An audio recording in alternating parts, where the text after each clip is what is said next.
The Spoils of Poynton by Henry James. Reading by Nicholas Clifford. Chapter 1. Mrs. Gereth had said that she would go with the rest to church, but suddenly it seemed to her that she should not be able to wait even till church time for relief. Breakfast at Waterbath was a punctual meal, and she still had nearly an hour on her hands. Knowing the church to be near, she prepared in her room for the little rural walk, and on her way down again, passing through corridors and observing imbecilities of decoration, the aesthetic misery of the big commodious house, she felt a return of the tide of last night's irritation, a renewal of everything she could secretly suffer from ugliness and stupidity. Why did she consent to such contacts? Why did she so rashly expose herself? She had had, heaven knows, her reasons, but the whole experience was to be sharper than she had feared. To get away from it and out into the air, into the presence of sky and trees, flowers and birds, was a necessity of every nerve. The flowers at Waterbath would probably go wrong in colour and the nightingales sing out of tune, but she remembered to have heard the place described as possessing those advantages that are usually spoken of as natural. There were advantages enough that it clearly didn't possess. It was hard for her to believe that a woman could look presentable who had been kept awake for hours by the wallpaper in her room. Yet none the less, as in her fresh widow's weeds she rustled across the hall, she was sustained by the consciousness, which always added to the unction of her social Sundays, that she was, as usual, the only person in the house incapable of wearing in her preparation the horrible stamp of the same exceptional smartness that would be conspicuous in a grocer's wife. She would rather have perished than have looked endimanchée. She was fortunately not challenged, the hall being empty of the other women, who were engaged precisely in arraying themselves to that dire end. Once in the ground, she recognized that with a sight, a view that struck the note, set an example to its inmates, Waterbath ought to have been charming. How she herself, with such elements to handle, would have taken the fine hint of nature. Suddenly, at the turn of a walk, she came on a member of the party, a young lady seated on a bench in deep and lonely meditation. She had observed the girl at dinner and afterwards. She was always looking at girls with an apprehensive or speculative reference to her son. Deep in her heart was a conviction that Owen would, in spite of all her spells, marry at last a frump. And this from no evidence that she could have represented as adequate, but simply from her deep uneasiness, her belief that such a special sensibility as her own could have been inflicted on a woman only as a source of anguish. It would be her fate, her discipline, her cross, to have a frump brought hideously home to her. This girl, one of the two Vetches, had no beauty, but Mrs. Gereth, scanning the dullness for a sign of life, had been straightway able to classify such a figure as the least, for the moment, of her afflictions. Fleda Vetch was dressed with an idea, though perhaps not with much else, and that made a bond when there was none other, especially as in this case the idea was real, not imitation. Mrs. Gereth had long ago generalized the truth that the temperament of the frump is amply consistent with a certain usual prettiness. There were 5 girls in the party, and the prettiness of this one, slim, pale, and black-haired, was less likely than that of the others ever to occasion an exchange of platitudes. The 2 less developed Brigstocks, daughters of the house, were in particular tiresomely lovely. A second glance, a sharp one, at the young lady before her, conveyed to Mrs. Gereth the soothing assurance that she was also guiltless of looking hot and fine. They had had no talk as yet, but here was a note that would effectually introduce them if the girl should show herself in the least conscious of their community.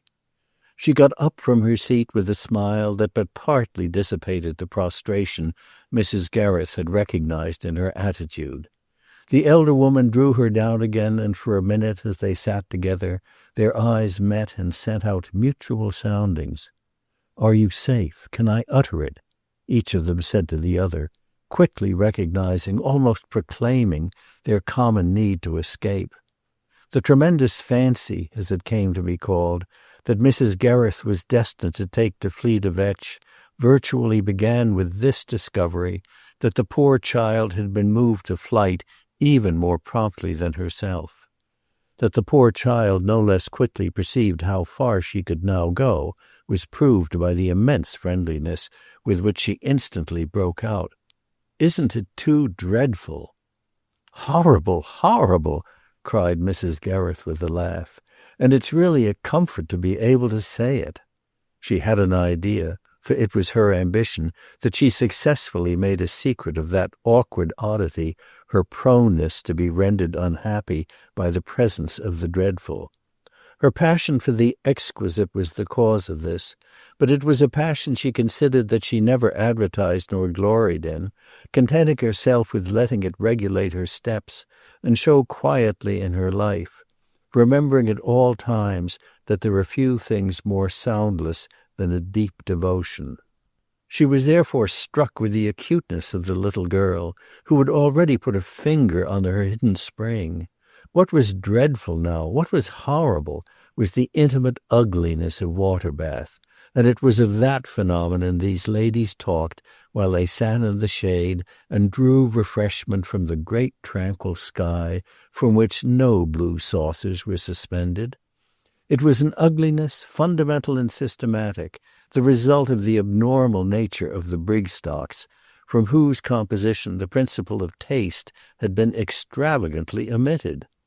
In the arrangement of their home some other principle, remarkably active, but uncanny and obscure, had operated instead, with consequences depressing to behold, consequences that took the form of a universal futility. The house was bad, in all conscience, but it might have passed if they had only let it alone. This saving mercy was beyond them. They had smothered it with trumpery ornament and scrapbook art, with strange excrescences and bunchy draperies, with gimcracks that might have been keepsakes for maidservants, and nondescript conveniences that might have been prizes for the blind. They had gone wildly astray over carpets and curtains. They had an infallible instinct for disaster, and were so cruelly doom-ridden that it rendered them almost tragic. Their drawing-room, Mrs. Gereth lowered her voice to mention, caused her face to burn, and each of the new friends confided to the other that in her own apartment she had given way to tears. There was in the elder ladies a set of comic watercolors, a family joke by a family genius, and in the youngers a souvenir from some centennial or other exhibition that they shudderingly alluded to. The house was perversely full of souvenirs of places even more ugly than itself, and of things it would have been a pious duty to forget. The worst horror was the acres of varnish, something advertised and smelly, with which everything was smeared.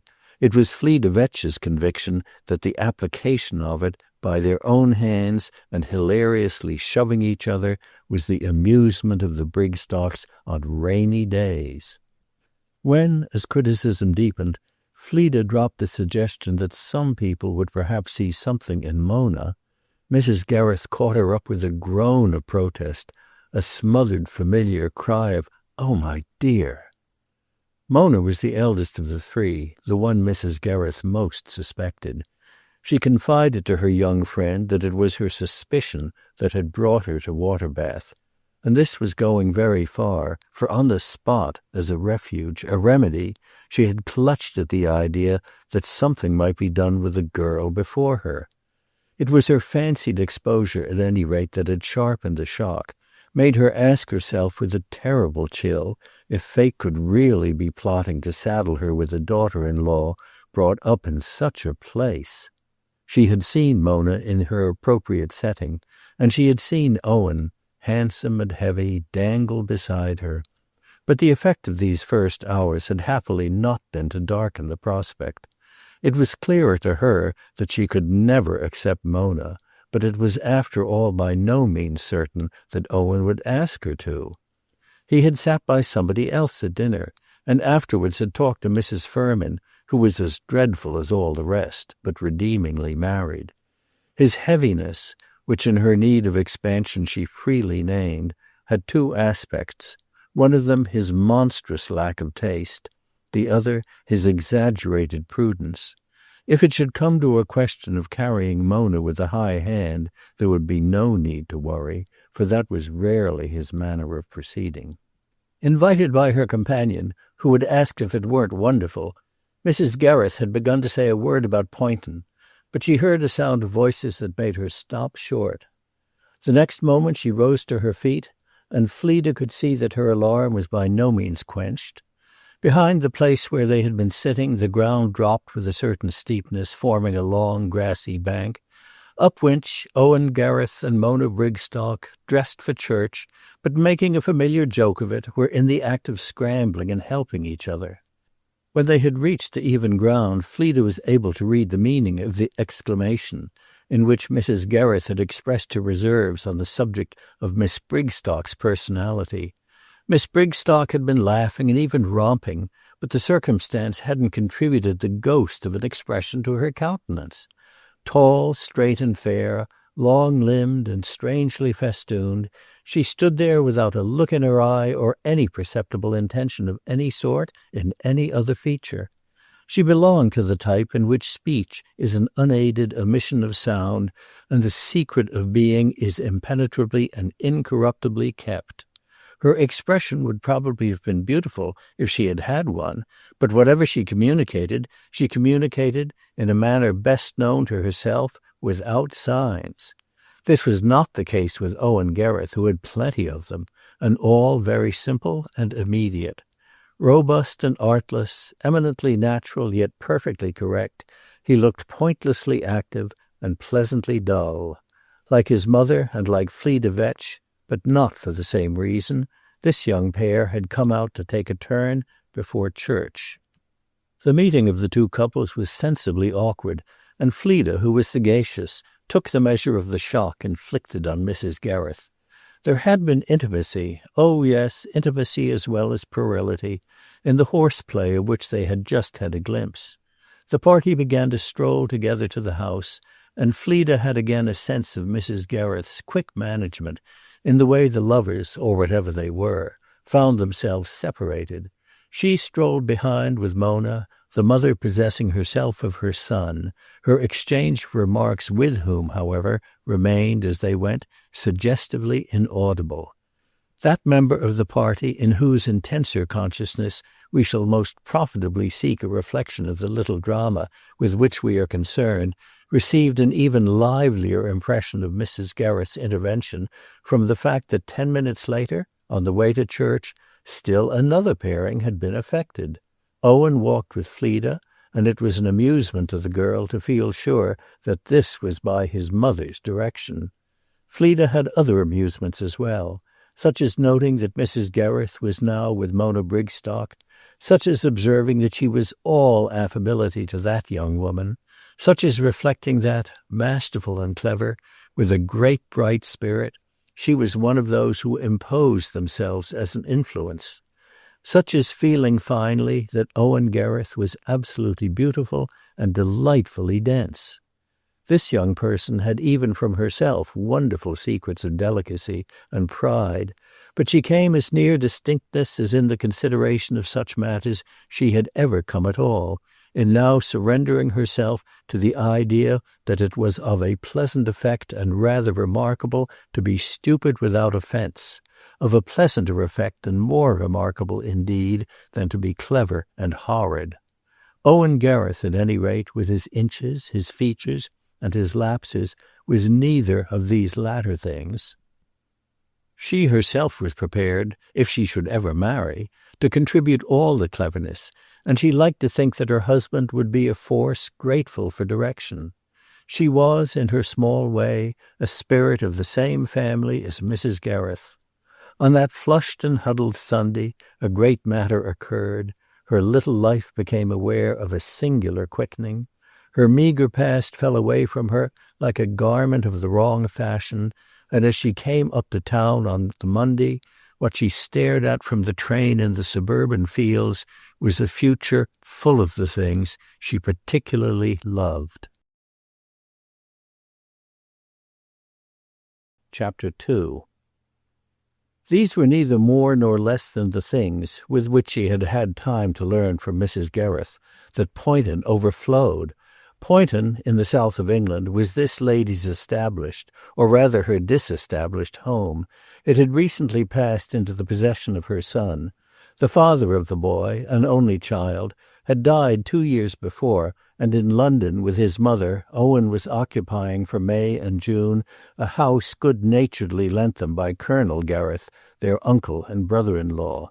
His mother had laid her hand so engagingly on Fleda Vetch that in a very few days the girl knew it was possible they should suffer together in Cadogan Place almost as much as they had suffered together at Waterbath. The kind soldier's house was also an ordeal, but the two women for the ensuing month had at least the relief of their confessions. The great drawback of Mrs. Gereth's situation was that, thanks to the rare perfection of Poynton, she was condemned to wince wherever she turned.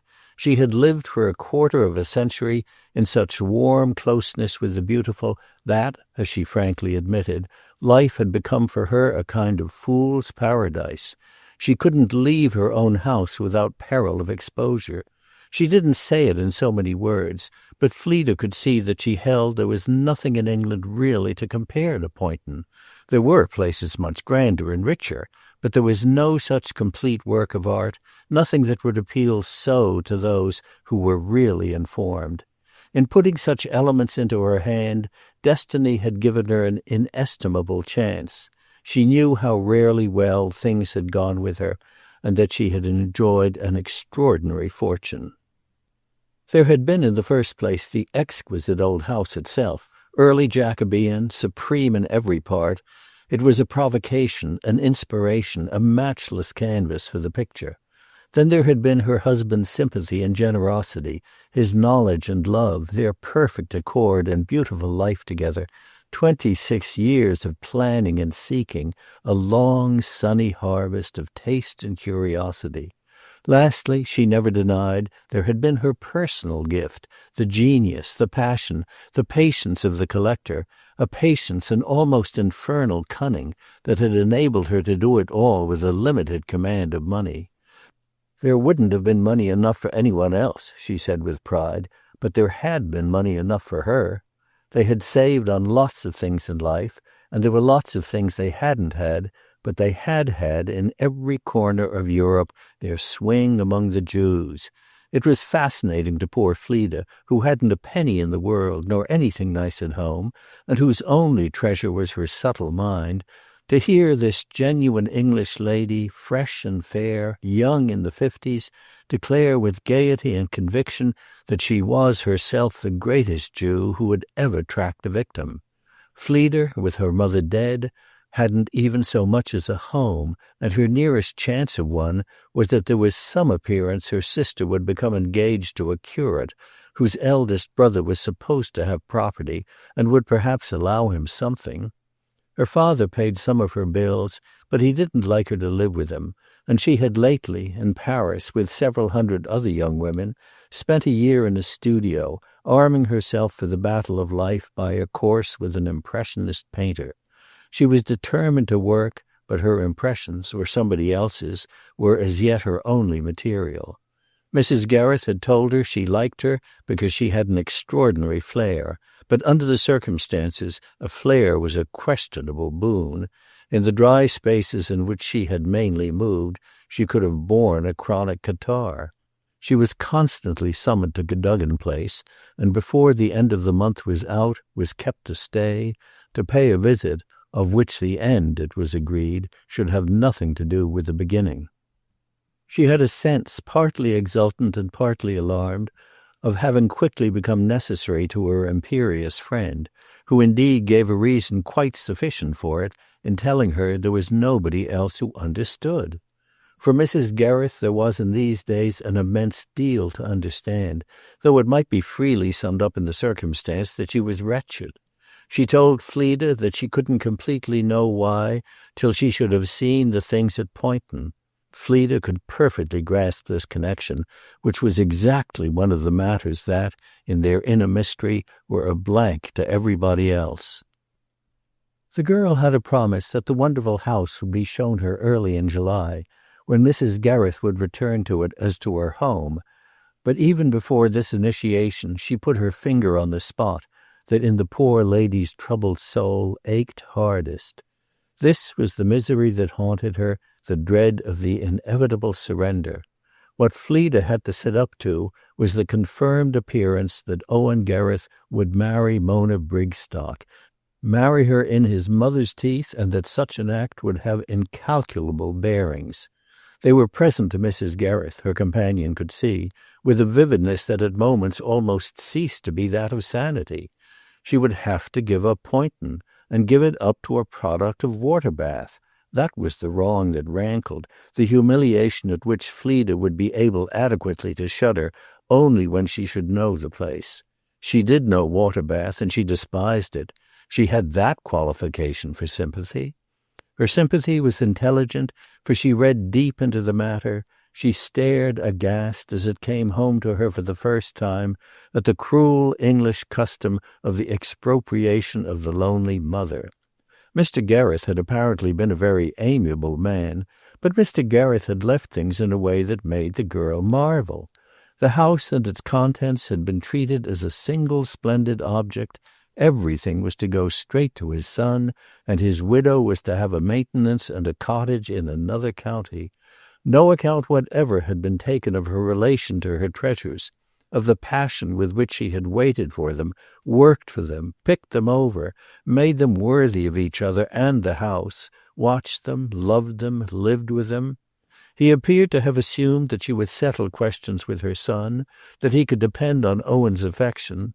And in truth, as poor Mrs. Gereth inquired, how could he possibly have had a prevision, he who turned his eyes instinctively from everything repulsive, of anything so abnormal as a Waterbath Brigstock? He had been in ugly houses enough, but had escaped that particular nightmare. Nothing so perverse could have been expected to happen as that the heir to the loveliest thing in England should be inspired to hand it over to a girl so exceptionally tainted. Mrs. Gereth spoke of poor Mona's taint as if to mention it were almost a violation of decency, and a person who had listened without enlightenment would have wondered of what fault the girl had been, or had indeed not been, guilty.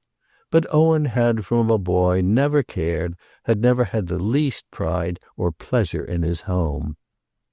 "Well, then, if he doesn't care," Fleda exclaimed with some impetuosity, stopping short, however, before she completed her sentence. Mrs. Gereth looked at her rather hard. "If he doesn't care?" Fleda hesitated. She had not quite had a definite idea. "Well, he'll give them up."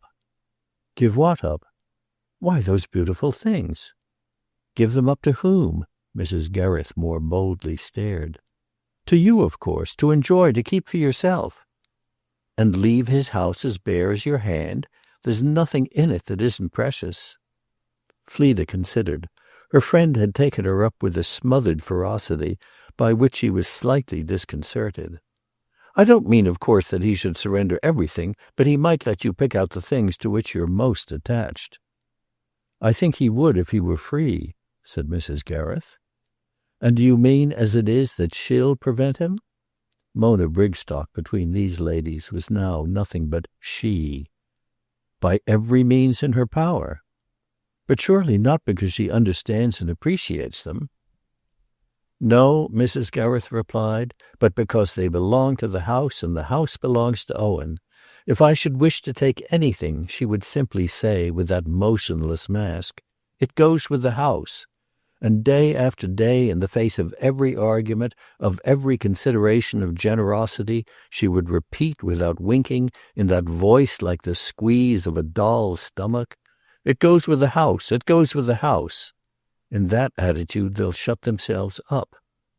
Fleda was struck, was even a little startled with the way Mrs. Gereth had turned this over, had faced, if indeed only to recognize its futility, the notion of a battle with her only son. These words led her to make an inquiry which she had not thought it discreet to make before. She brought out the idea of the possibility, after all, of her friends continuing to live at Poynton. Would they really wish to proceed to extremities? Was no good-humoured, graceful compromise to be imagined or brought about? Couldn't the same roof cover them? Was it so very inconceivable that a married son should, for the rest of her days, share with so charming a mother the home she had devoted more than a score of years to making beautiful for him? Mrs. Gereth hailed this question with a wan, compassionate smile. She replied that a common household in such a case was exactly so inconceivable that Fleda had only to glance over the fair face of the English land to see how few people had ever conceived it. It was always thought a wonder, a mistake, a piece of overstrained sentiment, and she confessed that she was as little capable of a flight of that sort as Owen himself. Even if they both had been capable, they would still have Mona's hatred to reckon with. Fleda's breath was sometimes taken away by the great bounds and elisions which, on Mrs. Gereth's lips, the course of the discussion could take. This was the first she had heard of Mona's hatred, though she certainly had not needed Mrs. Gereth to tell her that in close quarters that young lady would prove secretly mulish.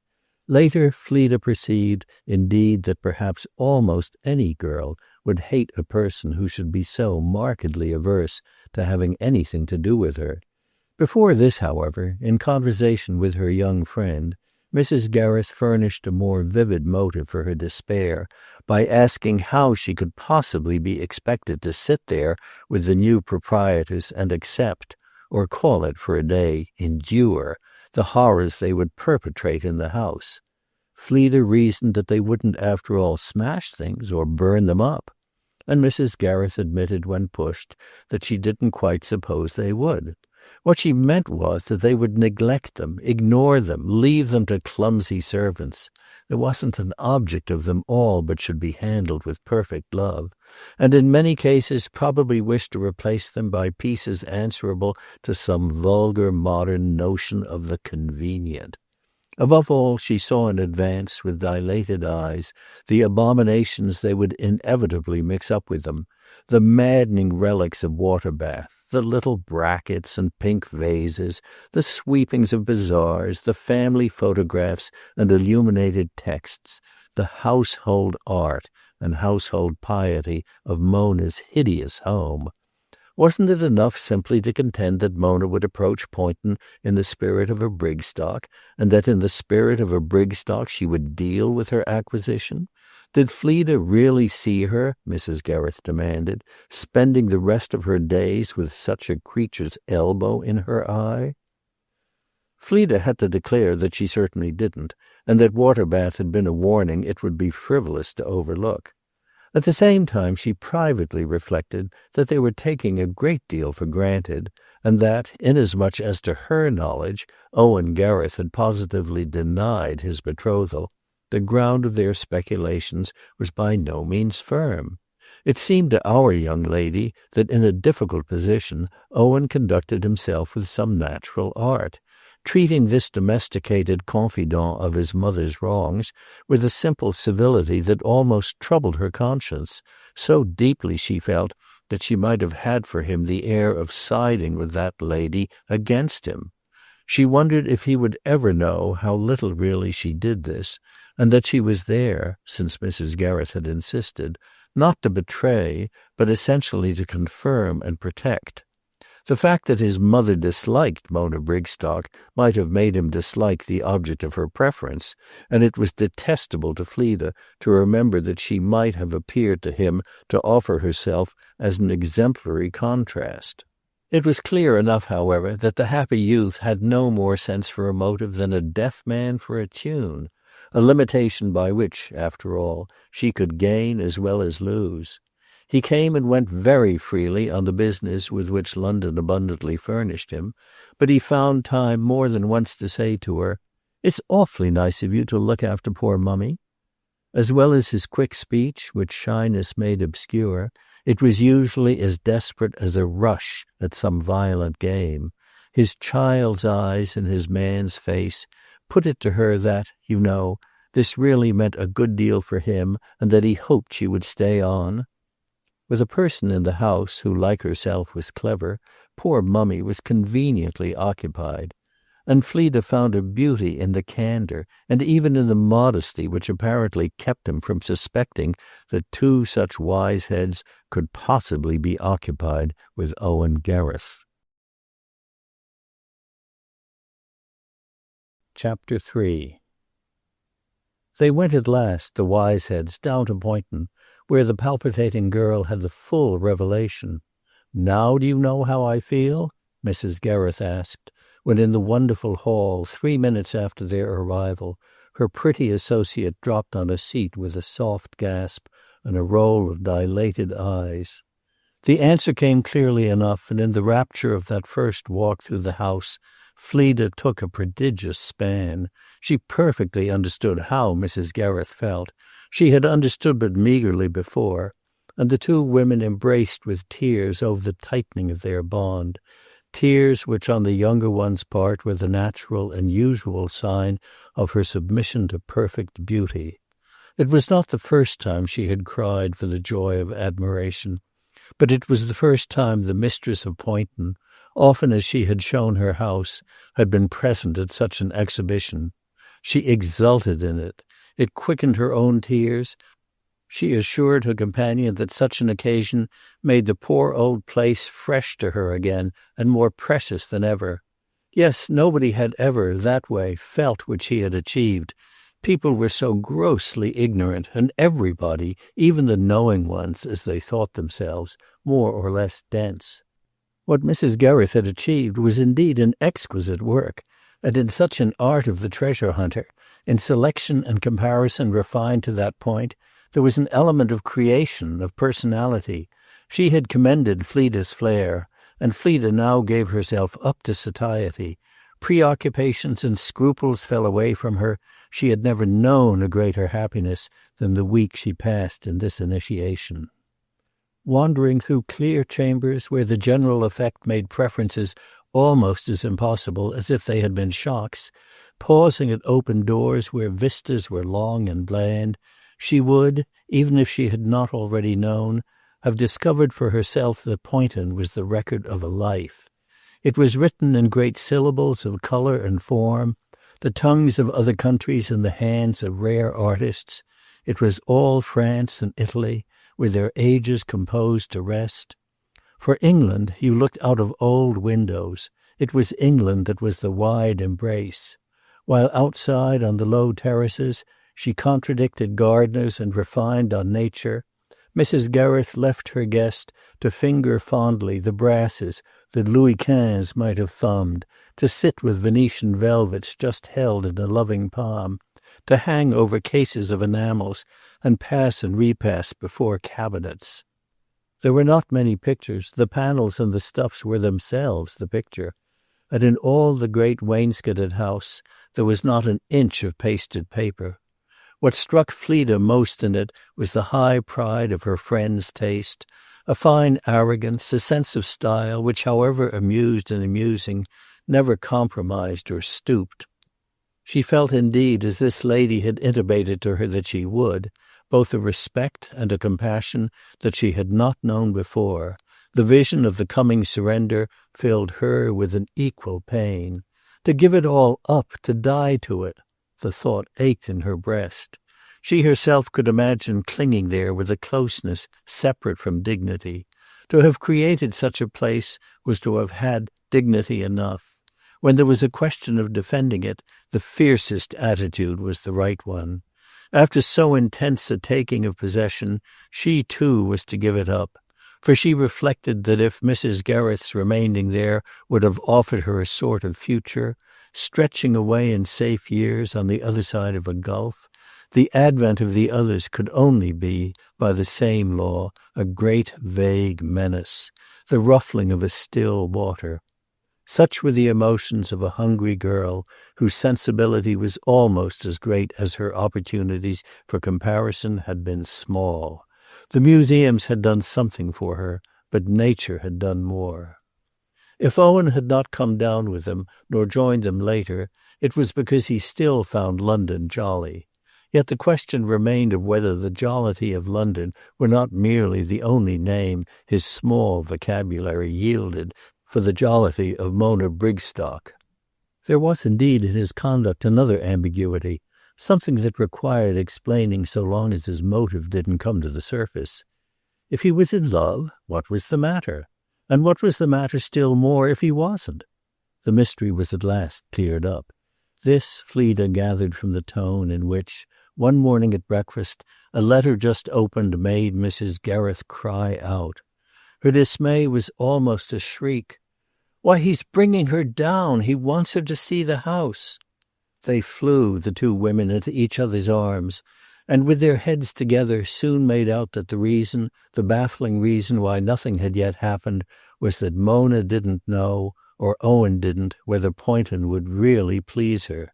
She was coming down to judge, and could anything in the world be more like poor Owen than the ponderous probity which had kept him from pressing her for a reply till she should have learned whether she approved what he had to offer her? That was a scruple it had naturally been impossible to impute. If only they might fondly hope, Mrs. Gereth wailed, that the girl's expectations would be dashed. There was a fine consistency, a sincerity quite affecting, in her arguing that the better the place should happen to look and to express the conceptions to which it owed its origin, the less it would speak to an intelligence so primitive.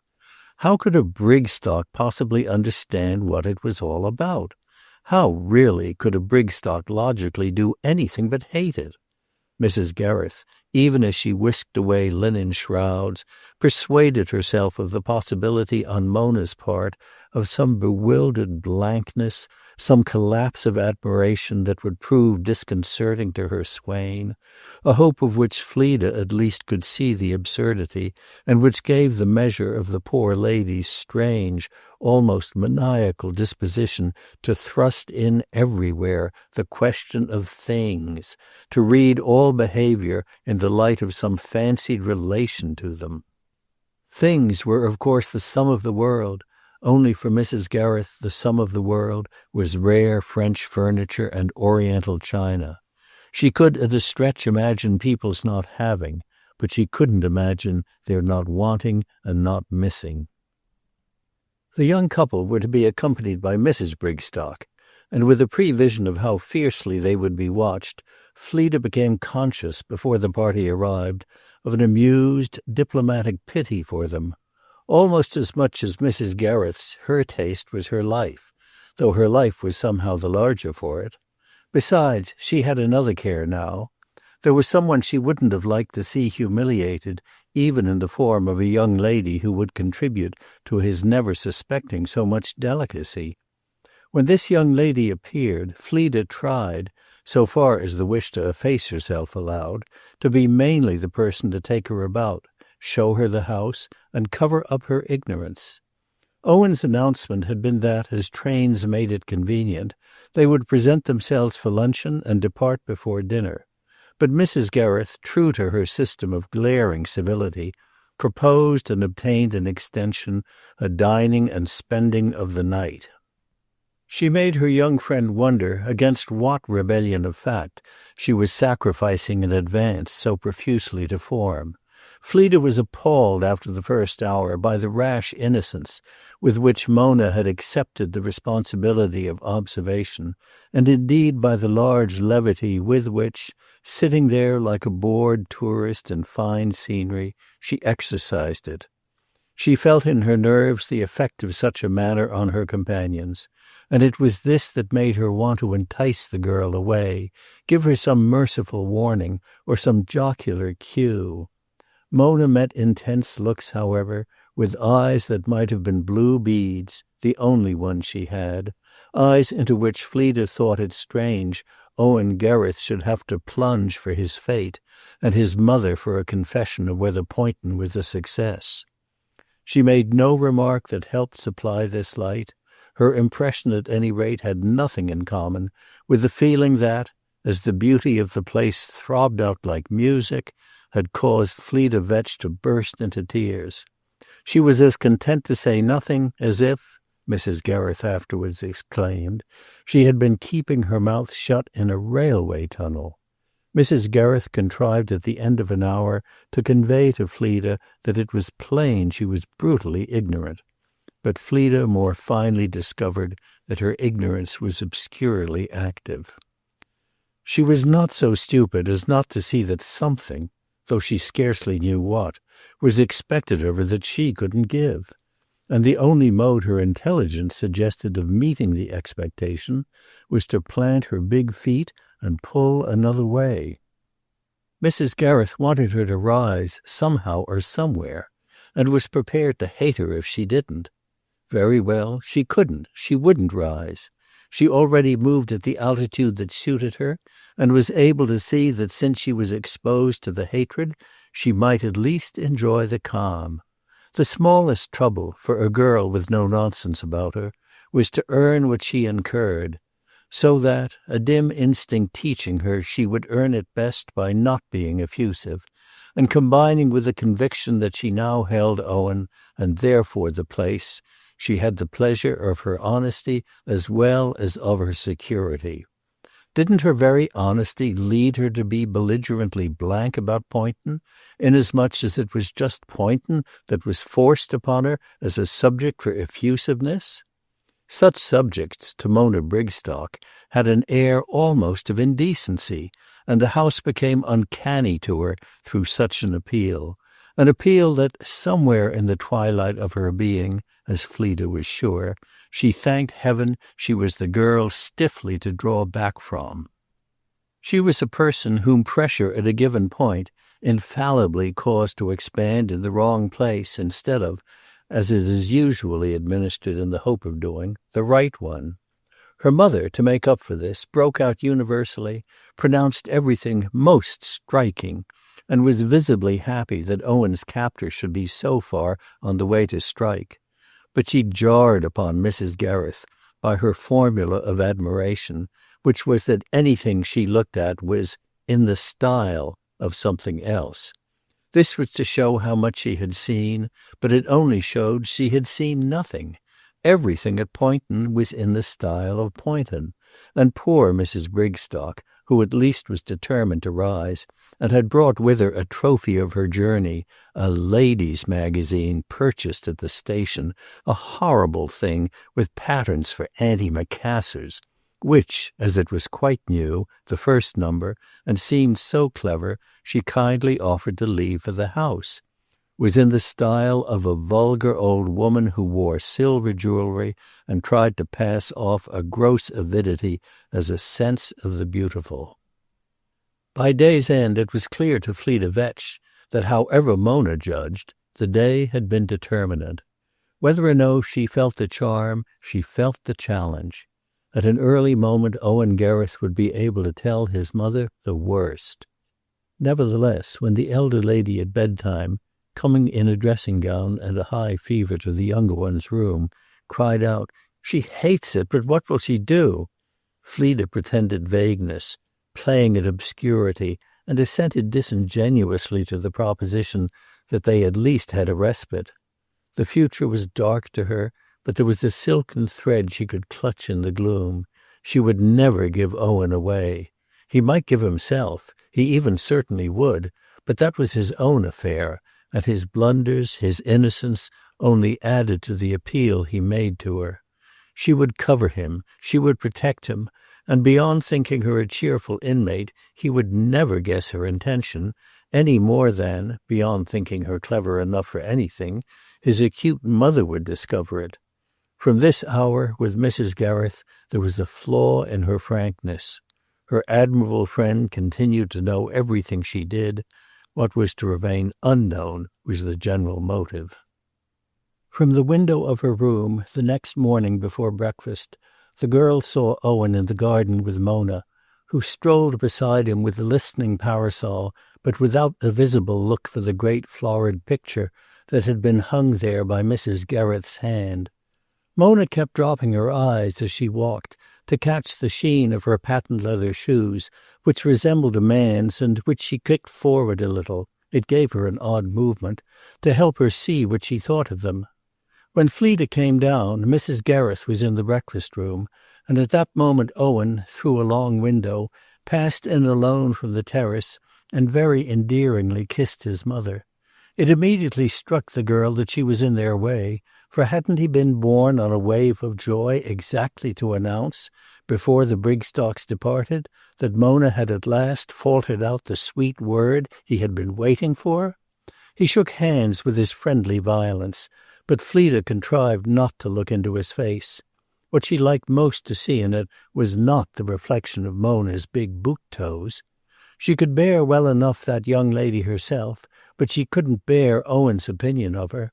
She was on the point of slipping into the garden when the movement was checked by Mrs. Gereth suddenly drawing her close, as if for the morning embrace, and then, while she kept her there with the bravery of the night's repose, breaking out, "Well, my dear boy, what does your young friend there make of our odds and ends?" "Oh, she thinks they're all right." Fleda immediately guessed from his tone that he had not come in to say what she supposed. There was even something in it to confirm Mrs. Gereth's belief that the danger had dropped. She was sure, moreover, that his tribute to Mona's taste was a repetition of the eloquent words in which the girl had herself recorded it. She could indeed hear, with all its vividness, the pretty passage between the pair. "Don't you think it's rather jolly, the old shop?" "Oh, it's all right," Mona had graciously remarked, and then they had probably, with a slap on the back, run another race up or down a green bank. Fleda knew Mrs. Gereth had not yet uttered a word to her son that would have shown him how much she feared, but it was impossible to feel her friend's arm round her and not become aware that this friend was now throbbing with a strange intention. Owen's reply had scarcely been of a nature to usher in a discussion of Mona's sensibilities, but Mrs. Gereth went on in a moment with an innocence of which Fleda could measure the cold hypocrisy. "Has she any sort of feeling for nice old things?" The question was as fresh as the morning light. "Oh, of course she likes everything that's nice." And Owen, who constitutionally disliked questions, an answer was almost as hateful to him as a trick to a big dog, smiled kindly at Fleda and conveyed that she would understand what he meant even if his mother didn't. Fleda, however, mainly understood that Mrs. Gereth, with an odd, wild laugh, held her so hard that she hurt her. "I could give up everything without a pang, I think, to a person I could trust, I could respect." The girl heard her voice tremble under the effort to show nothing but what she wanted to show, and felt the sincerity of her implication that the piety most real to her was to be on one's knees before one's high standard. "The best things here, as you know, are the things your father and I collected, things all that we worked for and waited for and suffered for. Yes," cried Mrs. Gereth with a fine freedom of fancy, "there are things in this house that we almost starved for. They were our religion, they were our life, they were us. And now they're only me, excepting that they're also you, thank God, a little you dear," she continued, suddenly inflicting on Fleda a kiss apparently intended to knock her into position. "There isn't one of them I don't know and love, yes, as one remembers and cherishes the happiest moments of one's life. Blindfold in the dark, with the brush of a finger, I could tell one from another. They're living things to me. They know me. They return the touch of my hand. But I could let them all go, since I have to, so strangely, to another affection, another conscience. There's a care they want. There's a sympathy that draws out their beauty. Rather than make them over to a woman ignorant and vulgar, I think I'd deface them with my own hands. Can't you see me, Fleda, and wouldn't you do it yourself?" She appealed to her companion with glittering eyes. "I couldn't bear the thought of such a woman here. I couldn't. I don't know what she'd do. She'd be sure to invent some devilry, if it should be only to bring in her own little belongings and horrors. The world is full of cheap gimcracks in this awful age, and they're thrust in at one at every turn. They'd be thrust in here on top of my treasures, my own. Who would save them for me? I ask you, who would?" And she turned again to Fleda with a dry, strained smile. Her handsome, high-nosed, excited face might have been that of Don Quixote tilting at a windmill. Drawn into the eddy of this outpouring, the girl, scared and embarrassed, laughed off her exposure, but only to feel herself more passionately caught up, and, as it seemed to her, thrust down the fine open mouth (it showed such perfect teeth) with which poor Owen's slow cerebration gaped. "You would, of course, only you in all the world, because you feel as I do myself, what's good and true and pure." No severity of the moral law could have taken a higher tone in this implication of the young lady who had not the only virtue Mrs. Gereth actively esteemed.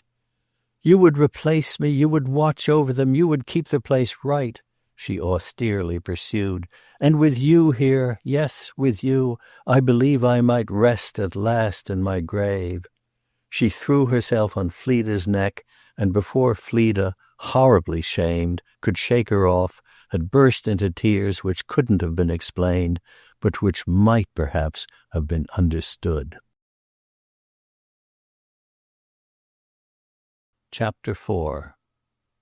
A week later Owen Gereth came down to inform his mother that he had settled with Mona Brigstock, but it was not at all a joy to Fleda, aware of how much to himself it would be a surprise that he should find her still in the house. That dreadful scene before breakfast had made her position false and odious. It had been followed, after they were left alone, by a scene of her own making with her extravagant friend. She notified Mrs. Gereth of her instant departure. She couldn't possibly remain after being offered to Owen that way, before her very face, as his mother's candidate for the honour of his hand.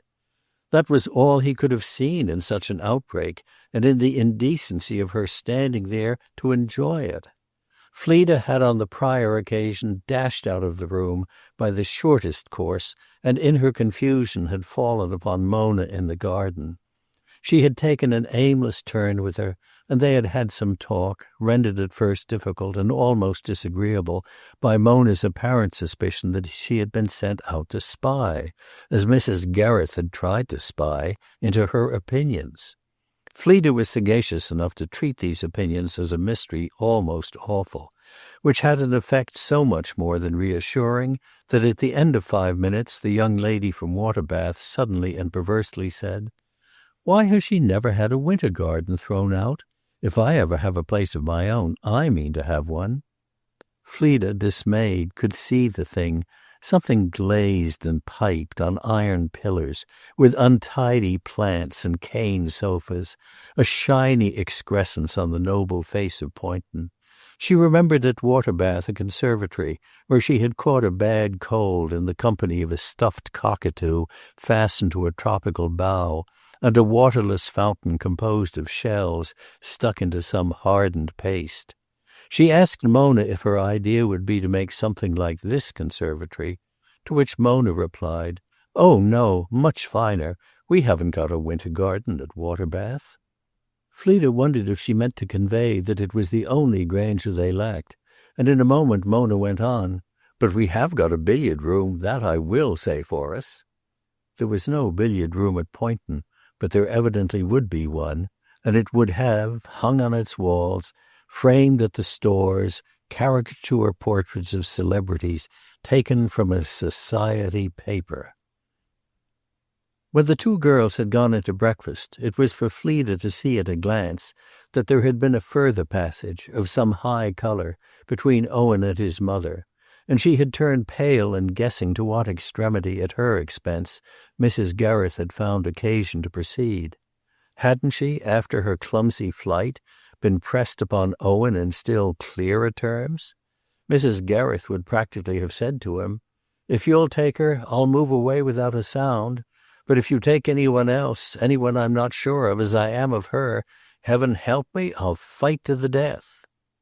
Breakfast this morning at Poynton had been a meal singularly silent, in spite of the vague little cries with which Mrs. Brigstock turned up the underside of plates, and the knowing but alarming raps administered by her big knuckles to porcelain cups.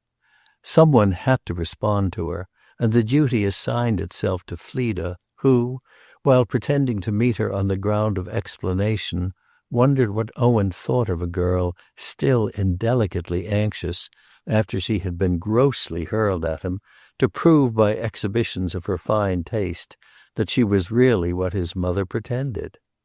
This time, at any rate, their fate was sealed. Owen, as soon as he should get out of the house, would describe to Mona that lady's extraordinary conduct, and if anything more had been wanted to fetch Mona, as he would call it, the deficiency was now made up. Mrs. Gereth, in fact, took care of that. Took care of it, by the way, at the last, on the threshold. She said to the younger of her departing guests, with an irony of which the sting was wholly in the sense, not at all in the sound, "We haven't had the talk we might have we? You'll feel that I've neglected you, and you'll treasure it up against me. Don't, because really, you know, it has been quite an accident, and I've all sorts of information at your disposal. If you should come down again, only you won't ever, I feel that, I should give you plenty of time to worry it out of me. Indeed, there are some things I should quite insist on your learning, not permit you at all in any settled way not to learn. Yes, indeed, you'd put me through, and I should put you, my dear. We should have each other to reckon with, and you would see me as I really am. I'm not a bit the vague, mooning, easy creature I dare say you think. However, if you won't come, you won't, n'en parlons plus. It is stupid here after what you're accustomed to. We can only all round do what we can, eh?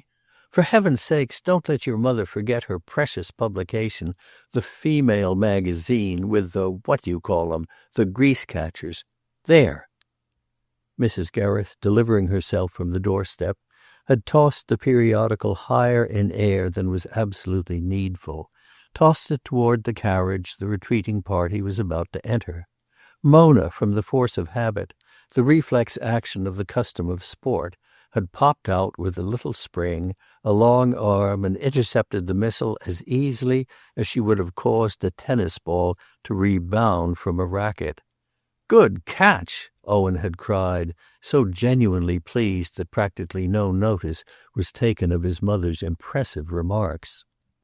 It was to the accompaniment of romping laughter, as Mrs. Gereth afterward said, that the carriage had rolled away, but it was while that laughter was still in the air that Fleda Vetch, white and terrible, had turned upon her hostess with her scorching, "How could you? Great God, how could you?"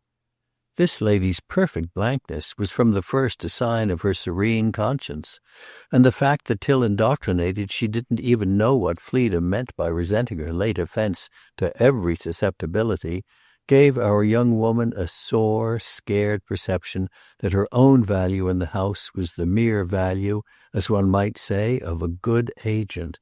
Mrs. Gereth was generously sorry, but she was still more surprised at Fleda's not having liked to be shown off to Owen as the right sort of wife for him. Why not, in the name of wonder, if she absolutely was the right sort? She had admitted in explanation that she could see what her young friend meant by having been laid, as Fleda called it, at his feet. But it struck the girl that the admission was only made to please her, and that Mrs. Gereth was secretly surprised at her not being happy to be sacrificed to the supremacy of a high standard as she was happy to sacrifice her. She had taken a tremendous fancy to her, but that was on account of the fancy, to Poynton, of course, Fleda herself had taken. Wasn't this latter fancy then so great after all? Fleda felt she could declare it to be great indeed, when really for the sake of it she could forgive what she had suffered, and after reproaches and tears, asseverations and kisses, after learning that she was cared for only as a priestess of the altar, and a view of her bruised dignity which left no alternative to flight, could accept the shame with the balm, consent not to depart, take refuge in the thin comfort of at least knowing the truth. The truth was simply that all Mrs. Gereth's scruples were on one side, and that her ruling passion had in a manner despoiled her of her humanity. On the second day, after the tide of emotion had somewhat ebbed, she said soothingly to her companion, "But you would, after all, marry him, you know, darling, wouldn't you?" If that girl were not there? I mean, of course, if he were to ask you, Mrs. Gereth had thoughtfully added. Marry him if he were to ask me? Most distinctly not. The question had not come up with this definiteness before, and Mrs. Gereth was clearly more surprised than ever. She marveled a moment. Not even to have Poynton? Not even to have Poynton. But why on earth? Mrs. Gereth's sad eyes were fixed on her. Fleda colored. She hesitated. Because he's too stupid. Save on one other occasion, at which we shall in time arrive, little as the reader may believe it, she never came nearer to betraying to Mrs. Gereth that she was in love with Owen. She found a dim amusement in reflecting that if Mona had not been there, and he had not been too stupid, and he verily had asked her, she might, should she have wished to keep her secret, have found it possible to pass off the motive of her action as a mere passion for Poynton. Mrs. Gereth evidently thought in these days of little but things hymeneal, for she broke out with sudden rapture in the middle of the week. I know what they'll do. They will marry, but they'll go and live at Waterbath. There was positive joy in that form of the idea, which she embroidered and developed. It seemed so much the safest thing that could happen. Yes, I'll have you, but I won't go there, Mona would have said with a vicious nod at the southern horizon. We'll leave your horrid mother alone there for life. It would be an ideal solution. This ingress the lively pair, with their spiritual need of a warmer medium, would playfully punch in the ribs of her ancestral home, for it would not only prevent recurring panic at Poynton, it would offer them, as in one of their gimcrack baskets or other vessels of ugliness, a definite daily facility that Poynton could never give. Owen might manage his estate just as he managed it now, and Mrs. Gereth would manage everything else. When in the hall, on the unforgettable day of his return, she had heard his voice ring out like a call to a terrier, she had still, as Fleda afterwards learned, clutched frantically at the conceit that he had come, at the worst, to announce some compromise, to tell her she would have to put up with the girl, yes, but that some way would be arrived at of leaving her in personal possession. Fleda Vetch, whom from the earliest hour no illusion had brushed with its wing, now held her breath, went on tiptoe, wandered in outlying parts of the house and through delicate muffled rooms, while the mother and her son faced each other below. From time to time she stopped to listen, but all was so quiet she was almost frightened. She had vaguely expected a sound of contention. It lasted longer than she would have supposed, whatever it was they were doing. And when finally from a window she saw Owen stroll out of the house, stop and light a cigarette, and then pensively lose himself in the plantations, she found other matter for trepidation in the fact that Mrs. Gereth didn't immediately come rushing up into her arms.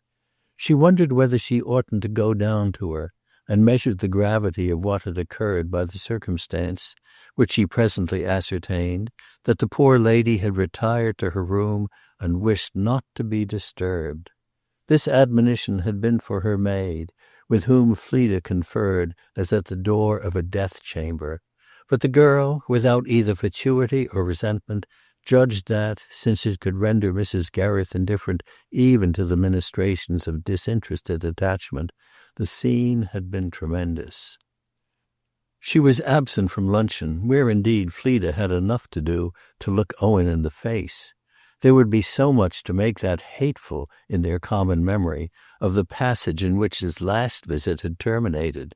This had been her apprehension at least, but as soon as he stood there she was constrained to wonder at the practical simplicity of the ordeal, a simplicity which was really just his own simplicity, the particular thing that, for Fleda Vetch, some other things of course aiding, made almost any direct relation with him pleasant. He had neither wit, nor tact, nor inspiration. All she could say was that when they were together, the alienation these charms were usually dependent on to allay didn't occur. On this occasion, for instance, he did so much better than carry off an awkward remembrance, he simply didn't have it. He had clean forgotten that she was the girl his mother would have fobbed off on him. He was conscious only that she was there in a manner for service, conscious of the dumb instinct that from the first had made him regard her not as complicating his intercourse with that personage, but as simplifying it. Fleda found beautiful that this theory should have survived the incident of the other day, found exquisite that whereas she was conscious, through faint reverberations, that for her kind little circle at large, whom it didn't concern, her tendency had begun to define itself as parasitical, this strong young man, who had a right to judge and even a reason to loathe her, didn't judge and didn't loathe, let her down gently, treated her as if she pleased him, and in fact evidently liked her to be just where she was. She asked herself what he did when Mona denounced her, and the only answer to the question was that perhaps Mona didn't denounce her. If Mona was inarticulate, he wasn't such a fool, then, to marry her. That he was glad Fleda was there was at any rate sufficiently shown by the domestic familiarity with which he said to her, "I must tell you I've been having an awful row with my mother. I'm engaged to be married to Miss Brigstock." "Ah, really?" cried Fleda, achieving a radiance of which she was secretly proud. "How very exciting!" "Too exciting for poor Mummy. She won't hear of it. She has been slating her fearfully. She says she's a barbarian." "Why, she's lovely!" Fleda exclaimed. "Oh, she's all right. Mother must come round." "Only give her time," said Fleda. She had advanced to the threshold of the door thus thrown open to her, and without exactly crossing it, she threw in an appreciative glance. She asked Owen when his marriage would take place, and in the light of his reply read that Mrs. Gereth's wretched attitude would have no influence at all on the event, absolutely fixed when he came down and distant by only 3 months. He liked Fleda's seeming to be on his side, though that was a secondary matter, for what really most concerned him now was the line his mother took about Poynton, her declared unwillingness to give it up. "Naturally I want my own house, you know," he said, "and my father made every arrangement for me to have it. But she may make it devilish awkward. What in the world's a fellow to do?" This it was that Owen wanted to know, and there could be no better proof of his friendliness than his air of depending on Fleda Vetch to tell him. She questioned him. They spent an hour together, and, as he gave her the scale of the concussion from which he had rebounded, she found herself saddened and frightened by the material he seemed to offer her to deal with. It was devilish awkward, and it was so in part because Owen had no imagination. It had lodged itself in that empty chamber that his mother hated the surrender because she hated Mona. He didn't, of course, understand why she hated Mona, but this belonged to an order of mysteries that never troubled him. There were lots of things, especially in people's minds, that a fellow didn't understand. Poor Owen went through life with a frank dread of people's minds. There were explanations he would have been almost as shy of receiving as of giving. There was therefore nothing that accounted for anything, though in its way it was vivid enough, in his picture to Fleda of his mother's virtual refusal to move. That was simply what it was. For didn't she refuse to move when she as good as declared that she would move only with the furniture? It was the furniture he wouldn't give up, and what was the good of Poynton without the furniture? Besides, the furniture happened to be his, just as everything else happened to be. The furniture, the word on his lips had somehow for Fleda the sound of washing stands and copious bedding, and she could well imagine the note it might have struck for Mrs. Gereth. The girl, in this interview with him, spoke of the contents of the house only as the works of art. It didn't, however, in the least matter to Owen what they were called. What did matter, she easily guessed, was that it had been laid upon him by Mona, been made in effect a condition of her consent, that he should hold his mother to the strictest accountability for them. Mona had already entered upon the enjoyment of her rights. She had made him feel that Mrs. Gereth had been liberally provided for, and had asked him, cogently, what room there would be at Rick's for the innumerable treasures of the big house. Rick's, the sweet little place offered to the mistress of Poynton as the refuge of her declining years, had been left to the late Mr. Gereth a considerable time before his death by an old maternal aunt, a good lady who had spent most of her life there. The house had in recent times been let, but it was amply furnished. It contained all the defunct aunt's possessions. Owen had lately inspected it, and he communicated to Fleda that he had quietly taken Mona to see it. It wasn't a place like Poynton, what dower house ever was, but it was an awfully jolly little place, and Mona had taken a tremendous fancy to it. If there were a few things at Poynton that were Mrs. Gereth's particular property, of course she must take them away with her. But one of the matters that became clear to Fleda was that this transfer would be immediately subject to Miss Brigstock's approval. The special business that she herself now became aware of being charged with was that of seeing Mrs. Gereth safely and singly off the premises.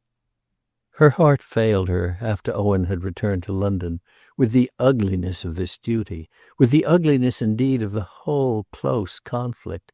She saw nothing of Mrs. Gereth that day. She spent it in roaming with sick sighs and feelings as she passed from room to room, that what was expected of her companion was really dreadful.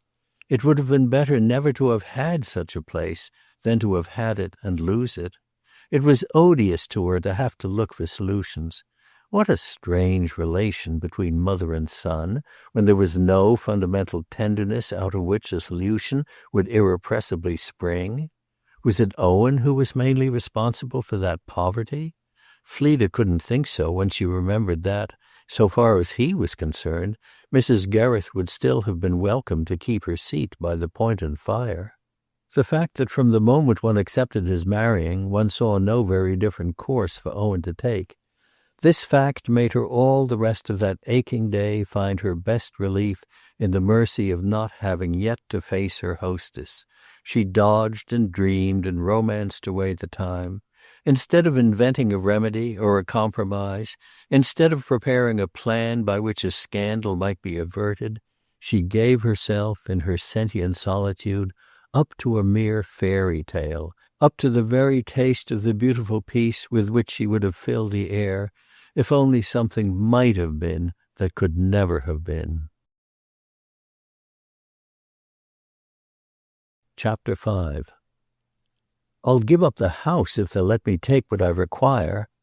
That, on the morrow, was what Mrs. Gereth's stifled night had qualified her to say with a tragic face at breakfast.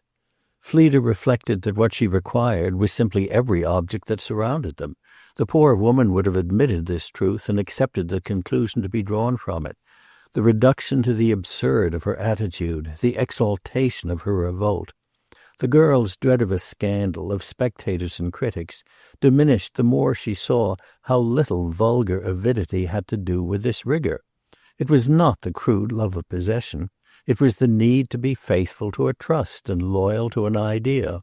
The idea was surely noble. It was that of the beauty Mrs. Gereth had so patiently and consummately wrought.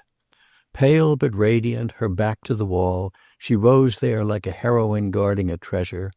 To give up the ship was to flinch from her duty. There was something in her eyes that declared she would die at her post. If their difference should become public, the shame would be all for the others. If Waterbath thought it could afford to expose itself, then Waterbath was welcome to the folly. Her fanaticism gave her a new distinction, and Fleda perceived almost with awe that she had never carried herself so well. She trod the place like a reigning queen or a proud usurper.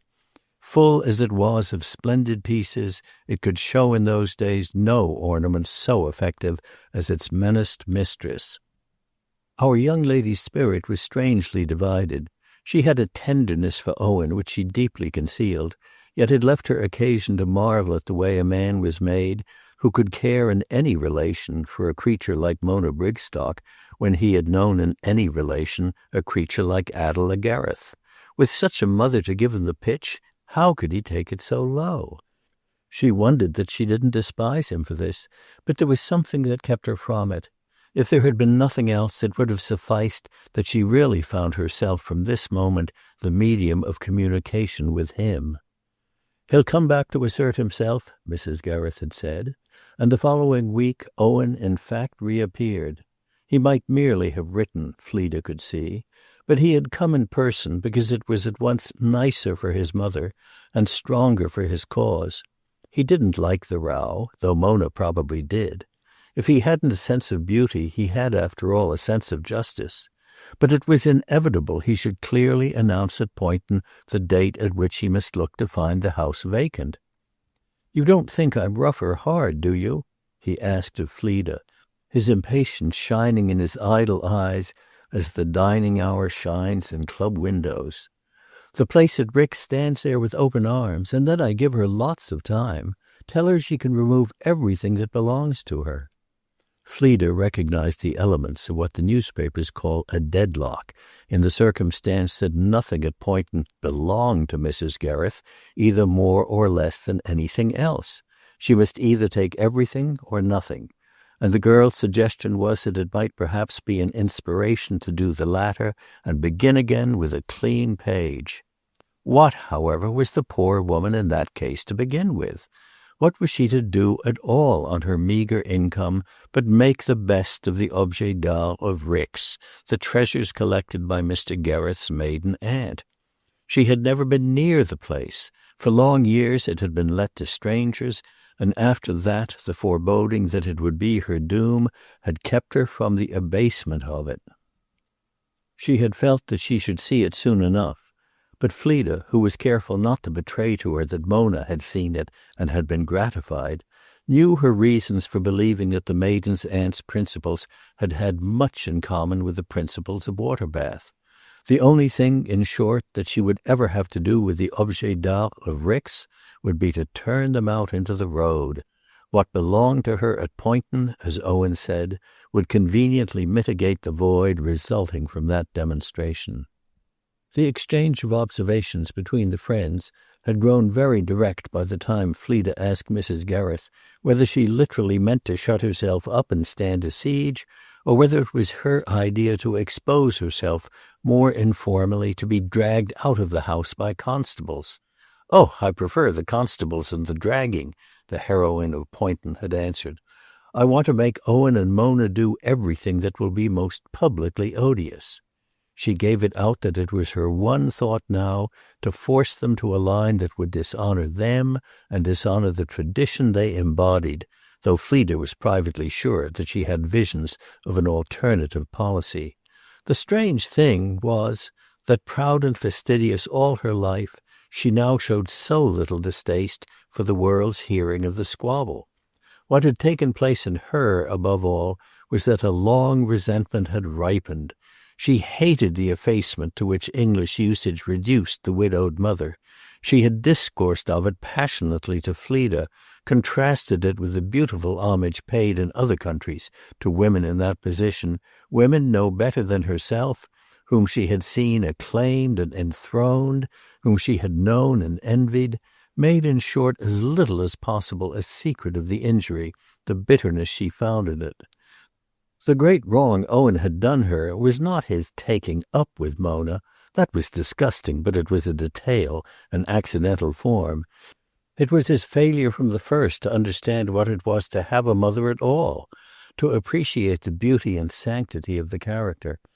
She was just his mother, as his nose was just his nose, and he had never had the least imagination or tenderness or gallantry about her.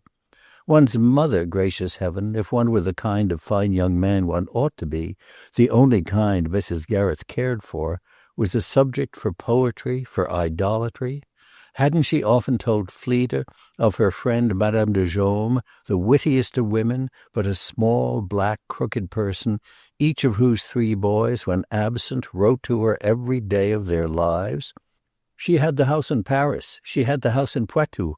She had more than in the lifetime of her husband, to whom, in spite of her appearance, she had afforded repeated cause for jealousy, because she had to the end of her days the supreme word about everything. It was easy to see that Mrs. Gereth would have given again and again her complexion, her figure, and even perhaps the spotless virtue she had still more successfully retained, to have been the consecrated Madame de Jaume. She wasn't, alas, and this was what she had at present a magnificent occasion to protest against.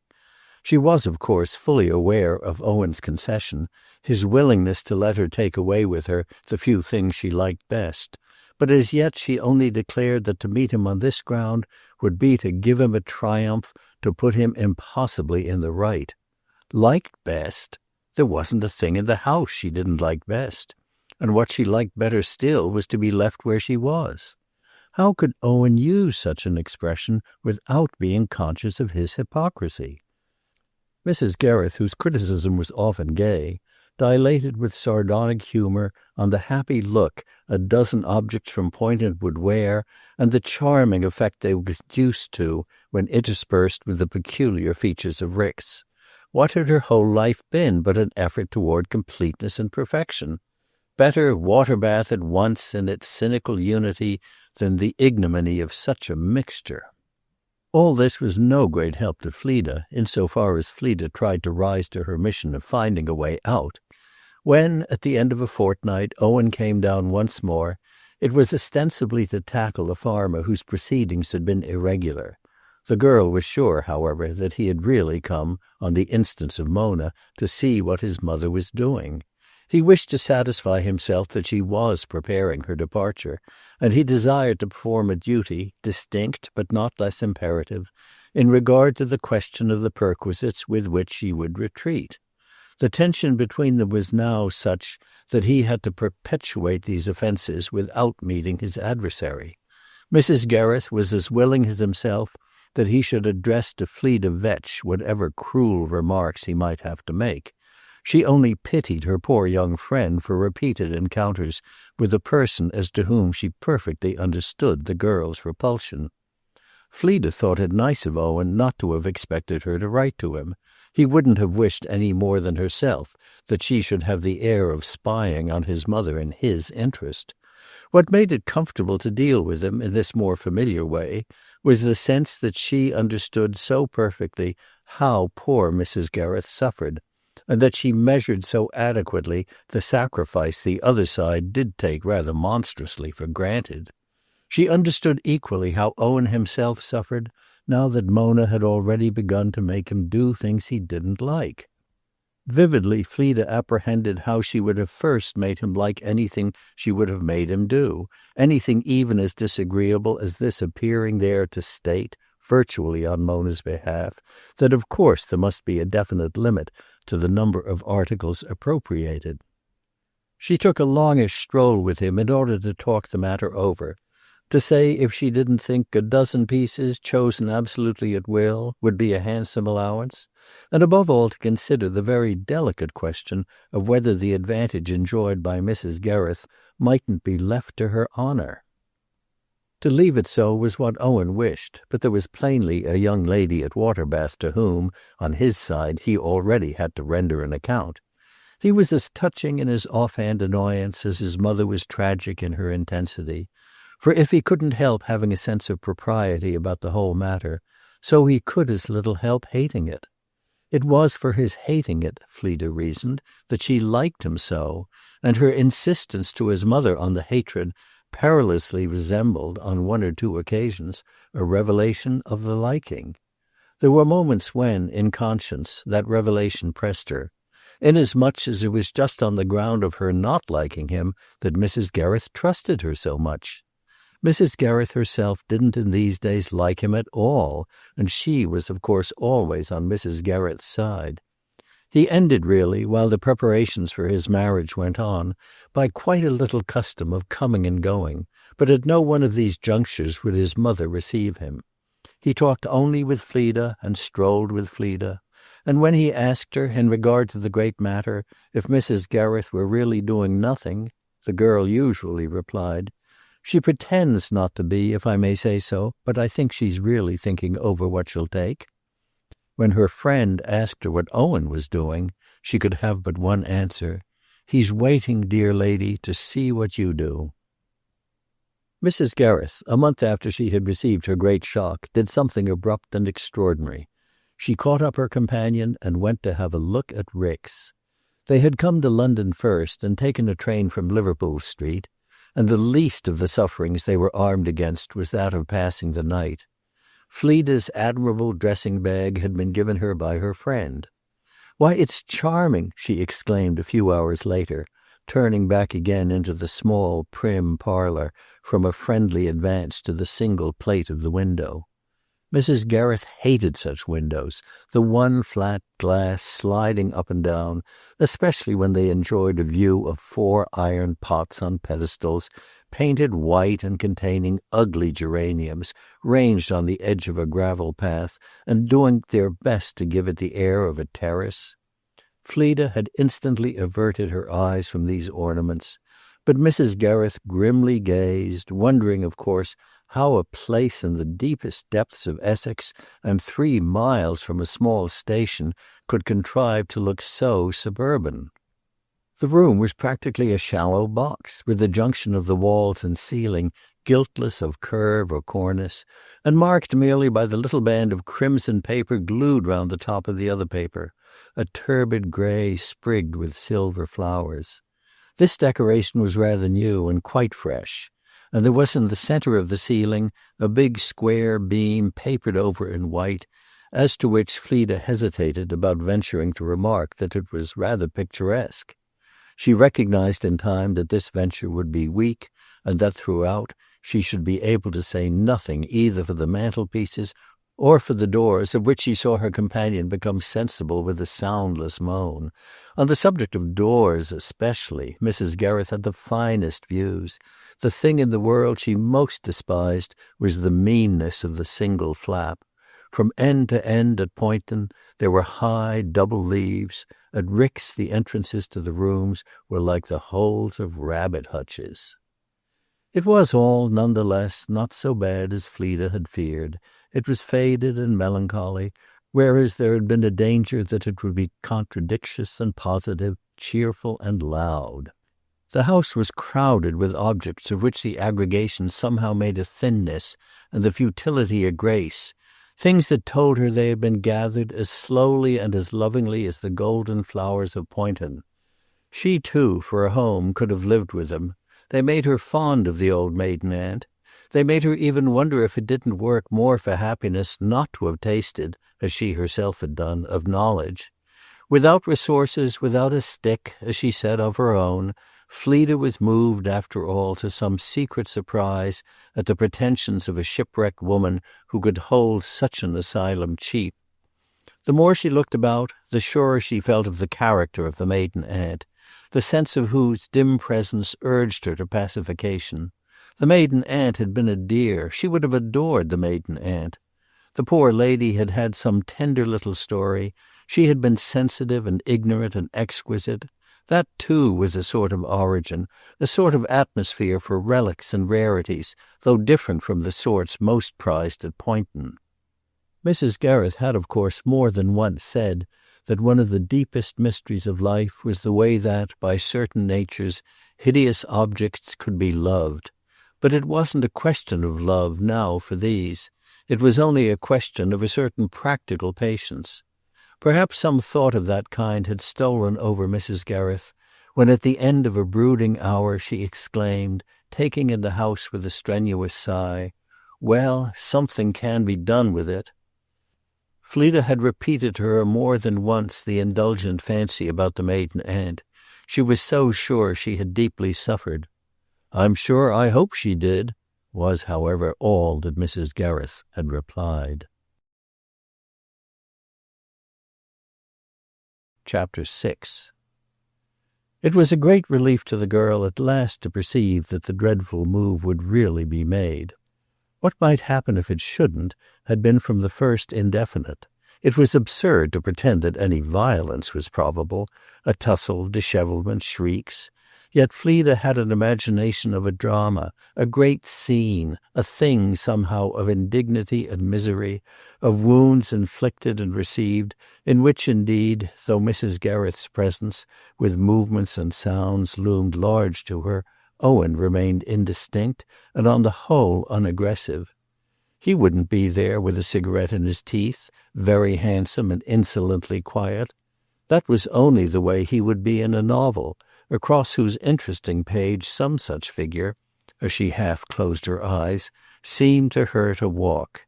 Fleda had rather, and indeed with shame, a confused, pitying vision of Mrs. Gereth, with her great scene left in a manner on her hands, Mrs. Gereth missing her effect, and having to appear merely hot and injured and in the wrong. The symptoms that she would be spared even that spectacle resided not so much, through the chambers of Poynton, in an air of concentration as in the hum of buzzing alternatives. There was no common preparation, but one day, at the turn of a corridor, she found her hostess standing very still, with the hanging hands of an invalid and the active eyes of adventure. These eyes appeared to Fleda to meet her own with a strange, dim bravado, and there was a silence almost awkward before either of the friends spoke.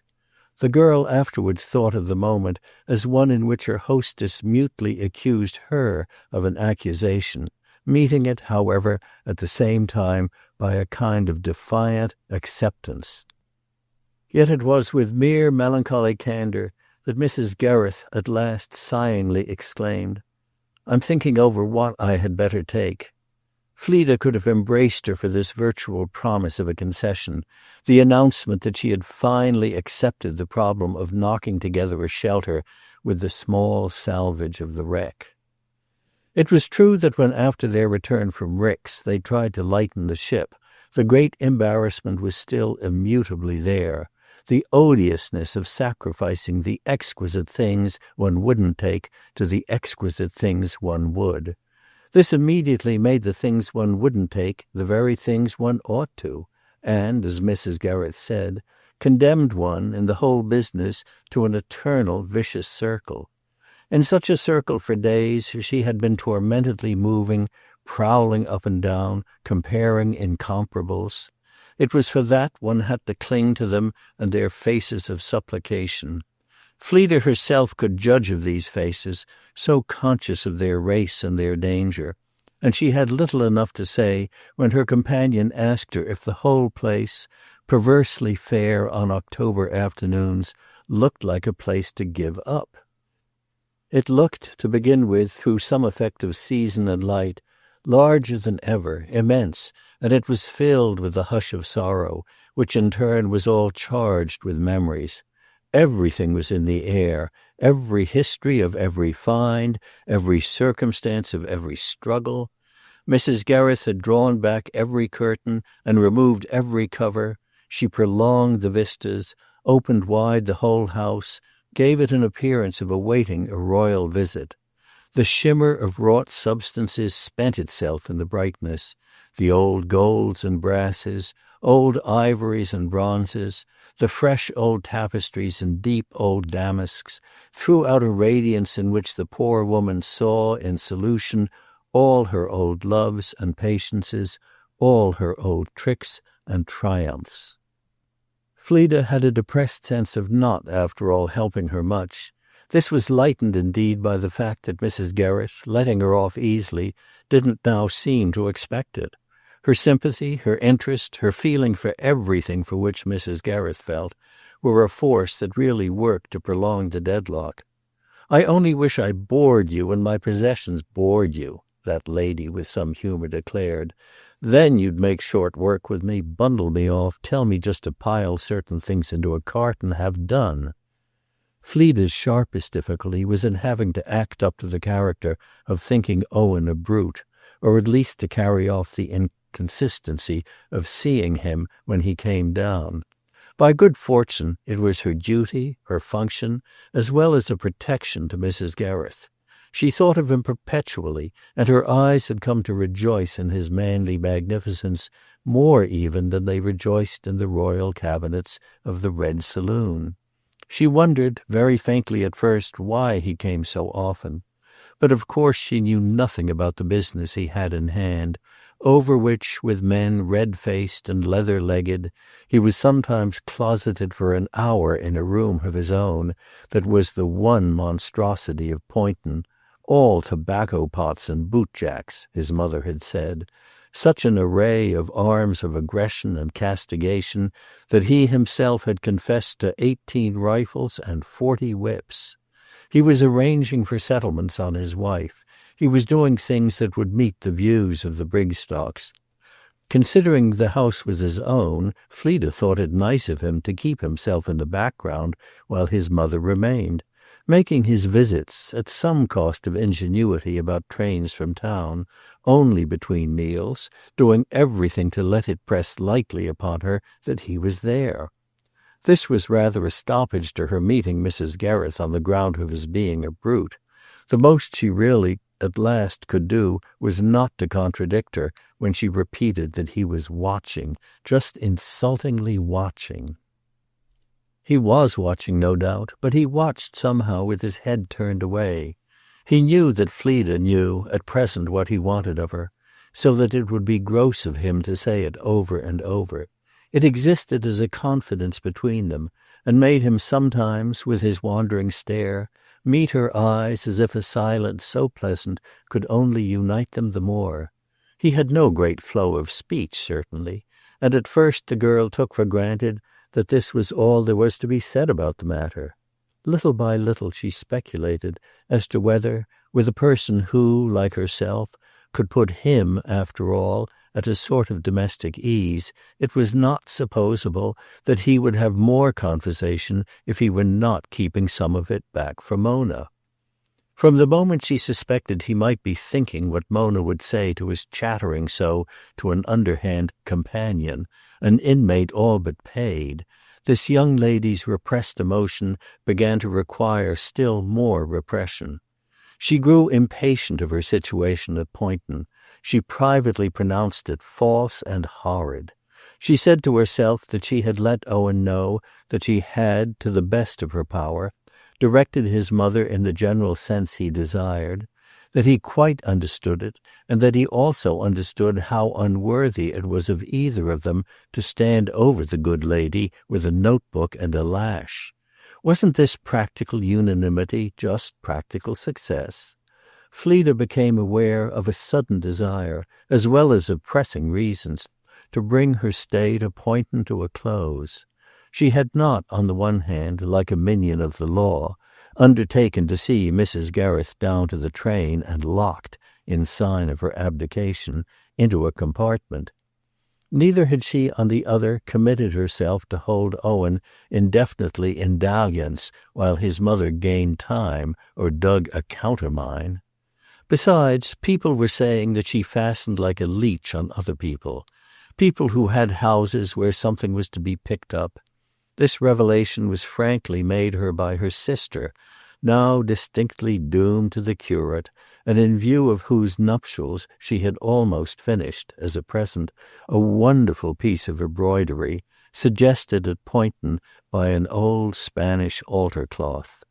She would have to exert herself still further for the intended recipient of this offering, turn her out for her marriage with more than that drapery. She would go up to town, in short, to dress Maggie, and their father, in lodgings at West Kensington, would stretch a point and take them in. He, to do him justice, never reproached her with profitable devotions. So far as they existed, he consciously profited by them. Mrs. Gereth gave her up as heroically as if she had been a great bargain, and Fleda knew that she wouldn't at present miss any of Owen's, for Owen was shooting at Waterbath. Owen shooting was Owen lost, and there was scant sport at Poynton. The first news she had from Mrs. Gereth was news of that lady's having accomplished, in form at least, her migration. The letter was dated from Rix, to which place she had been transported by an impulse apparently as sudden as the inspiration she had obeyed before. "Yes, I've literally come," she wrote. "With a bandbox and a kitchen maid, I've crossed the Rubicon, I've taken possession. It has been like plumping into cold water. I saw the only thing was to do it, not to stand shivering. I shall have warmed the place a little by simply being here for a week. When I come back, the ice will have been broken. I didn't write to you to meet me on my way through town, because I know how busy you are, and because, besides, I'm too savage and odious to be fit company even for you. You'd say I really go too far, and there's no doubt whatever I do. I'm here, at any rate, just to look round once more, to see that certain things are done before I enter in force. I shall probably be at Poynton all next week. There's more room than I quite measured the other day, and a rather good set of old Worcester. But what are space and time? What's even old Worcester to your wretched and affectionate A.G.?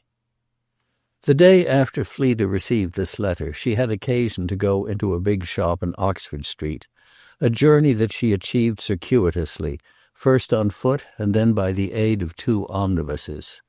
The second of these vehicles put her down on the side of the street opposite her shop, and while on the curbstone she humbly waited, with a parcel, an umbrella, and a tucked-up frock, to cross in security, she became aware that close beside her a hansom had pulled up short in obedience to the brandished stick of a demonstrative occupant.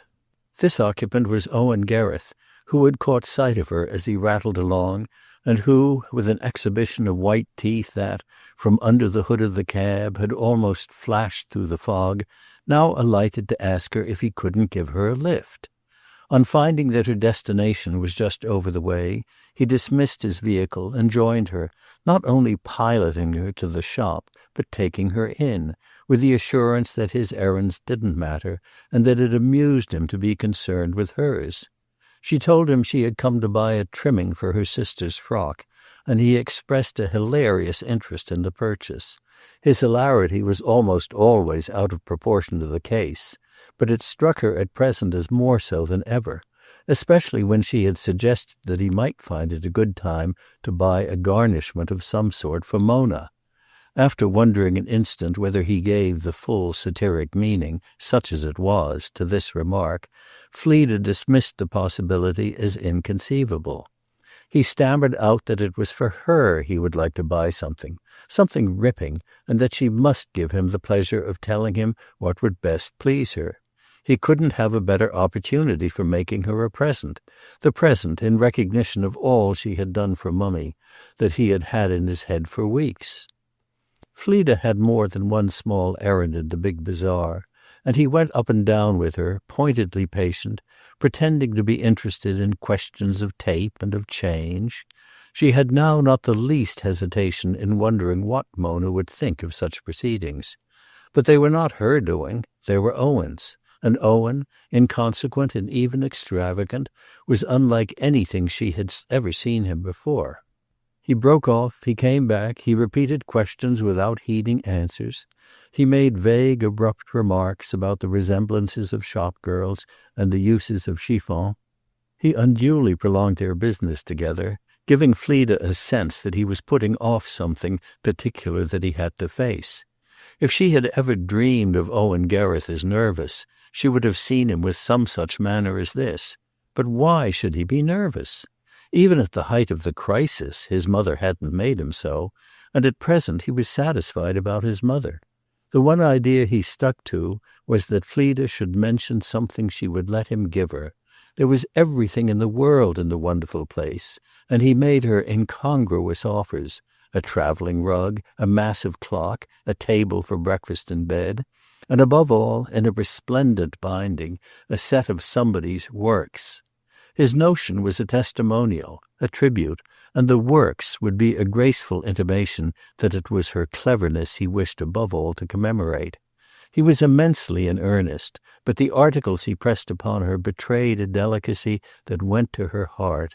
What he would really have liked, as he saw them tumbled about, was one of the splendid stuffs for a gown, a choice prescribed by his fear of seeming to patronize her, to refer to her small means and her deficiencies. Fleda found it easy to chaff him about his exaggeration of her deserts. She gave him the just measure of them in consenting to accept a small pin-cushion costing 6pence, in which the letter F was marked out with pins. A sense of loyalty to Mona was not needed to enforce this discretion, and after that first allusion to her, she never sounded her name. She noticed on this occasion more things in Owen Gereth than she had ever noticed before, but what she noticed most was that he said no word of his intended. She asked herself what he had done, in so long a parenthesis, with his loyalty, or at least with his form, and then reflected that even if he had done something very good with them, the situation in which such a question could come up was already a little strange. Of course he wasn't doing anything so vulgar as to make love to her, but there was a kind of punctilio for a man who was engaged. That punctilio didn't prevent Owen from remaining with her after they had left the shop, from hoping she had a lot more to do, and from pressing her to look with him for a possible glimpse of something she might really let him give her, into the windows of other establishments. There was a moment when, under this pressure, she made up her mind that his tribute would be, if analyzed, a tribute to her insignificance. But all the same he wanted her to come somewhere and have luncheon with him. What was that a tribute to? She must have counted very little if she didn't count too much for a romp in a restaurant. She had to get home with her trimming, and the most in his company she was amenable to was a retracing of her steps to the Marble Arch, and then, after a discussion when they had reached it, a walk with him across the park. She knew Mona would have considered that she ought to take the omnibus again, but she had now to think for Owen as well as for herself. She couldn't think for Mona. Even in the park the autumn air was thick, and as they moved westward over the grass, which was what Owen preferred, the cool grayness made their words soft, made them at last rare, and everything else dim. He wanted to stay with her. He wanted not to leave her. He had dropped into complete silence, but that was what his silence said. What was it he had postponed? What was it he wanted still to postpone? She grew a little scared as they strolled together, and she thought. It was too confused to be believed, but it was as if somehow he felt differently. Fleda Vetch didn't suspect him at first of feeling differently to her, but only of feeling differently to Mona. Yet she was not unconscious that this latter difference would have had something to do with his being on the grass beside her. She had read in novels about gentlemen who, on the eve of marriage, winding up the past, had surrendered themselves for the occasion to the influence of a former tie, and there was something in Owen's behavior now, something in his very face, that suggested a resemblance to one of those gentlemen. But whom and what, in that case, would Fleda herself resemble? She wasn't a former tie. She wasn't any tie at all. She was only a deep little person for whom happiness was a kind of a pearl-diving plunge. It was down at the very bottom of all that had lately occurred, for all that had lately occurred was that Owen Gereth had come and gone at Poynton. That was the small sum of her experience, and what it had made for her was her own affair, quite consistent with her not having dreamed it had made a tie, at least what she called one, for Owen. The old one, at any rate, was Mona whom he had known so very much longer. They walked far, to the southwest corner of the great gardens, where, by the old round pond and the old red palace, when she had put out her hand to him in farewell, declaring that from the gate she must positively take a conveyance, it seemed suddenly to rise between them that this was a real separation. She was on his mother's side, she belonged to his mother's life, and his mother in the future would never come to Poynton. After what had passed, she wouldn't even be at his wedding, and it was not possible now that Mr. Gereth should mention that ceremony to the girl, much less express a wish that the girl should be present at it. Mona, from decorum, and with reference less to the bridegroom than to the bridegroom's mother, would of course not invite any such girl as Fleda. Everything therefore was ended. They would go their different ways. This was the last time they would stand face to face. They looked at each other with the fuller sense of it, and on Owen's part with an expression of dumb trouble. The intensification of his usual appeal to any interlocutor to add the right thing to what he said. To Fleda, at this moment, it appeared that the right thing might easily be the wrong. At any rate, he only said, "I want you to understand, you know. I want you to understand." What did he want her to understand? He seemed unable to bring it out, and this understanding was moreover exactly what she wished not to arrive at. Bewildered as she was, she had already taken in as much as she should know what to do with. The blood also was rushing into her face. He liked her. It was stupefying, more than he really ought. That was what was the matter with him, and what he desired her to swallow. So that she was suddenly as frightened as some thoughtless girl who finds herself the object of an overture from a married man. "Good-bye, Mr. Gereth. I must get on," she declared with a cheerfulness that she felt to be an unnatural grimace. She broke away from him sharply, smiling, backing across the grass, and then turning altogether and moving as fast as she could. "Good-bye, good-bye," she threw off again as she went, wondering if he would overtake her before she reached the gate, conscious with a red disgust that her movement was almost a run, conscious, too, of just the confused, handsome face with which he would look after her. She felt as if she had answered a kindness with a great flouncing snub, but in any case she had got away, though the distance to the gate, her ugly gallop down the broad walk, every graceless jerk of which hurt her, seemed endless. She signed from afar to a cab on the stand in the Kensington Road, and scrambled into it, glad of the encompassment of the four-wheeler that had officiously obeyed her summons, and that, at the end of 20 yards, when she had violently pulled up a glass, permitted her to recognize the fact that she was on the point of bursting into tears. Chapter 7.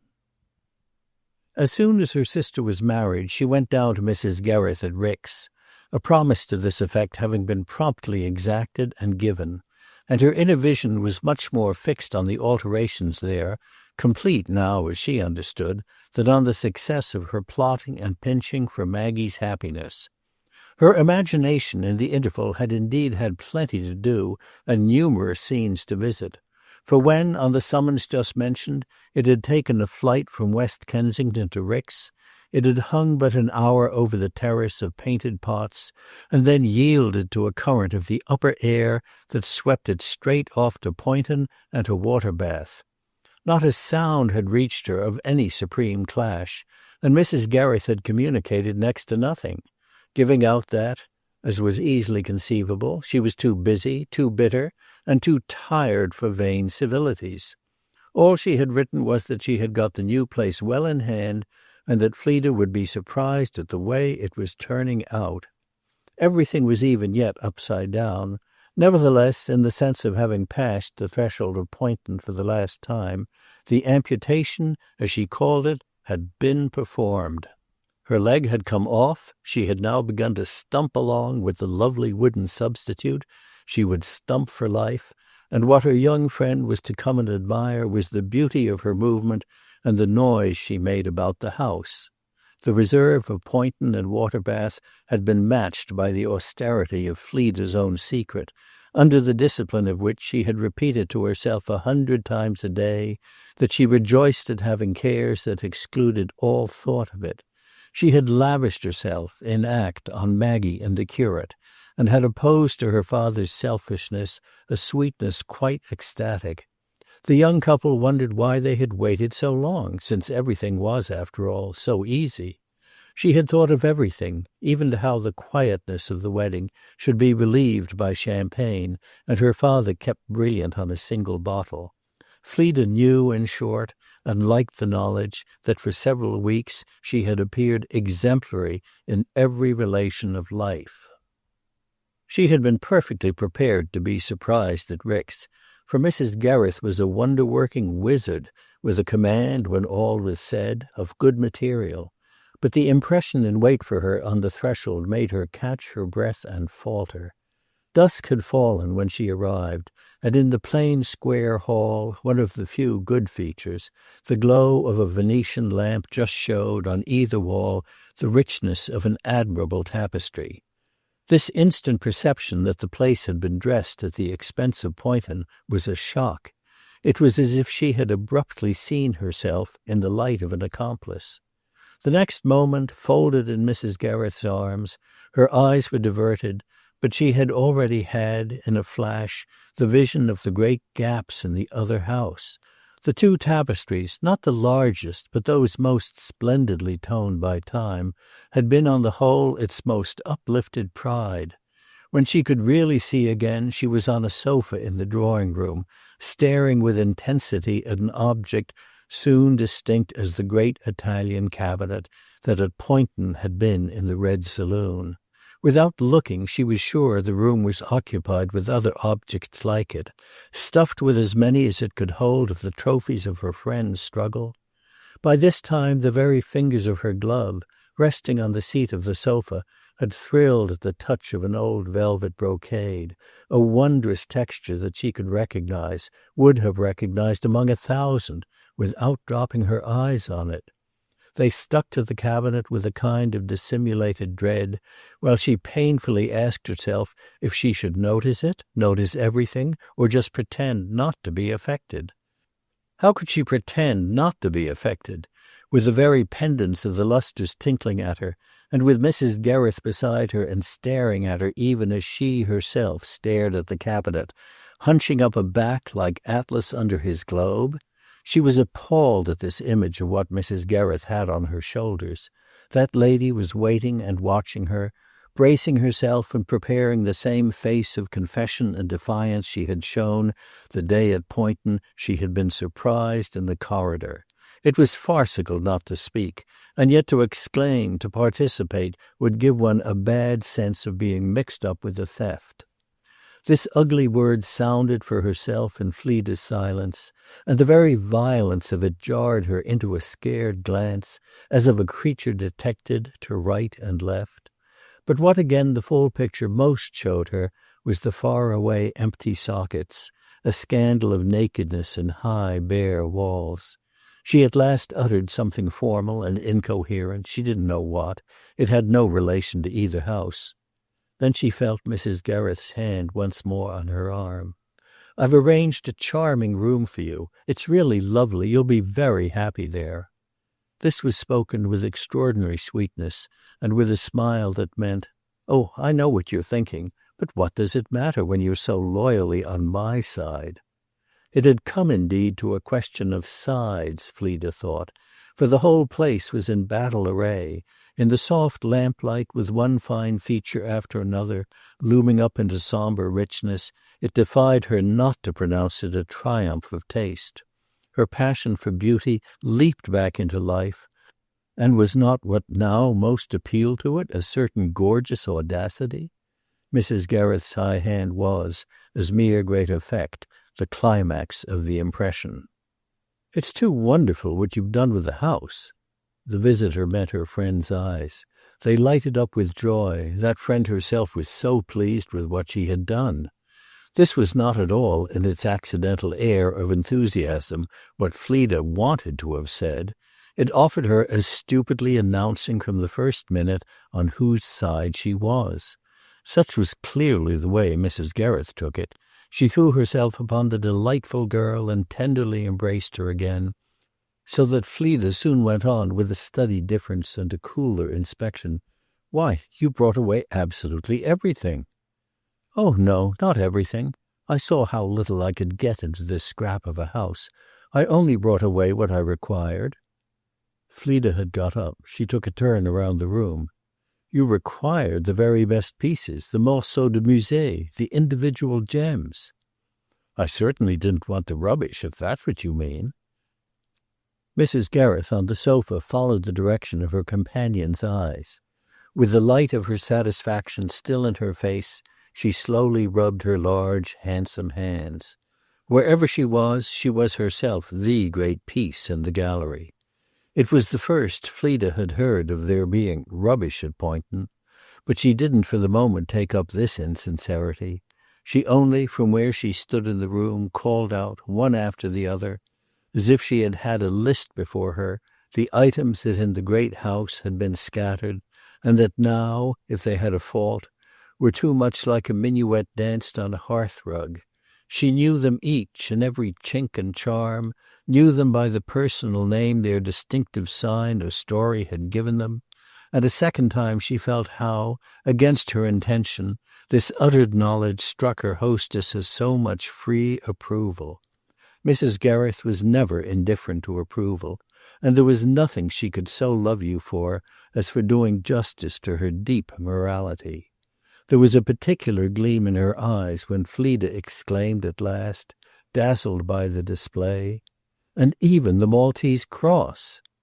That description, though technically incorrect, had always been applied at Poynton to a small but marvellous crucifix of ivory, a masterpiece of delicacy, of expression, and of the great Spanish period, the existence and precarious accessibility of which she had heard of at Malta years before, by an odd and romantic chance, a clue followed through mazes of secrecy, till the treasure was at last unearthed. "Even the Maltese cross?" Mrs. Gereth rose as she sharply echoed the words. "My dear child, you don't suppose I'd have sacrificed that? For what in the world would you have taken me?" "A bibelot the more or less," Fleda said, "could have made little difference in this grand general view of you. I take you simply for the greatest of all conjurers.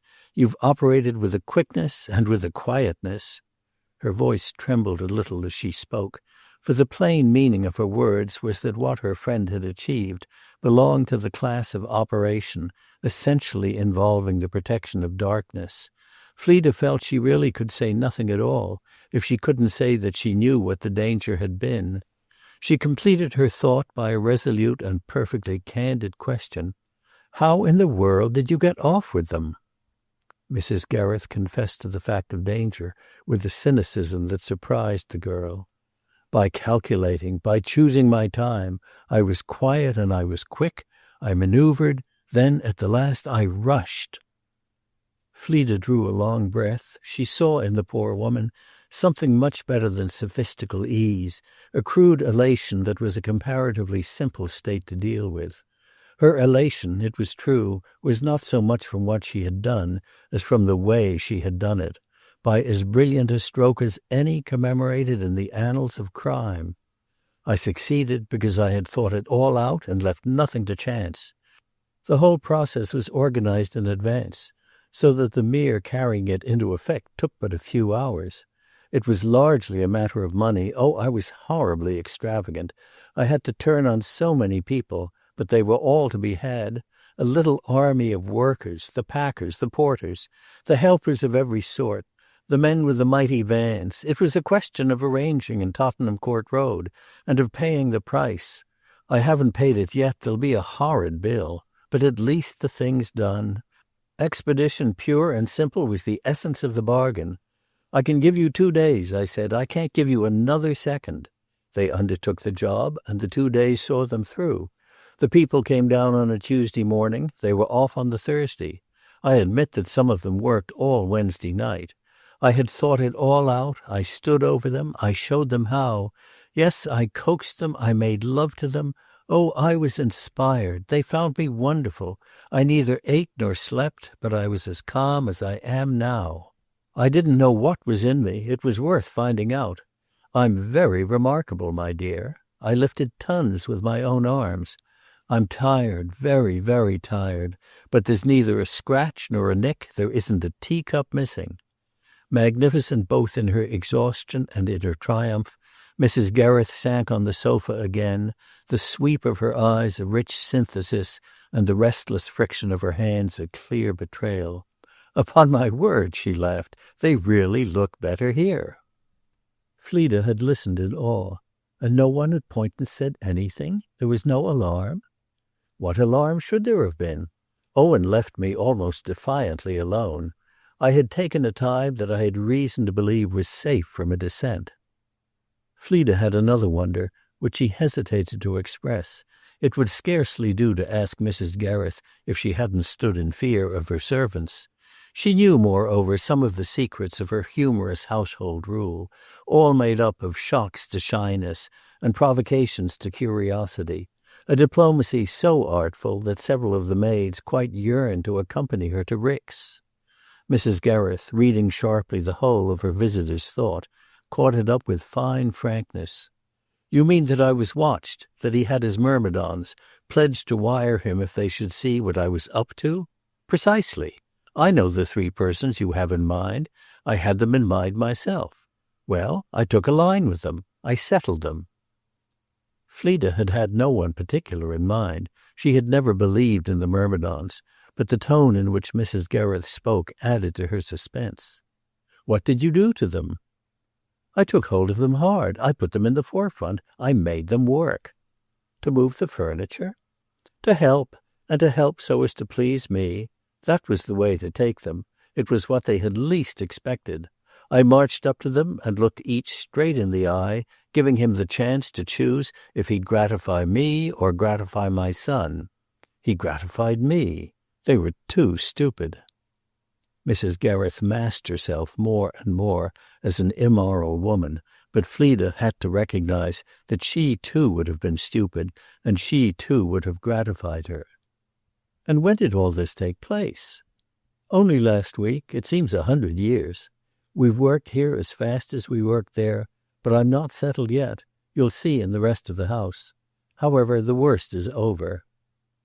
"Do you really think so?" Fleda presently inquired. "I mean, does he, after the fact, as it were, accept it?" "Owen, what I've done? I haven't the least idea," said Mrs. Gereth. "Does Mona?"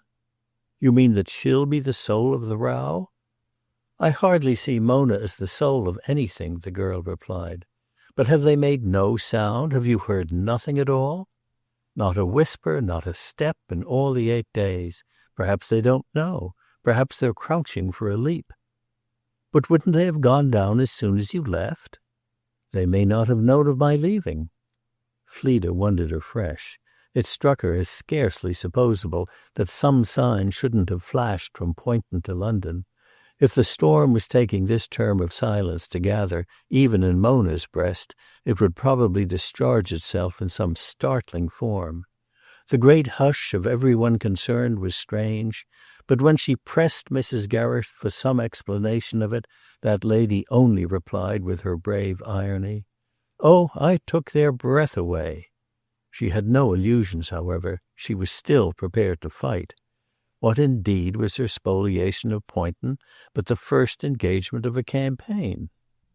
All this was exciting, but Fleda's spirit dropped at bedtime in the quarter embellished for her pleasure, where she found several of the objects that in her earlier room she had most admired. These had been reinforced by other pieces from other rooms, so that the quiet air of it was a harmony without a break, the finished picture of a maiden's bower. It was the sweetest Louis XVI, all assorted and combined, old, chastened, figured, faded France. Fleda was impressed anew with her friend's genius for composition. She could say to herself that no girl in England that night went to rest with so picked a guard. But there was no joy for her in her privilege, no sleep even for the tired hours that made the place, in the embers of the fire and the winter dawn, look grey, somehow, and loveless. She couldn't care for such things when they came to her in such ways. There was a wrong about them all that turned them to ugliness. In the watches of the night she saw Poynton dishonored. She had cherished it as a happy whole, she reasoned, and the parts of it now around her seemed to suffer like chopped limbs. Before going to bed she had walked about with Mrs. Gereth, and had seen at whose expense the whole house had been furnished. At poor Owen's, from top to bottom, there wasn't a chair he hadn't sat upon. The maiden aunt had been exterminated, no trace of her to tell her tale. Fleda tried to think of some of the things at Poynton still unappropriated, but her memory was a blank about them, and in trying to focus the old combinations, she saw again nothing but gaps and scars, a vacancy that gathered at moments into something worse. This concrete image was her greatest trouble, for it was Owen Gereth's face, his sad, strange eyes, fixed upon her now as they had never been. They stared at her out of the darkness, and their expression was more than she could bear. It seemed to say that he was in pain and that it was somehow her fault. He had looked to her to help him, and this was what her help had been. He had done her the honor to ask her to exert herself in his interest, confiding to her a task of difficulty, but of the highest delicacy. Hadn't that been exactly the sort of service she longed to render him? Well, her way of rendering it had been simply to betray him and hand him over to his enemy. Shame, pity, resentment oppressed her in turn.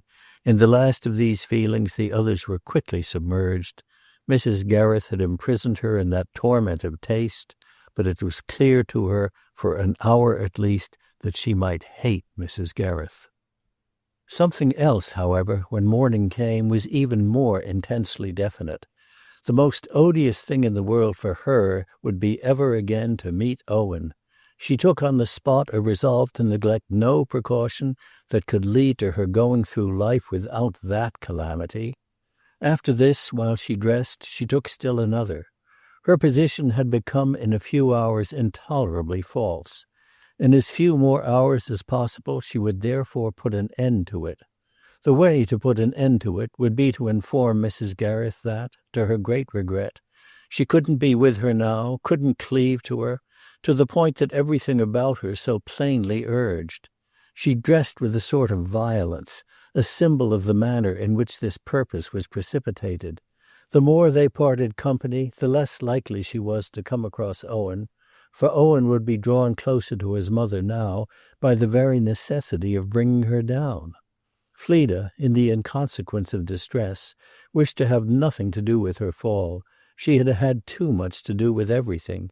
She was well aware of the importance, before breakfast, and in view of any light they might shed on the question of motive, of not suffering her invidious expression of a difference to be accompanied by the traces of tears. But it none the less came to pass, downstairs, that after she had subtly put her back to the window to make a mystery of the state of her eyes, she stupidly let a rich sob escape her before she could properly meet the consequences of being asked if she wasn't delighted with her room. This accident struck her on the spot as so grave that she felt the only refuge to be instant hypocrisy, some graceful impulse that would charge her emotion to the quickened sense of her friend's generosity. A demonstration entailing a flutter round the table and a renewed embrace, and not so successfully improvised but that Fleda fancied Mrs. Gereth to have been only half reassured. She had been startled at any rate, and she might remain suspicious. This reflection interposed by the time, after breakfast, the girl had recovered sufficiently to say what was in her heart. She accordingly didn't say it that morning at all. She had absurdly veered about. She had encountered the shock of the fear that Mrs. Gereth, with sharpened eyes, might wonder why the deuce, she often wondered in that phrase, she had grown so warm about Owen's rights. She would doubtless at a pinch be able to defend them on abstract grounds, but that would involve a discussion, and the idea of a discussion made her nervous for her secret. Until in some way Poynton should return the blow and give her a cue, she must keep nervousness down, and she called herself a fool for having forgotten, however briefly, that her one safety was in silence. Directly after luncheon, Mrs. Gereth took her into the garden for a glimpse of the revolution, or at least, said the mistress of Rix, of the great row that had been decreed there. But the ladies had scarcely placed themselves to this view before the young one found herself embracing a prospect that opened in quite another quarter. Her attention was called to it, oddly, by the streamers of the parlour-maid's cap, which, flying straight behind the neat young woman who unexpectedly burst from the house and showed a long red face as she ambled over the grass, seemed to articulate in their flutter the name that Fleda lived at present only to catch. Poynton, Poynton, said the morsels of muslin, so that the parlour-maid became on the instant an actress in the drama, and Fleda, assuming pusillanimously that she herself was only a spectator, looked across the footlights at the exponent of the principal part. The manner in which this artist returned her look showed that she was equally preoccupied. Both were haunted alike by possibilities. but the apprehension of neither, before the announcement was made, took the form of the arrival at Rick's, in the flesh, of Mrs. Gereth's victim. When the messenger informed them that Mr. Gereth was in the drawing-room, the blank "Oh!" emitted by Fleda was quite as precipitate as the sound on her hostess's lips, besides being, as she felt, much less pertinent. "I thought it would be somebody," that lady afterwards said, "but I expected on the whole a solicitor's clerk." Fleda didn't mention that she herself had expected on the whole a pair of constables. She was surprised by Mrs. Gereth's question to the parlour-maid. "For whom did he ask?" "Why, for you, of course, dearest friend," Fleda interjected, falling instinctively into the address that embodied the intensest pressure. She wanted to put Mrs. Gereth between her and her danger. "He asked for Miss Vetch, Mum," the girl replied with a face that brought startlingly to Fleda's ear the muffled chorus of the kitchen. "Quite proper," said Mrs. Gereth austerely. Then to Fleda, "Please go to him." "But what to do?" "What you always do, to see what he wants." Mrs. Gereth dismissed the maid. "Tell him Miss Vetch will come." Fleda saw that nothing was in the mother's imagination at this moment but the desire not to meet her son. She had completely broken with him, and there was little in what had just happened to repair the rupture. It would now take more to do so than his presenting himself uninvited at her door. "He's right in asking for you. He's aware that you're still our communicator. Nothing has occurred to alter that. To what he wishes to transmit through you, I'm ready, as I've been ready before, to listen. As far as I'm concerned, if I couldn't meet him a month ago, how am I to meet him today? If he has come to say, 'My dear mother, you're here in the hovel into which I've flung you, with consolations that give me pleasure,' I'll listen to him, but on no other footing. That's what you're to ascertain, please. You'll oblige me as you've obliged me before. There." Mrs. Gereth turned her back, and with a fine imitation of superiority, began to redress the miseries immediately before her. Fleda meanwhile hesitated, lingered for some minutes where she had been left, feeling secretly that her fate still had her in hand. It had put her face to face with Owen Gereth, and it evidently meant to keep her so. She was reminded afresh of two things, one of which was that, though she judged her friend's rigour, she had never really had the story of the scene enacted in the great awe-stricken house between the mother and the son weeks before, the day the former took to her bed in her overthrow. The other was that at Rick's as at Poynton, it was before all things her place to accept thankfully a usefulness not, she must remember, universally acknowledged. What determined her at the last, while Mrs. Gereth disappeared in the shrubbery, was that, though she was at a distance from the house and the drawing-room was turned the other way, she could absolutely see the young man alone there with the sources of his pain. She saw his simple stare at his tapestries, heard his heavy tread on the carpets, and the hard breath of his sense of unfairness. At this she went to him fast. Chapter 8. "I asked for you," he said when she stood there, "because I heard from the flyman who drove me from the station to the inn that he had brought you here yesterday. We had some talk. He mentioned it." "You didn't know I was here?" "No, I knew only that you had had in London all you told me that day to do. And it was Mona's idea that after your sister's marriage you were staying on with your father. So I thought you were with him still." "I am," Fleda replied, idealizing a little the fact. "I'm here only for a moment. But do you mean," she went on, "that if you had known I was with your mother you wouldn't have come down?" The way Owen hung fire at this question made it sound more playful than she had intended. She had in fact no consciousness of any intention but that of confining herself rigidly to her function. She could already see that in whatever he had now braced himself for, she was an element he had not reckoned with. His preparation had been of a different sort, the sort congruous with his having been careful to go first and lunch solidly at the inn. He had not been forced to ask for her, but she became aware in his presence of a particular desire to make him feel that no harm could really come to him. She might upset him, as people called it, but she would take no advantage of having done so. She had never seen a person with whom she wished more to be light and easy, to be exceptionally human. The account he presently gave of the matter was that he indeed wouldn't have come if he had known she was on the spot. Because then, didn't she see, he could have written to her. He would have had her there to let fly at his mother. That would have saved me. Well, it would have saved me a lot. Of course I would rather see you than her, he somewhat awkwardly added. When the fellow spoke of you, I assure you I quite jumped at you. In fact, I've no real desire to see Mummy at all.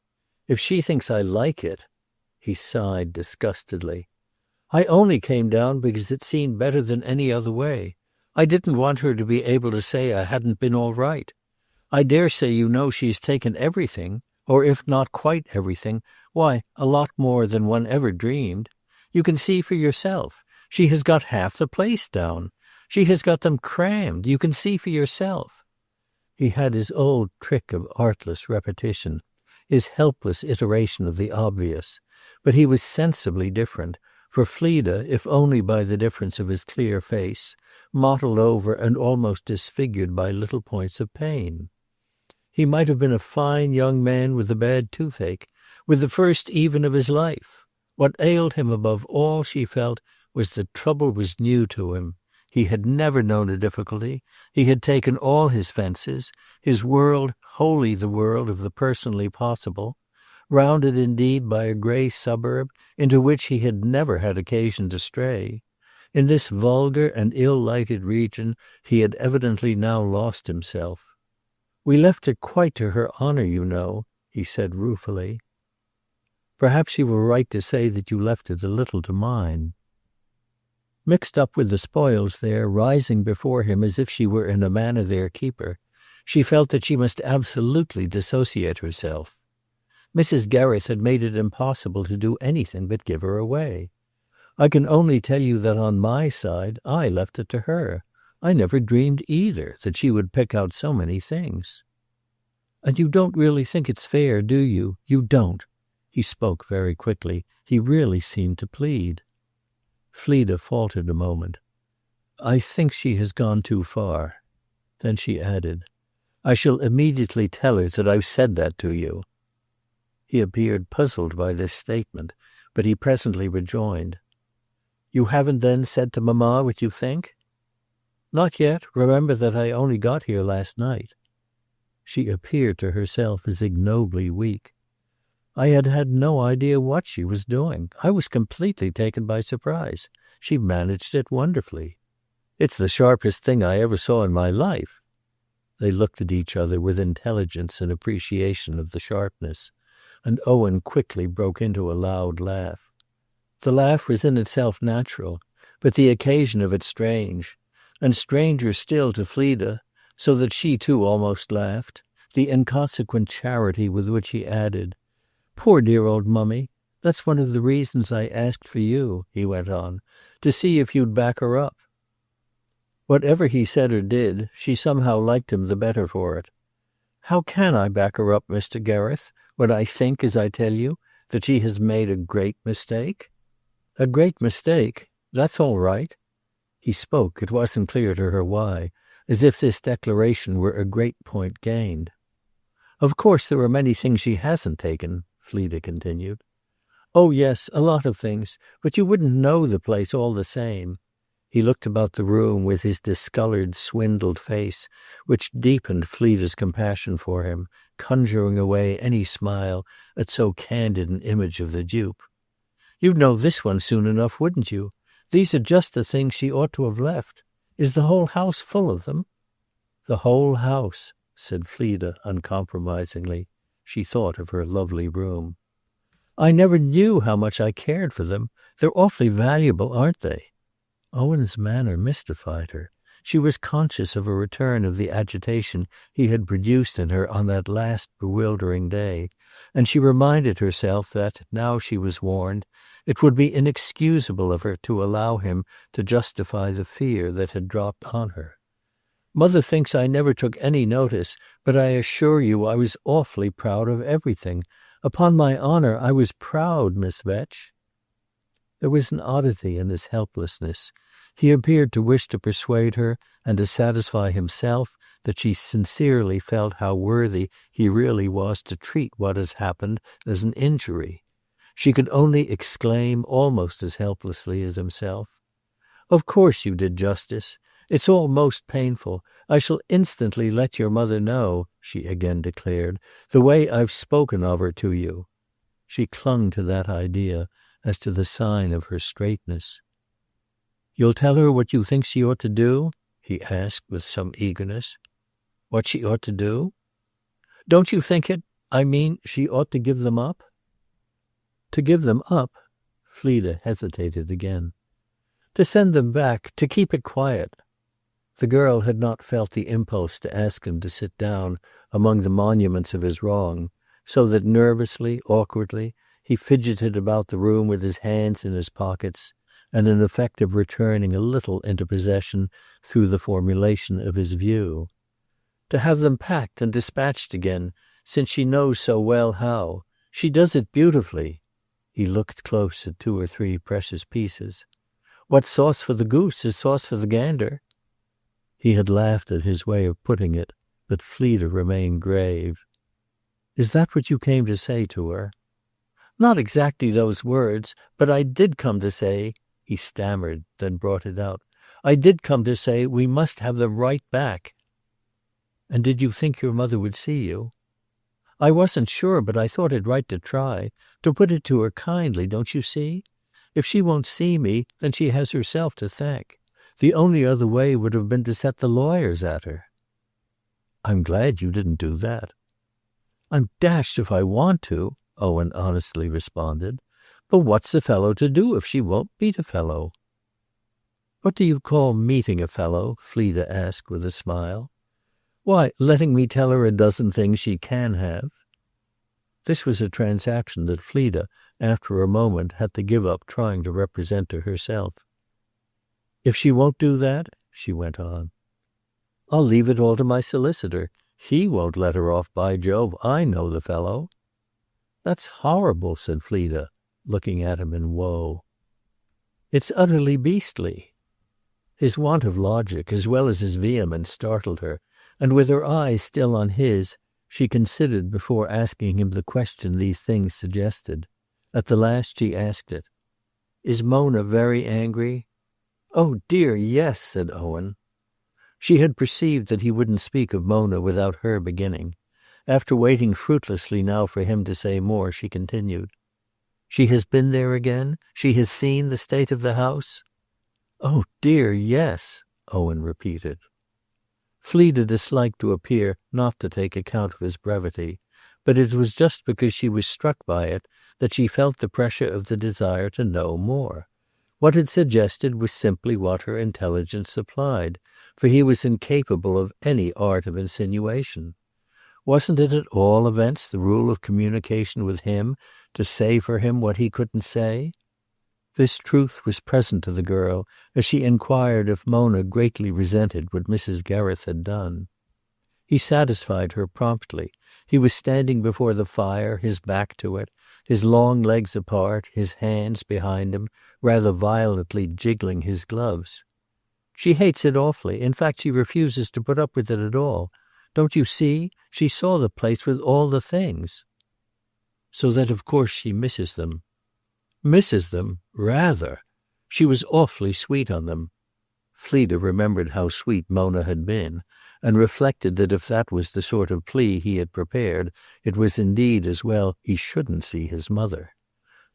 This was not all she wanted to know, but it came over her that it was all she needed. "You see, it puts me in the position of not carrying out what I promised," Owen said. "As she says herself," he hesitated an instant, "it's just as if I had obtained her under false pretenses." Just before, when he spoke with more drollery than he knew, it had left Fleda serious, but now his own clear gravity had the effect of exciting her mirth.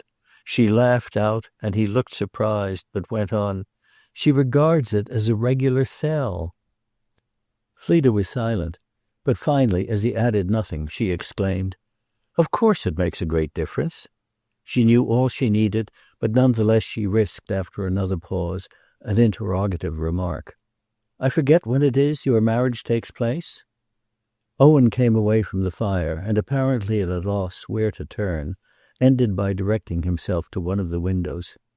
"It's a little uncertain. The date isn't quite fixed." "Oh, I thought I remembered that at Poynton you had told me a day, and that it was near at hand." "I dare say I did. It was for the 19th, but we've altered that. She wants to shift it." He looked out of the window.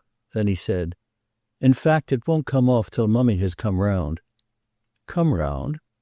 "Put the place as it was." In his offhand way he added, "You know what I mean." He spoke not impatiently, but with a kind of intimate familiarity, the sweetness of which made her feel a pang for having forced him to tell her what was embarrassing to him, what was even humiliating. Yes, indeed, she knew all she needed. All she needed was that Mona had proved apt at putting down that wonderful patent leather foot. Her type was misleading only to the superficial, and no one in the world was less superficial than Fleda. She had guessed the truth at Waterbath, and she had suffered from it at Poynton. At Rick's the only thing she could do was to accept it with a dumb exaltation that she felt rising. Mona had been prompt with her exercise of the member in question, for it might be called prompt to do that sort of thing before marriage. That she had indeed been premature, who should say save those who should have read the matter in the full light of results? Neither at Waterbath nor Poynton had even Fleda's thoroughness discovered all there was, or rather all there was not, in Owen Gereth. "Of course it makes all the difference," she said in answer to his last words. She pursued after considering, "What you wish me to say from you then to your mother is that you demand immediate and practically complete restitution?" "Yes, please. It's tremendously good of you." "Very well, then. Will you wait?" For Mummy's answer? Owen stared and looked perplexed. He was more and more fevered with so much vivid expression of his case. "Don't you think that if I'm here she may hate it worse? Think I may want to make her reply bang off?" Fleda thought. "You don't, then?" "I want her to take it in the right way, don't you know? Treat her as if I gave her more than just an hour or two." "I see," said Fleda. "Then if you don't wait, good-bye." This again seemed not what he wanted. "Must you do it, bang off?" "I'm only thinking she'll be impatient. I mean, you know, to learn what will have passed between us." "I see," said Owen, looking at his gloves. "I can give her a day or two, you know. Of course I didn't come down to sleep," he went on. "The inn seems a horrible hole. I know all about the trains, having no idea you were here." Almost as soon as his interlocutress, he was struck with the absence of the visible in this as between effect and cause. "I mean because in that case I should have felt I could stop over. I should have felt I could talk with you a blessed sight longer than with Mummy." "We've already talked a long time," smiled Fleda. "Awfully, haven't we?" He spoke with the stupidity she didn't object to. Inarticulate as he was, he had more to say. He lingered perhaps because he was vaguely aware of the want of sincerity in her encouragement to him to go. "There's one thing, please," he mentioned, as if there might be a great many others too.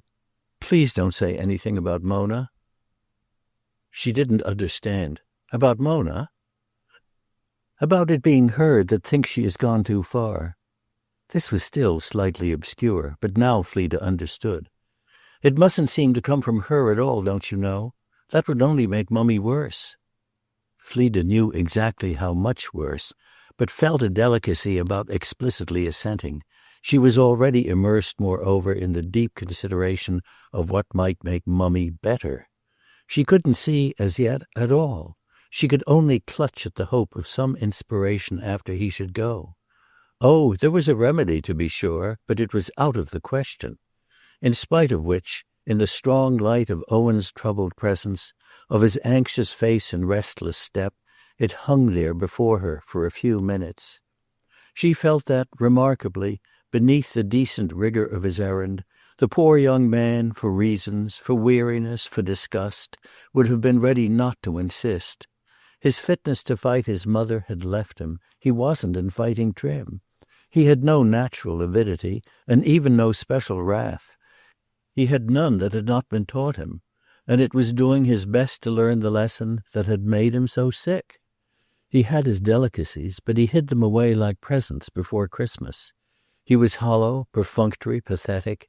He had been girded by another hand. That hand had naturally been Mona's, and it was heavy even now on his strong, broad back. Why then had he originally rejoiced so in its touch? Fleda dashed aside this question, for it had nothing to do with her problem. Her problem was to help him to live as a gentleman and to carry through what he had undertaken. Her problem was to reinstate him in his rights. It was quite irrelevant that Mona had no intelligence of what she had lost, quite irrelevant that she was moved, not by the privation, but by the insult. She had every reason to be moved, though she was so much more movable, in the vindictive way at any rate, than one might have supposed, assuredly more than Owen himself had imagined. "Certainly I shall not mention Mona," Fleda said, "and there won't be the slightest necessity for it. The wrong's quite sufficiently yours, and the demand you make is perfectly justified by it." "I can't tell you what it is to me to feel you on my side," Owen exclaimed. "Up to this time," said Fleda after a pause, "your mother has had no doubt of my being on hers." "Then of course she won't like your changing." "I dare say she won't like it at all." "Do you mean to say you'll have a regular kick-up with her?" "I don't exactly know what you mean by a regular kick-up. We shall naturally have a great deal of discussion, if she consents to discuss the matter at all. That's why you must decidedly give her 2 or 3 days." "I see you think she may refuse to discuss it after all," said Owen. "I'm only trying to be prepared for the worst. You must remember that to have to withdraw from the ground she has taken, to make a public surrender of what she had publicly appropriated, will go uncommonly hard with her pride." Owen considered. His face seemed to broaden, but not into a smile. "I suppose she's tremendously proud, isn't she?" This might have been the first time it had occurred to him. "You know better than I," said Fleda, speaking with high extravagance. "I don't know anything in the world half so well as you. If I were as clever as you, I might hope to get round her." Owen hesitated. Then he went on. "In fact, I don't quite see what even you can say or do that will really fetch her." "Neither do I, as yet. I must think, I must pray," the girl pursued, smiling. "I can only say to you that I'll try. I want to try, you know. I want to help you." He stood looking at her so long on this that she added with much distinctness, "So you must leave me, please, quite alone with her. You must go straight back." "Back to the inn?" "Oh, no, back to town. I'll write to you tomorrow." He turned about vaguely for his hat. "There's the chance, of course, that she may be afraid." "Afraid, you mean, of the legal steps you may take?" "I've got a perfect case. I could have her up. The Brigstocks say it's simply stealing." "I can easily fancy what the Brigstocks say," Fleda permitted herself to remark without solemnity. "It's none of their business, is it?" was Owen's unexpected rejoinder. Fleda had already noted that no one so slow could ever have had such quick transitions. She showed her amusement. "They've a much better right to say it's none of mine." "Well, at any rate you don't call her names." Fleda wondered whether Mona did, and this made it all the finer of her to exclaim in a moment, "You don't know what I shall call her if she holds out." Owen gave her a gloomy glance. Then he blew a speck off the crown of his hat. "But if you do have a set-to with her?" He paused so long for a reply that Fleda said, "I don't think I know what you mean by a set-to." "Well, if she calls you names." "I don't think she'll do that." "What I mean to say is, if she's angry at your backing me up, what will you do then? She can't possibly like it, you know."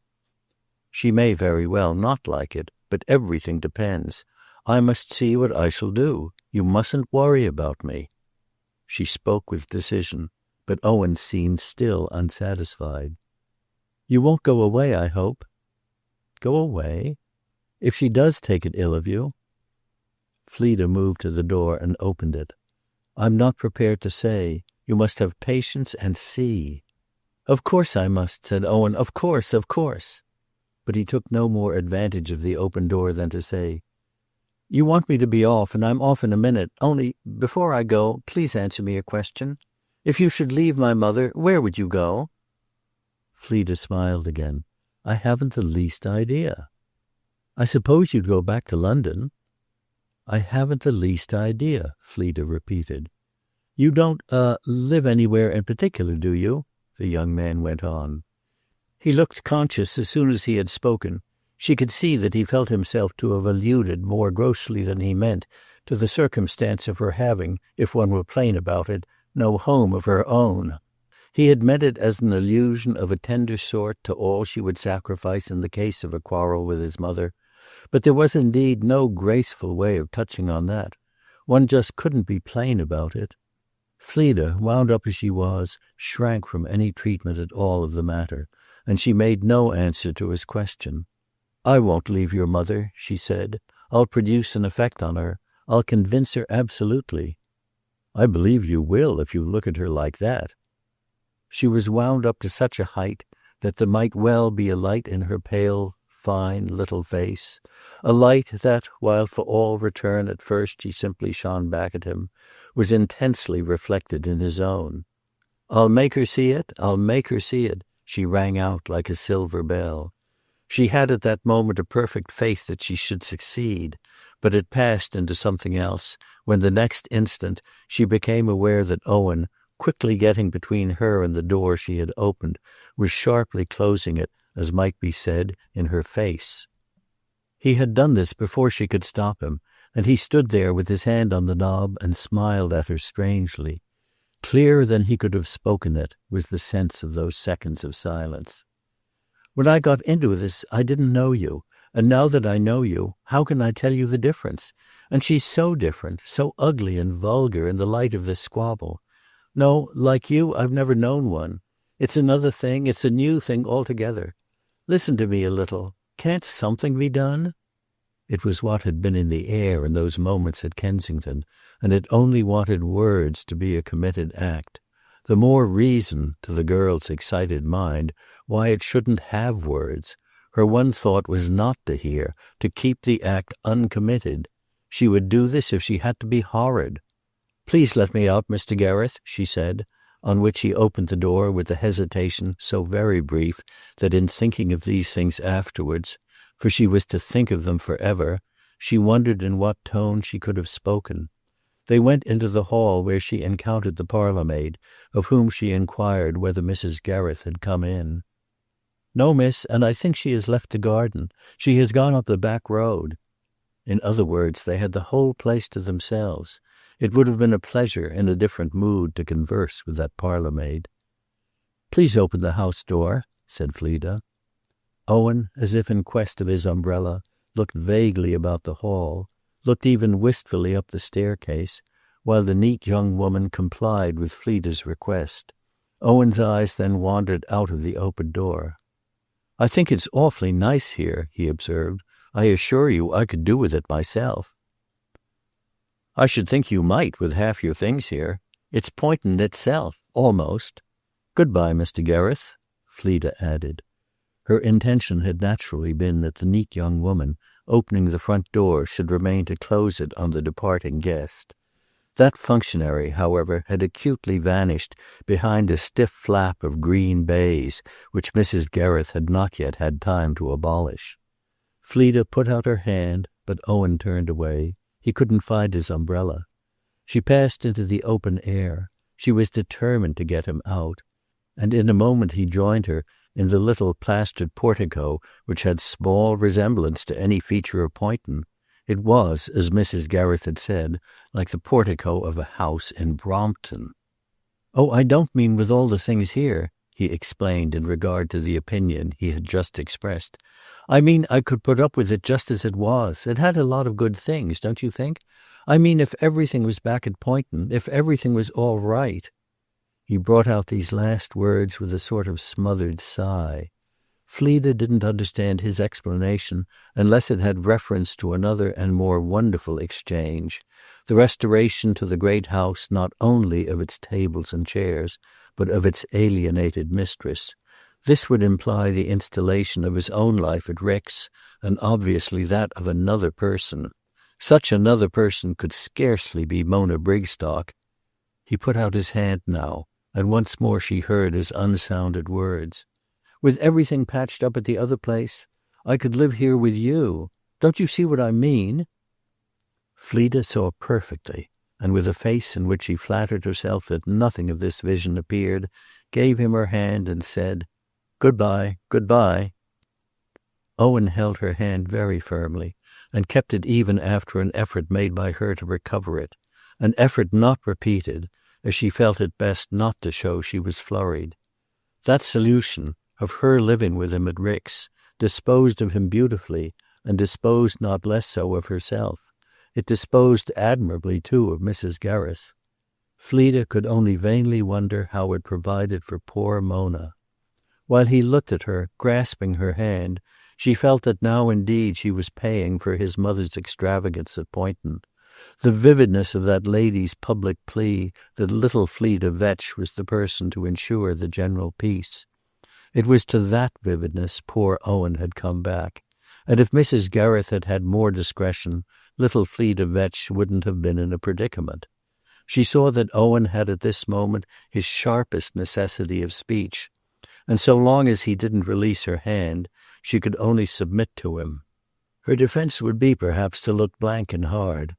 So she looked as blank and hard as she could, with the reward of an immediate sense that this was not a bit what he wanted. It even made him hang fire, as if he were suddenly ashamed of himself, were recalled to some idea of duty and of honor. Yet he none the less brought it out. "There's one thing I dare say I ought to tell you, if you're going so kindly to act for me, though of course you'll see for yourself it's a thing it won't do to tell her." What was it? He made her wait for it again, and while she waited, under firm coercion, she had the extraordinary impression that Owen's simplicity was in eclipse. His natural honesty was like the scent of a flower, and she felt at this moment as if her nose had been brushed by the bloom without the odor. The allusion was undoubtedly to his mother, and was not what he meant about the matter in question the opposite of what he said? That it just would do to tell her? It would have been the first time he had said the opposite of what he meant, and there was certainly a fascination in the phenomenon as well as a challenge to suspense in the ambiguity. "It's just that I understand from Mona, you know," he stammered. "It's just that he's made no bones about bringing home to me." He tried to laugh, and in the effort he faltered again. "About bringing home to you," Fleda encouraged him. He was sensible of it. He achieved his performance. "Why, that if I don't get the things back, every blessed one of them except a few she'll pick out, she won't have anything more to say to me." Fleda, after an instant, encouraged him again. "To say to you?" "Why, she simply won't marry me, don't you see?" Owen's legs, not to mention his voice, had wavered while he spoke, and she felt his possession of her hand loosen, so that she was free again. Her stare of perception broke into a lively laugh. "Oh, you're all right, for you will get them. You will. You're quite safe. Don't worry." She fell back into the house with her hand on the door. "Goodbye, goodbye." She repeated it several times, laughing bravely, quite waving him away, and as he didn't move, and save that he was on the other side of it, closing the door in his face quite as he had closed that of the drawing-room in hers. Never had a face, never at least had such a handsome one, been so presented to that offense. She even held the door a minute, lest he should try to come in again. At last, as she heard nothing, she made a dash for the stairs and ran up.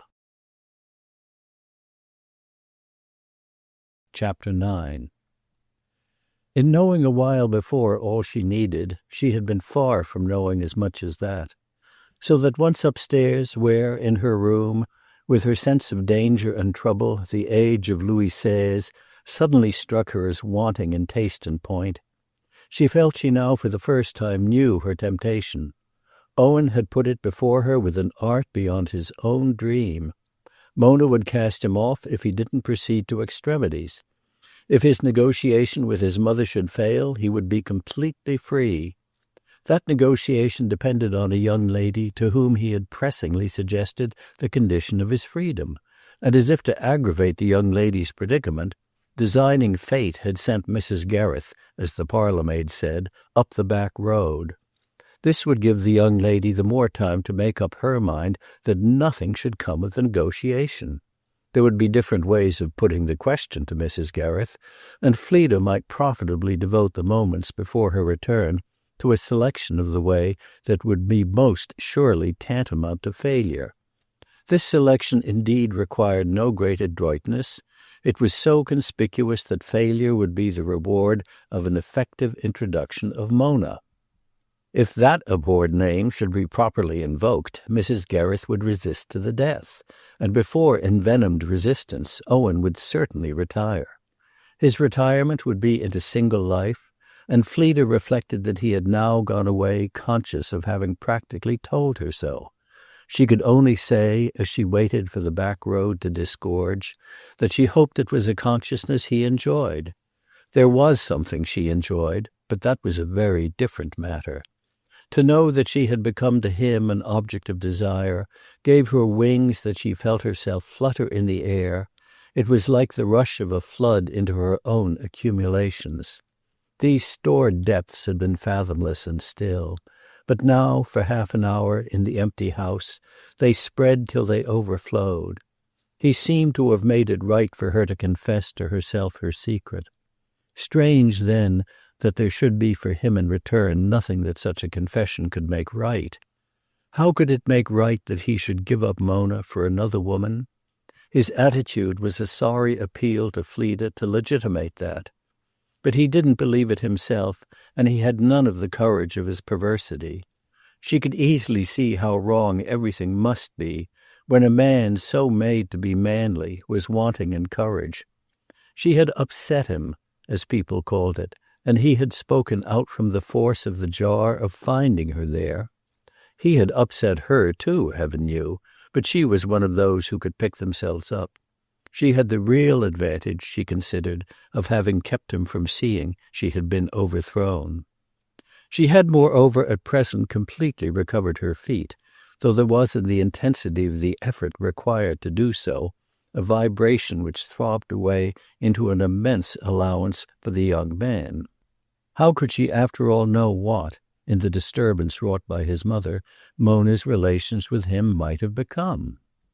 If he had been able to keep his wits, such as they were, more about him, he would probably have felt, as sharply as she felt on his behalf, that so long as those relations were not ended, he had no right to say even the little he had said. He had no right to appear to wish to draw in another girl to help him run away. If he was in a plight, he must get out of the plight himself.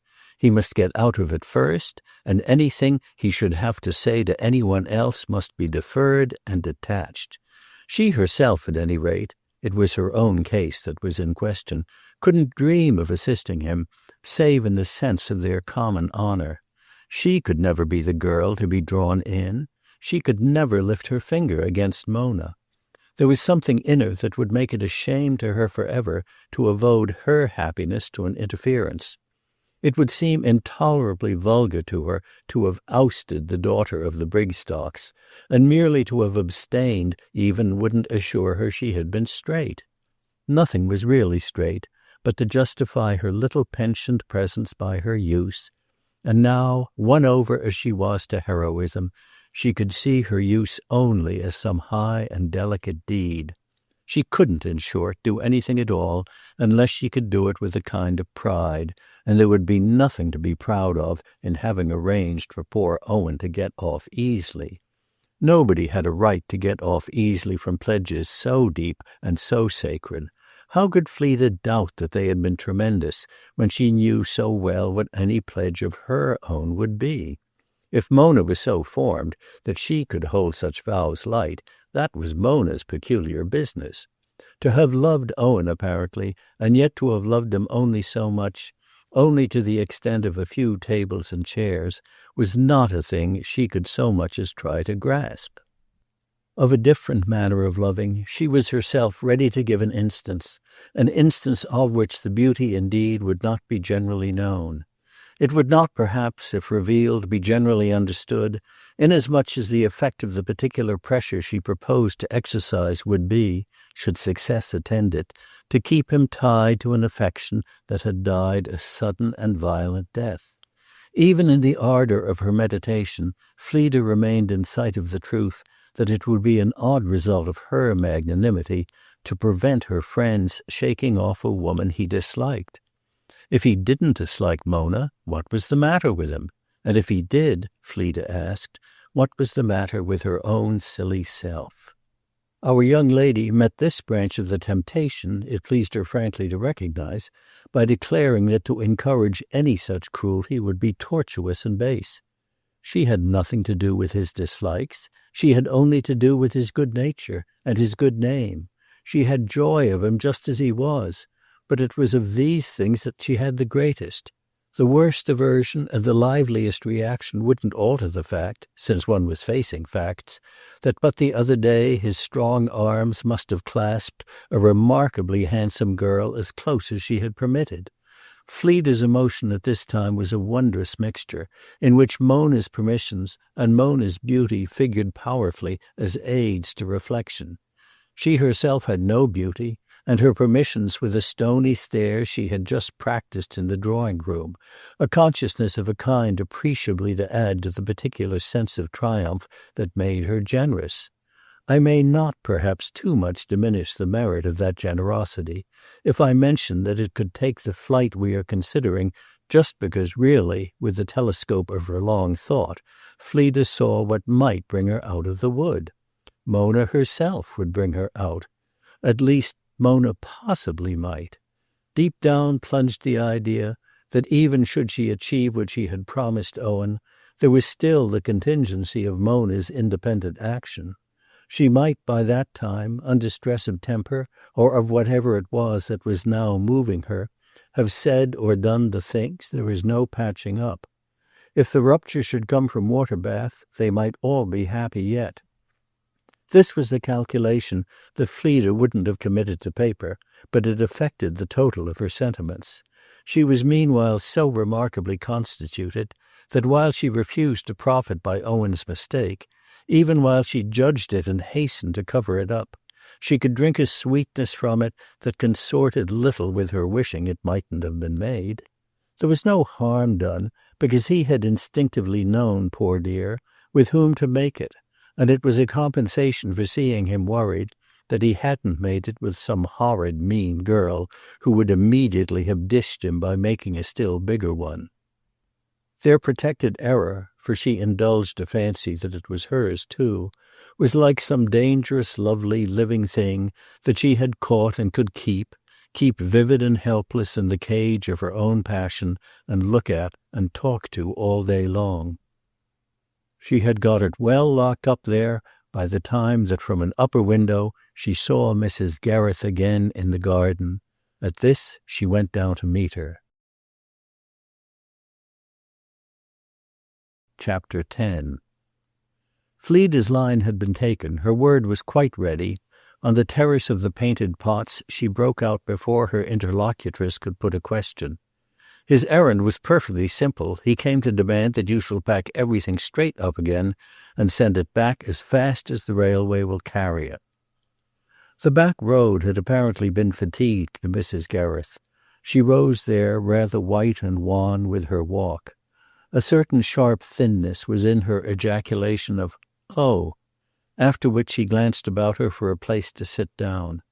The movement was a criticism of the order of events that offered such a piece of news to a lady coming in tired, but Fleda could see that in turning over the possibilities, this particular peril was the one that during the last hour her friend had turned up oftenest.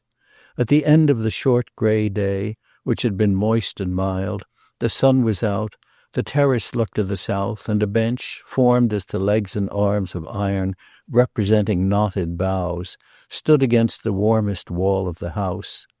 The mistress of Rick sank upon it and presented to her companion the handsome face she had composed to hear everything.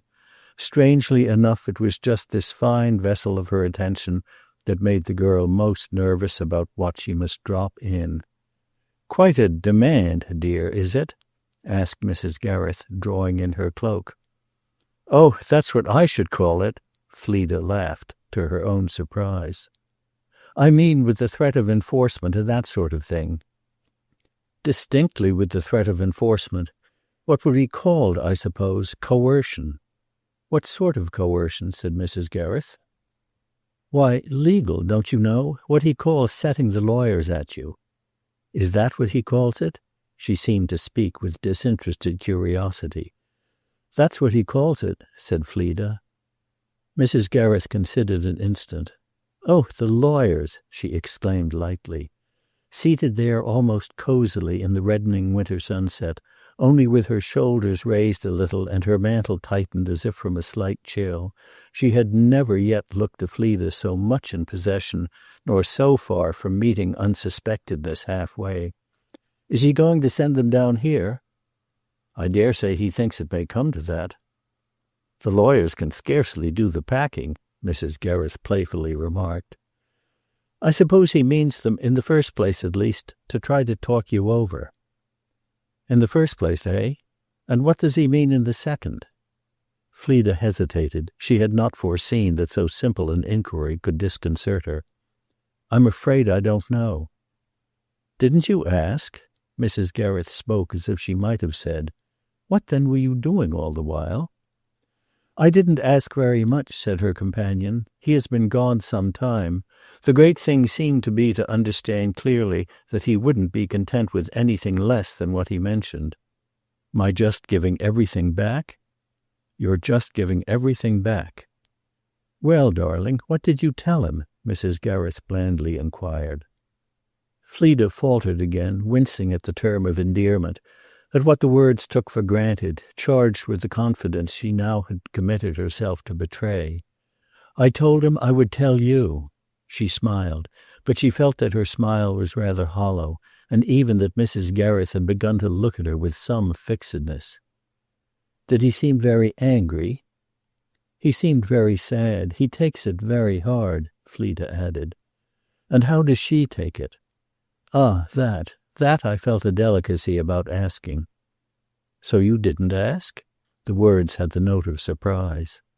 Fleda was embarrassed. She had not made up her mind definitely to lie. "I didn't think you'd care." That small untruth she would risk. "Well, I don't," Mrs. Gereth declared, and Fleda felt less guilty to hear her, for the statement was as inexact as her own. "Didn't you say anything in return?" Mrs. Gereth presently continued. "Do you mean in the way of justifying you?" "I didn't mean to trouble you to do that.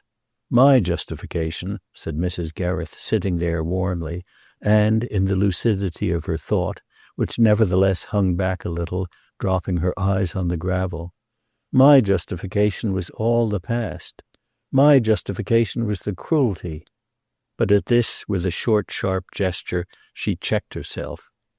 "It's too good of me to talk now." She produced these sentences with a cold patience, as if addressing Fleda in the girl's virtual and actual character of Owen's representative. Our young lady crept to and fro before the bench, combating the sense that it was occupied by a judge, looking at her boot toes, reminding herself in doing so of Mona, and lightly crunching the pebbles as she walked. She moved about because she was afraid, putting off from moment to moment the exercise of the courage she had been sure she possessed. That courage would all come to her if she could only be equally sure that what she should be called upon to do for Owen would be to suffer. She had wondered, while Mrs. Gereth spoke, how that lady would describe her justification. She had described it as if to be irreproachably fair, give her adversary the benefit of every doubt, and then dismiss the question forever. "Of course," Mrs. Gereth went on, "if we didn't succeed in showing him at Poynton the ground we took, it's simply that he shuts his eyes. What I supposed was that you would have given him your opinion, that if I was the woman so signally to assert myself, I'm also the woman to rest upon it imperturbably enough." Fleda stopped in front of her hostess. I gave him my opinion that you're very logical, very obstinate, and very proud."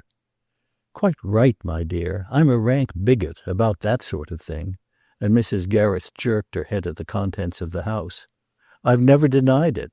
I'd kidnap, to save them, to convert them, the children of heretics. When I know I'm right, go to the stake.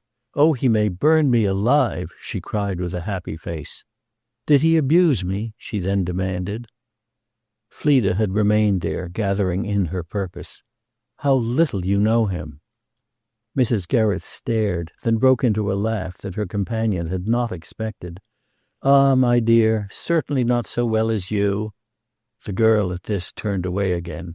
She felt she looked too conscious, and she was aware that during a pause Mrs. Gereth's eyes watched her as she went.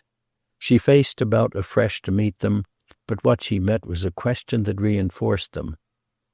"Why had you a delicacy as to speaking of Mona?" She stopped again before the bench, and an inspiration came to her. "I should think you would know," she said with proper dignity. Blankness was for a moment on Mrs. Gereth's brow. Then light broke. She visibly remembered the scene in the breakfast-room after Mona's night at Poynton. "Because I contrasted you? Told him you were the one?"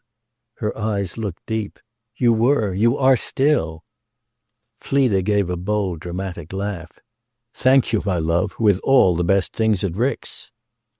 Mrs. Gereth considered, trying to penetrate, as it seemed, but at last she brought out roundly, "For you, you know, I'd send them back." The girl's heart gave a tremendous bound. The right way dawned upon her in a flash. Obscurity indeed the next moment engulfed discourse, but for a few thrilled seconds she had understood. To send the things back, for her, meant of course to send them back as if there were even a dim chance that she might become mistress of them. Fleda's palpitation was not allayed as she asked herself what portent Mrs. Gereth had suddenly perceived of such a chance. That perception could come only from a sudden suspicion of her secret. This suspicion in turn was a tolerably straight consequence of that implied view of the propriety of surrender, from which, she was well aware, she could say nothing to dissociate herself. What she first felt was that if she wished to rescue the spoils, she wished also to rescue her secret. So she looked as innocent as she could, and said as quickly as possible, "For me? Why in the world for me?" "Because you're so awfully keen." "Am I? Do I strike you so? You know I hate him," Fleda went on. She had the sense for a while of Mrs. Gereth's regarding her with the detachment of some stern, clever stranger. "Then what's the matter with you? Why do you want me to give in?" Fleda hesitated. She felt herself reddening. "I've only said your son wants it. I haven't said I do." "Then say it and have done with it." This was more peremptory than any word her friend, though often speaking in her presence with much point, had ever yet deliberately addressed her. It affected her like the crack of a whip, but she confined herself with an effort to taking it as a reminder that she must keep her head. "I know he has his engagement to carry out." "His engagement to marry? Why, it's just that engagement we loathe." "Why should I loathe it?" Fleda asked with a strained smile. Then before Mrs. Gereth could reply she pursued, "I'm thinking of his general undertaking to give her the house as she originally saw it." "To give her the house?" Mrs. Gereth brought up the words from the depth of the unspeakable.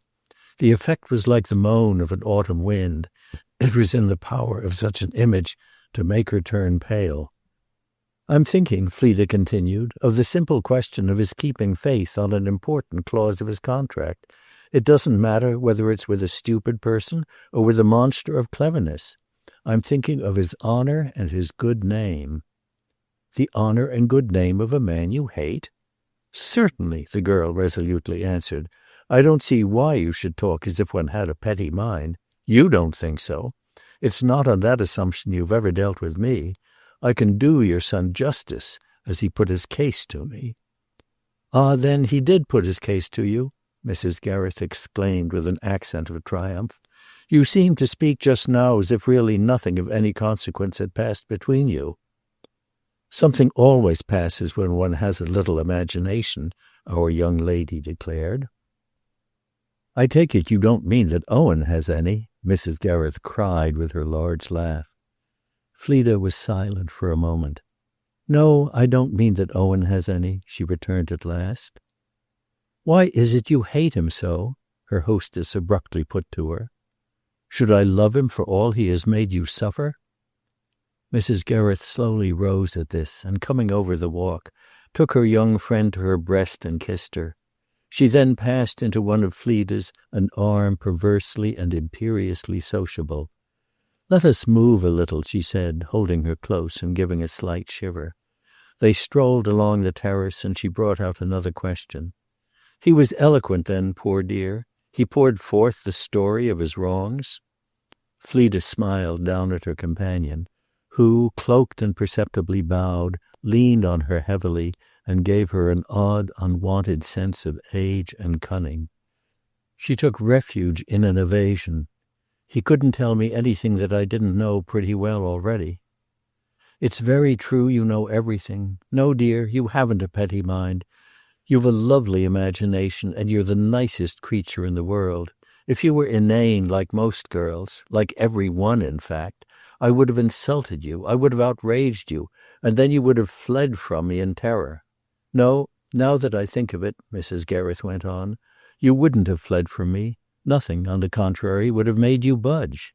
You would have cuddled into your warm corner, but you would have been wounded and weeping and martyrized, and you would have taken every opportunity to tell people I'm a brute, as indeed I should have been. They went to and fro, and she would not allow Fleda, who laughed and protested, to attenuate with any light civility this spirited picture. She praised her cleverness and her patience. Then she said it was getting cold and dark, and they must go into tea. She delayed quitting the place, however, and reverted instead to Owen's ultimatum, about which she asked another question or two, in particular whether it had struck Fleda that he really believed she would comply with such a summons. I think he really believes that if I try hard enough I can make you. After uttering which words our young woman stopped short and emulated the embrace she had received a few moments before. And you've promised to try, I see. You didn't tell me that either, Mrs. Gereth added as they moved. But you're rascal enough for anything. While Fleda was occupied in thinking in what terms she could explain why she had indeed been rascal enough for the reticence thus denounced, her companion broke out with an inquiry somewhat irrelevant, and even in form somewhat profane. Why the devil, at any rate, doesn't it come off? Fleda hesitated. You mean their marriage? Of course I mean their marriage. Fleda hesitated again. I haven't the least idea. You didn't ask him?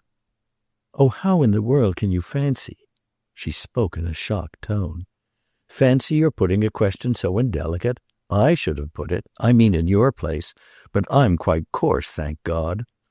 Fleda felt privately that she herself was coarse, or at any rate would presently have to be, and Mrs. Gereth, with a purpose that struck her as increasing, continued, What then was the day to be? Wasn't it just one of these? I'm sure I don't remember. It was part of the great rupture, and an effect of Mrs. Gereth's character, that up to this moment she had been completely and haughtily indifferent to that detail. Now, however, she had a visible reason for being sure. She bethought herself, and she broke out, Isn't the day past?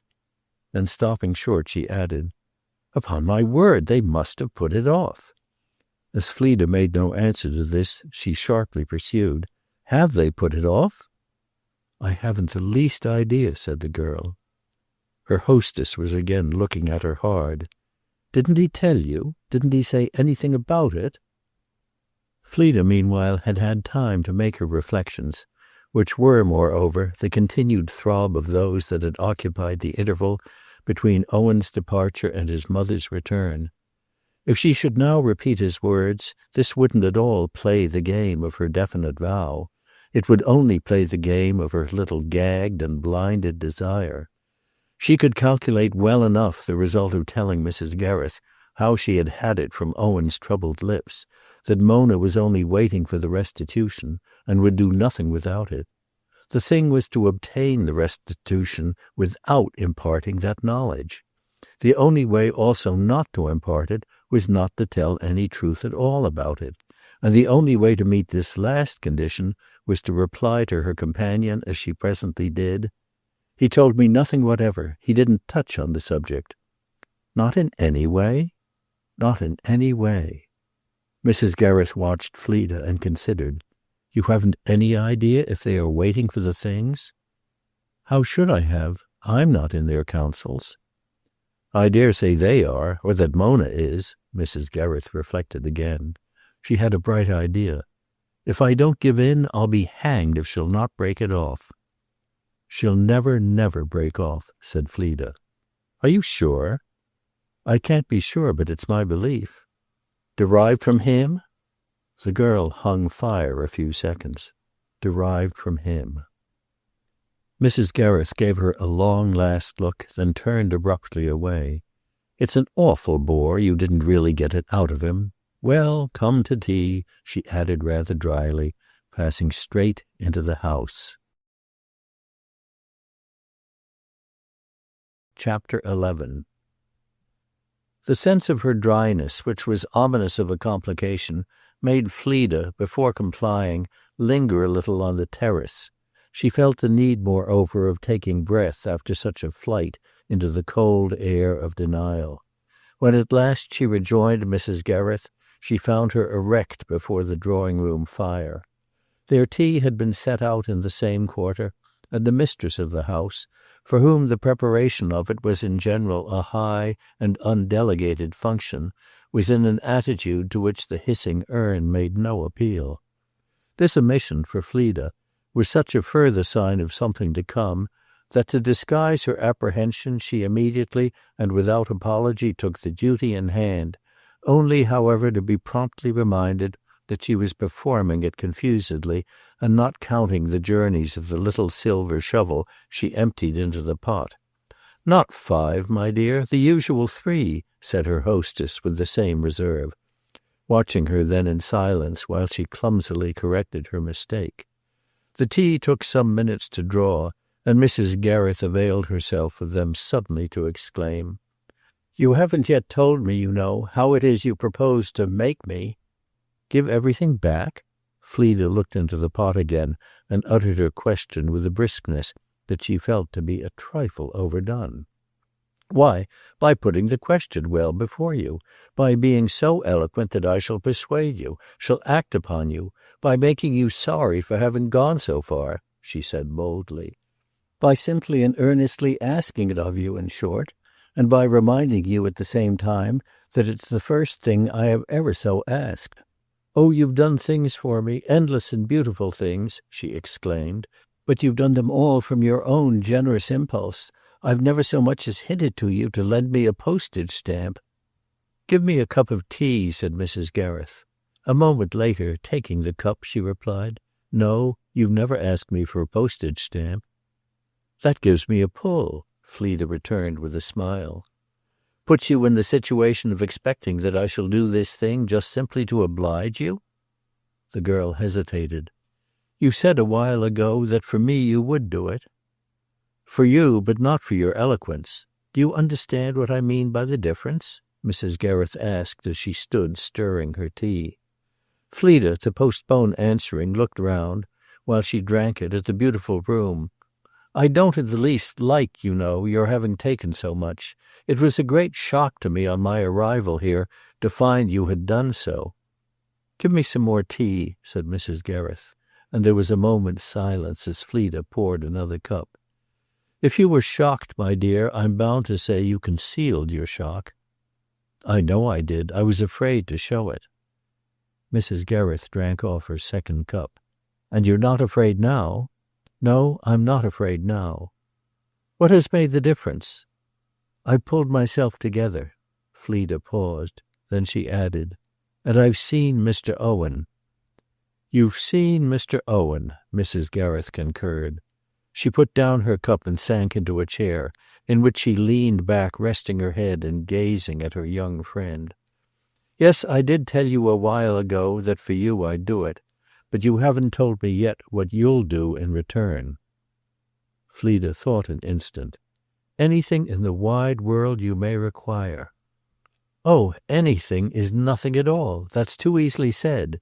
Mrs. Gereth, reclining more completely, closed her eyes with an air of disgust, an air indeed of inviting slumber. Fleda looked at her quiet face, which the appearance of slumber always made particularly handsome. She noted how much the ordeal of the last few days had added to its indications of age. "Well, then, try me with something. What is it you demand?" At this, opening her eyes, Mrs. Gereth sprang straight up. "Get him away from her." Fleda marveled. Her companion had in an instant become young again. "Away from Mona?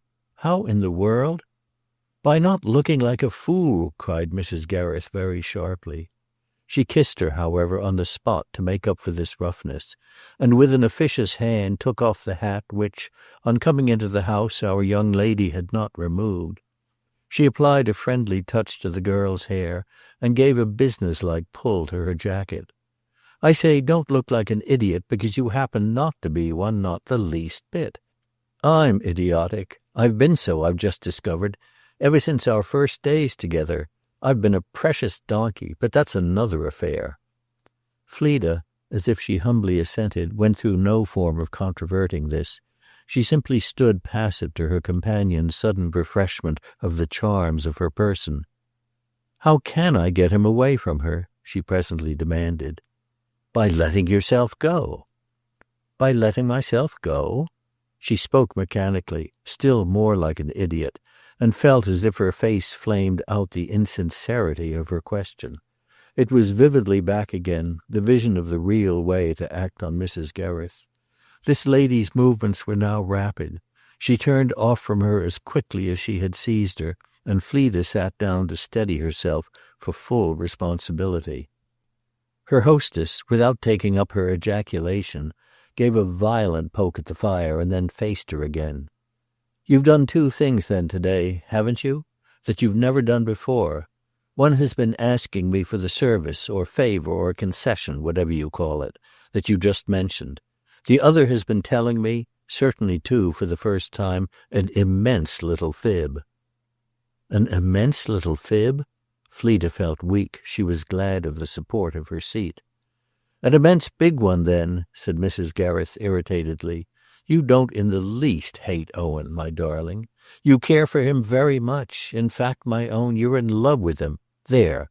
Don't tell me any more lies," cried Mrs. Gereth, with a voice and a face in the presence of which Fleda recognized that there was nothing for her but to hold herself and take them.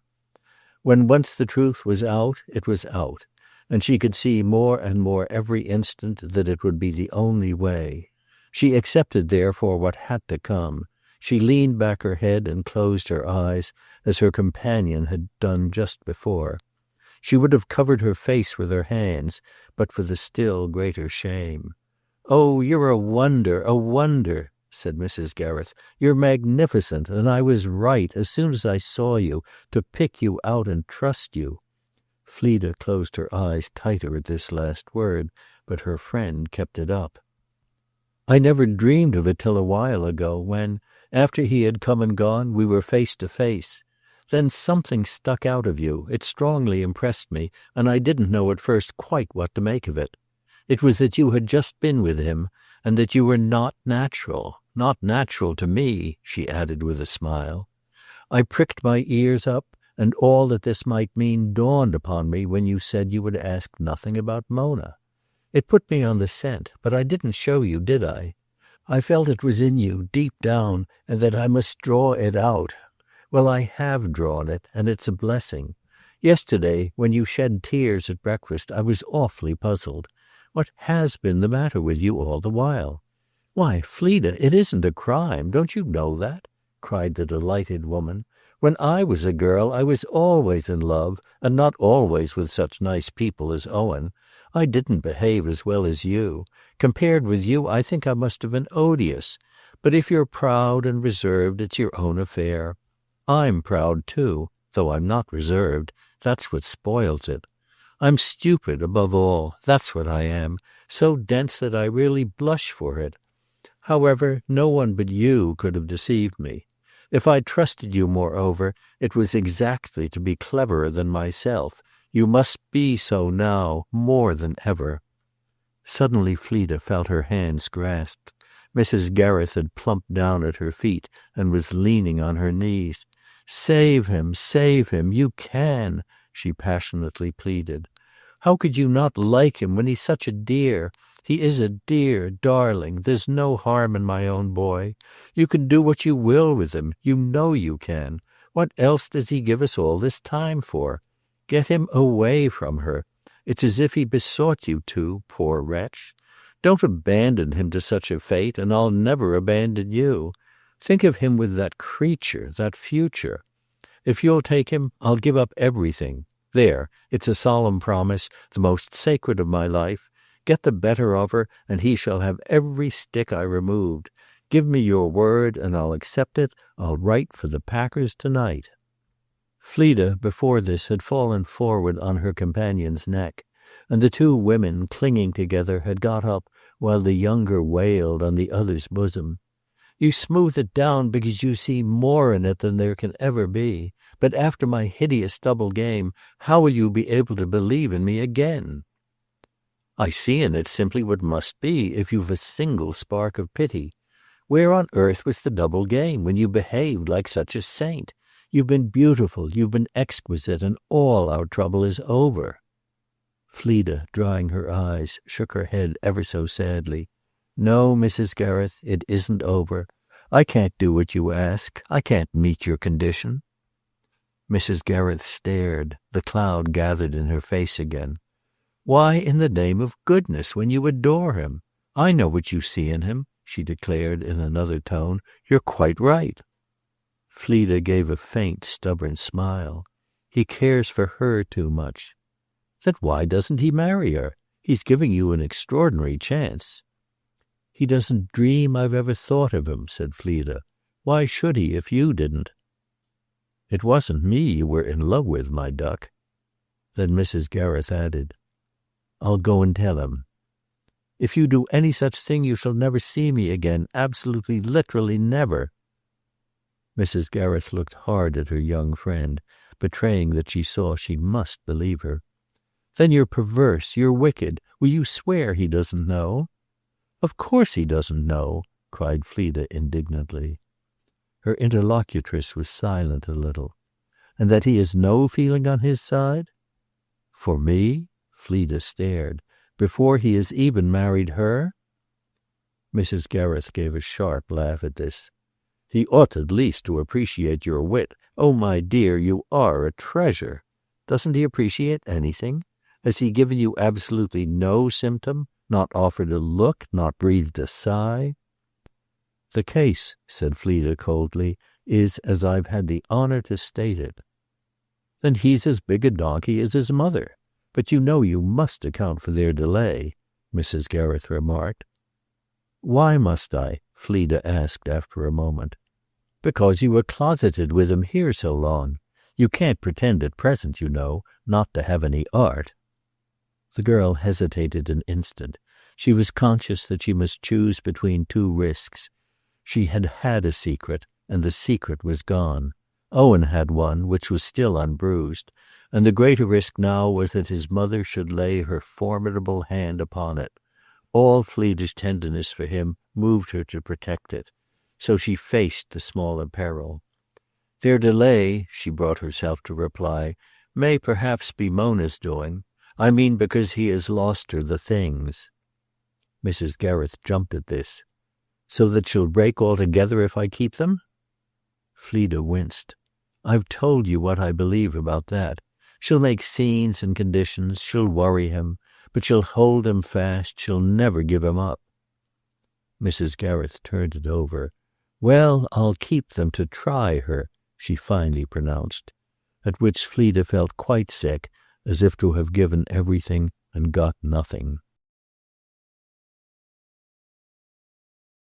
Chapter 12. "I must in common decency let him know that I've talked of the matter with you," she said to her hostess that evening. What answer do you wish me to write to him?" "Write to him that you must see him again," said Mrs. Gereth. Fleda looked very blank. "What on earth am I to see him for?" "For anything you like." The girl would have been struck with the levity of this had she not already, in an hour, felt the extent of the change suddenly wrought in her commerce with her friend, wrought above all to that friend's view in her relation to the great issue. The effect of all that had followed Owen's visit was to make this relation the very key of the crisis. Pressed upon her, goodness knew, the crisis had been, but it now put forth big encircling arms, arms that squeezed till they hurt and she must cry out. It was as if everything at Rick's had been poured into a common receptacle, a public ferment of emotion and zeal, out of which it was ladled up to be tasted and talked about. Everything at least but the one little treasure of knowledge that she kept back. She ought to have liked this, she reflected, because it meant sympathy, meant a closer union with the source of so much in her life that had been beautiful and renovating. But there were fine instincts in her that stood off. She had, and it was not merely at this time, to recognize that there were things for which Mrs. Gereth's flair was not so happy as for bargains and marks. It wouldn't be happy now as to the best action on the knowledge she had just gained. Yet as from this moment they were still more intimately together, so a person deeply in her debt would simply have to stand and meet what was to come. There were ways in which she could sharply incommode such a person, and not only with the best conscience in the world, but with a sort of brutality of good intentions. One of the straightest of these strokes, Fleda saw, would be the dance of delight over the mystery Mrs. Gereth had laid bare, the loud, lawful, tactless joy of the explorer leaping upon the strand. Like any other lucky discoverer, she would take possession of the fortunate island. She was nothing if not practical. Almost the only thing she took account of in her young friend's soft secret was the excellent use she could make of it, a use so much to her taste that she refused to feel a hindrance in the quality of the material. Fleda put into Mrs. Gereth's answer to her question a good deal more meaning than it would have occurred to her a few hours before that she was prepared to put. But she had on the spot a foreboding that even so broad a hint would live to be bettered. "Do you suggest I shall propose to him to come down here again?" she presently inquired. "Dear, no. Say that you'll go up to town and meet him." It was bettered, the broad hint, and Fleda felt this to be still more the case when, returning to the subject before they went to bed, her companion said, "I make him over to you wholly, you know, to do what you please with. Deal with him in your own clever way. I ask no questions. All I ask is that you succeed." "That's charming," Fleda replied. "But it doesn't tell me a bit, you'll be so good as to consider, in what terms to write to him. It's not an answer from you to the message I was to give you." "The answer to his message is perfectly distinct. He shall have everything in the place the minute he'll say he'll marry you." "You really pretend," Fleda asked, "to think me capable of transmitting him that news?" "What else can I pretend when you threaten so to cast me off if I speak the word myself?" "Oh, if you speak the word," the girl murmured very gravely, but happy at least to know that in this direction Mrs. Gereth confessed herself warned and helpless. Then she added, "How can I go on living with you on a footing of which I so deeply disapprove? Thinking as I do that you've despoiled him far more than is just or merciful. For if I expected you to take something, I didn't in the least expect you to take everything. How can I stay here without a sense that I'm backing you up in your cruelty and participating in your ill-gotten gains?" Fleda was determined that if she had the chill of her exposed and investigated state, she would also have the convenience of it, and that if Mrs. Gereth popped in and out of the chamber of her soul, she would at least return the freedom. "I shall quite hate, you know, in a day or two, every object that surrounds you, become blind to all the beauty and rarity that I formerly delighted in. Don't think me harsh. There's no use in my not being frank now. If I leave you, everything's at an end." Mrs. Gereth, however, was imperturbable. Fleda had to recognize that her advantage had become too real. "It's too beautiful, the way you care for him. It's music in my ears. Nothing else but such a passion could make you say such things. That's the way I should have been too, my dear. Why didn't you tell me sooner? I'd have gone right in for you. I never would have moved a candlestick. Don't stay with me if it torments you. Don't, if you suffer, be where you see the old rubbish. Go up to town. Go back for a little to your father's. It need only be for a little. 2 or 3 weeks will see us through. Your father will take you and be glad, if you will only make him understand what it's a question of your getting yourself off his hands forever. I'll make him understand, you know, if you feel shy. I'd take you up myself. I'd go with you, to spare your being bored. We'd put up at a hotel, and we might amuse ourselves a bit. We haven't had much pleasure since we met, have we? But of course that wouldn't suit our book. I should be a bugaboo to Owen. I should be fatally in the way. Your chance is there. Your chance is to be alone. For God's sake, use it to the right end.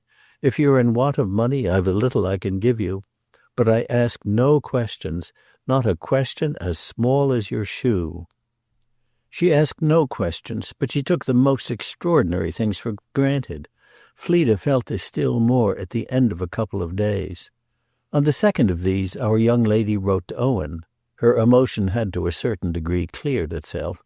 There was something she could briefly say. If she had given everything to Mrs. Gereth and as yet got nothing, so she had on the other hand quickly reacted, it took but a night, against the discouragement of her first cheque.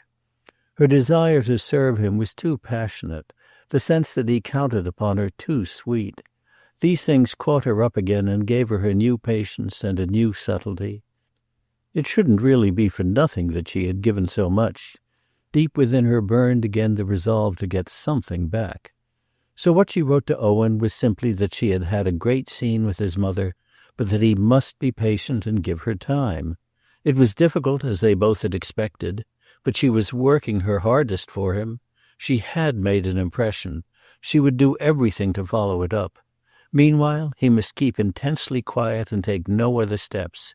He must only trust her and pray for her and believe in her perfect loyalty. She made no allusion whatever to Mona's attitude, nor to his not being, as regarded that young lady, master of the situation. But she said in a postscript in reference to his mother, "Of course she wonders a good deal why your marriage doesn't take place."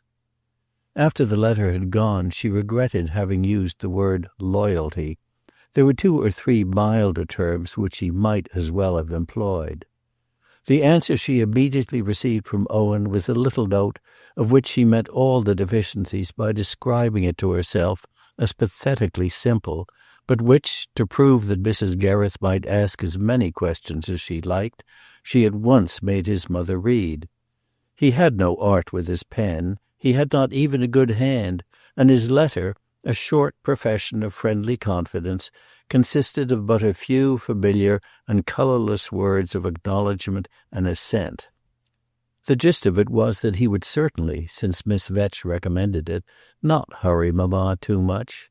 He would not, for the present, cause her to be approached by any one else, but he would nevertheless continue to hope that she would see she must come round. "Of course you know," he added, "she can't keep me waiting indefinitely. Please give her my love and tell her that. If it can be done peaceably, I know you're just the one to do it." Fleda had awaited his rejoinder in deep suspense. Such was her imagination of the possibility of his having, as she tacitly phrased it, let himself go on paper, that when it arrived she was at first almost afraid to open it. There was indeed a distinct danger, for if he should take it into his head to write her love letters, the whole chance of aiding him would drop. She would have to return them, she would have to decline all further communication with him. It would be the end of the business. This imagination of Fleda's was a faculty that easily embraced all the heights and depths and extremities of things, that made a single mouthful in particular of any tragic or desperate necessity. She was perhaps at first just a trifle disappointed not to find in the note in question a syllable that strayed from the text, But the next moment she had risen to a point of view from which it presented itself as a production almost inspired in its simplicity. It was simple even for Owen, and she wondered what had given him the cue to be more so than usual. Then she saw how natures that are right just do the things that are right. He wasn't clever. His manner of writing showed it. But the cleverest man in England couldn't have had more the instinct that under the circumstances was the supremely happy one, the instinct of giving her something that would do beautifully to be shown to Mrs. Gereth. This was a kind of divination, for naturally he couldn't know the line Mrs. Gereth was taking. It was furthermore explained, and that was the most touching part of all, by his wish that she herself should notice how awfully well he was behaving. His very bareness called her attention to his virtue, and these were the exact fruits of her beautiful and terrible admonition. He was cleaving to Mona, he was doing his duty, he was making tremendously sure he should be without reproach.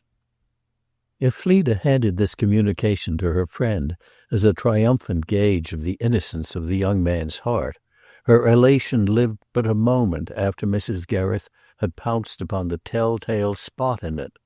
"Why in the world, then," that lady cried, "does he still not breathe a breath about the day, the day, the day?" She repeated the word with a crescendo of superior acuteness. She proclaimed that nothing could be more marked than its absence, an absence that simply spoke volumes. What did it prove in fine but that she was producing the effect she had toiled for, that she had settled, or was rapidly settling, Mona? Such a challenge Fleda was obliged in some manner to take up. "You may be settling Mona," she returned with a smile, "but I can hardly regard it as sufficient evidence that you're settling Mona's lover." Why not, with such a studied omission on his part to gloss over in any manner the painful tension existing between them, the painful tension that, under Providence, I've been the means of bringing about? He gives you by his silence clear notice that his marriage is practically off. He speaks to me of the only thing that concerns me. He gives me clear notice that he abates not one jot of his demand. Well, then, let him take the only way to get it satisfied. Fleda had no need to ask again what such a way might be, nor was her support removed by the fine assurance with which Mrs. Gereth could make her argument wait upon her wish.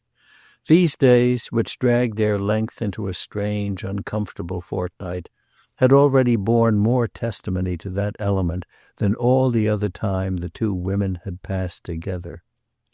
Our young lady had been at first far from measuring the whole of a feature that Owen himself would probably have described as her companion's cheek.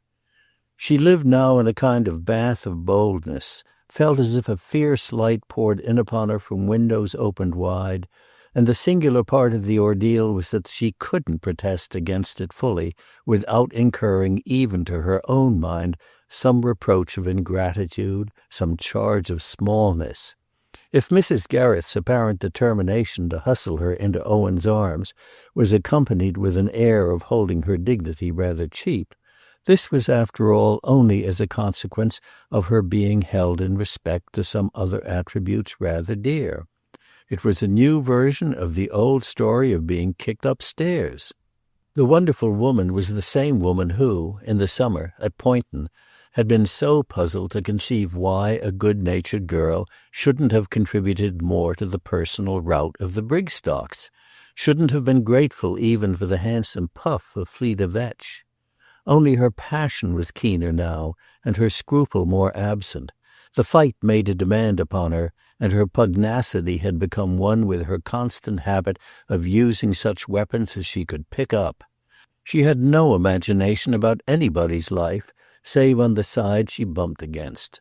Fleda was quite aware that she would otherwise have been a rare creature, but a rare creature was originally just what she had struck her as being. Mrs. Gereth had really no perception of anybody's nature, had only one question about persons: were they clever or stupid? To be clever meant to know the marks. Fleda knew them by direct inspiration, and a warm recognition of this had been her friend's tribute to her character. The girl had hours now of somber wishing that she might never see anything good again. That kind of experience was evidently not an infallible source of peace. She would be more at peace in some vulgar little place that should owe its cachet to a universal provider. There were nice strong horrors in West Kensington. It was as if they beckoned her and wooed her back to them. She had a relaxed recollection of Waterbath, and of her reasons for staying on at Rick's the force was rapidly ebbing. One of these was her pledge to Owen, her vow to press his mother close. The other was the fact that of the two discomforts, that of being prodded by Mrs. Gereth, and that of appearing to run after somebody else, the former remained for a while the more endurable. As the days passed, however, it became plainer to Fleda that her only chance of success would be in lending herself to this low appearance. Then, moreover, at last, her nerves settling the question, the choice was simply imposed by the violence done to her taste, to whatever was left of that high principle at least, after the free and reckless meeting for months of great drafts and appeals. It was all very well to try to evade discussion. Owen Gereth was looking to her for a struggle, and it wasn't a bit of a struggle to be disgusted and dumb. She was on too strange a footing, that of having presented an ultimatum and having it torn up in her face. In such a case as that, the envoy always departed. He never sat gaping and dawdling before the city. Mrs. Gereth every morning looked publicly into the Morning Post, the only newspaper she received, and every morning she treated the blankness of that journal as fresh evidence that everything was off. What did the Post exist for but to tell you your children were wretchedly married? So that if such a source of misery was dry, what could you do but infer that for once you had miraculously escaped? She almost taunted Fleda with supineness in not getting something out of somebody, in the same breath indeed in which she drenched her with a kind of appreciation more onerous to the girl than blame. Mrs. Gereth herself had of course washed her hands of the matter, but Fleda knew people who knew Mona, and would be sure to be in her confidence, inconceivable people who admired her and had the entree of Waterbath. What was the use, therefore, of being the most natural and the easiest of letter-writers, if no sort of sidelight, in some pretext for correspondence, was, by a brilliant creature, to be got out of such barbarians? Fleda was not only a brilliant creature, but she suddenly heard herself commended in these days for attractions new and strange. She figured suddenly in the queer conversations of Rick's as a distinguished, almost as a dangerous beauty. That retouching of her hair and dress, in which her friend had impulsively indulged on a first glimpse of her secret, was by implication very frequently repeated. She had the sense not only of being advertised and offered, but of being counselled and enlightened in ways that she scarcely understood, arts obscure even to a poor girl who had had, in good society and motherless poverty, to look straight at realities and fill out the blanks. These arts, when Mrs. Gereth's spirits were high, were handled with a brave and cynical humour with which Fleda's fancy could keep no step. They left our young lady wondering what on earth her companion wanted her to do. "I want you to cut in." That was Mrs. Gereth's familiar and comprehensive phrase for the course she prescribed. She challenged again and again Fleda's picture, as she called it, though the sketch was too slight to deserve the name, of the indifference to which a prior attachment had committed the proprietor of Poynton. "Do you mean to say that, Mona or no Mona, he could see you that way day after day and not have the ordinary feelings of a man? Don't you know a little more, you absurd affected thing, what men are, the brutes?" This was the sort of interrogation to which Fleda was fitfully and irrelevantly treated. She had grown almost used to the refrain. "Do you mean to say that when the other day one had quite made you over to him, the great gawk, and he was on this very spot utterly alone with you?" The poor girl at this point never left any doubt of what she meant to say. But Mrs. Gereth could be trusted to break out in another place and at another time. At last Fleda wrote to her father that he must take her in for a while, and when, to her companion's delight, she returned to London, that lady went with her to the station and wafted her on her way. The morning post had been delivered as they left the house, and Mrs. Gereth had brought it with her for the traveller, who never spent a penny on a newspaper. On the platform, however, when this young person was ticketed, labelled, and seated, she opened it at the window of the carriage, exclaiming as usual, after looking into it for a moment, "Nothing, nothing, nothing! Don't tell me!" Every day that there was nothing was a nail in the coffin of the marriage. An instant later the train was off, but moving quickly beside it, while Fleda leaned inscrutably forth, Mrs. Gereth grasped her friend's hand and looked up with wonderful eyes. "Only let yourself go, darling, only let yourself go." Chapter 13. That she desired to ask no prudish questions, Mrs. Gereth conscientiously proved by closing her lips tight after Fleda had gone to London.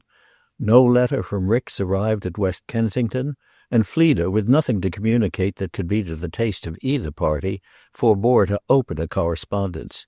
If her heart had been less heavy, she might have been amused to perceive how much free rope this reticence of Rix seemed to signify to her that she could take. She had at all events no good news for her friend, save in the sense that her silence was not bad news. She was not yet in a position to write that she had "cut in," but neither, on the other hand, had she gathered material for announcing that Mona was undiscernible from her prey. She had made no use of the pen so glorified by Mrs. Gereth to wake up the echoes of Waterbath.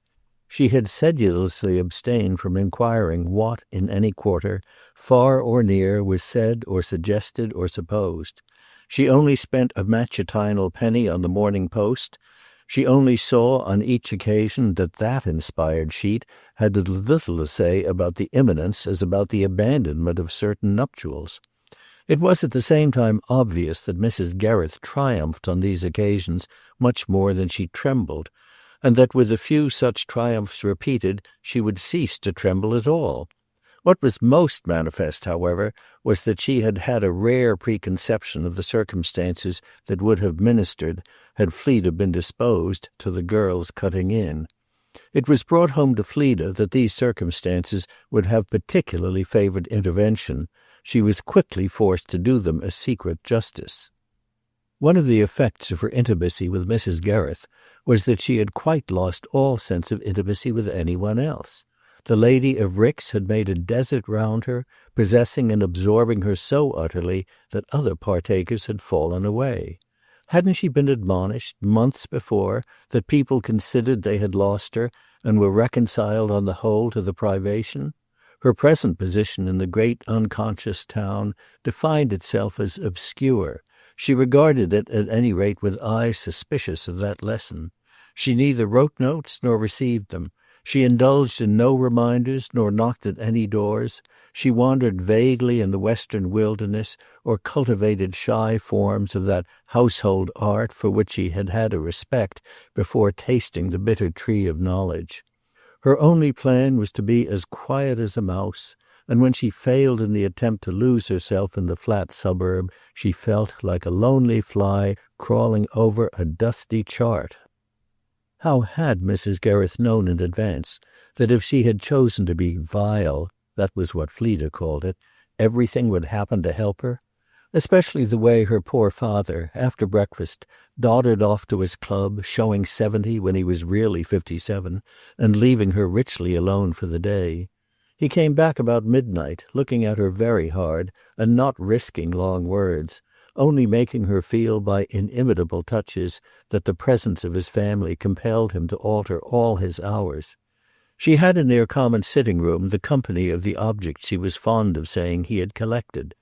objects shabby and battered, of a sort that appealed little to his daughter, old brandy flasks and matchboxes, old calendars and handbooks, intermixed with an assortment of pen wipers and ashtrays, a harvest he had gathered in from penny bazaars. He was blandly unconscious of that side of Fleda's nature which had endeared her to Mrs. Gereth, and she had often heard him wish to goodness that there was something striking she cared for. Why didn't she try collecting something? It didn't matter what. She would find it gave an interest to life, and there was no end of little curiosities one could easily pick up. He was conscious of having a taste for fine things which his children had unfortunately not inherited. This indicated the limits of their acquaintance with him, limits which, as Fleda was now sharply aware, could only leave him to wonder what the mischief she was there for. As she herself echoed this question to the letter, she was not in a position to clear up the mystery. She couldn't have given a name to her errand in town, or explained it, save by saying that she had to get away from Rick's. It was intensely provisional, but what was to come next? Nothing could come next but a deeper anxiety. She had neither a home nor an outlook, nothing in all the wide world but a feeling of suspense. Of course she had her duty to Owen, a definite undertaking, reaffirmed after his visit to Rick's, under her hand and seal. But there was no sense of possession attached to that. There was only a horrible sense of privation. She had quite moved from under Mrs. Gereth's wide wing, and now that she was really among the pen-wipers and ashtrays, she was swept at the thought of all the beauty she had forsworn by short, wild gusts of despair. If her friend should really keep the spoils, she would never return to her. If that friend should, on the other hand, part with them, what on earth would there be to return to? The chills struck deep as Fleda thought of the mistress of Rick's, also reduced, in vulgar parlance, to what she had on her back.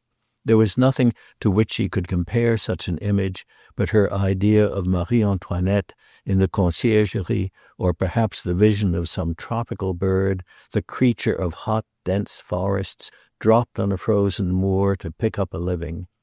The mind's eye could indeed see Mrs. Gereth only in her thick, coloured air. It took all the light of her treasures to make her concrete and distinct. She loomed for a moment in any mere house, gaunt and unnatural. Then she vanished as if she had suddenly sunk into a quicksand. Fleda lost herself in the rich fancy of how, if she were mistress of Poynton, a whole province, as an abode, should be assigned there to the august Queen Mother. She would have returned from her campaign with her baggage train and her loot, and the palace would unbar its shutters and the morning flash back from its halls.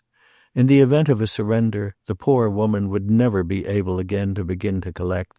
She was now too old and too moneyless, and times were altered, and good things impossibly dear.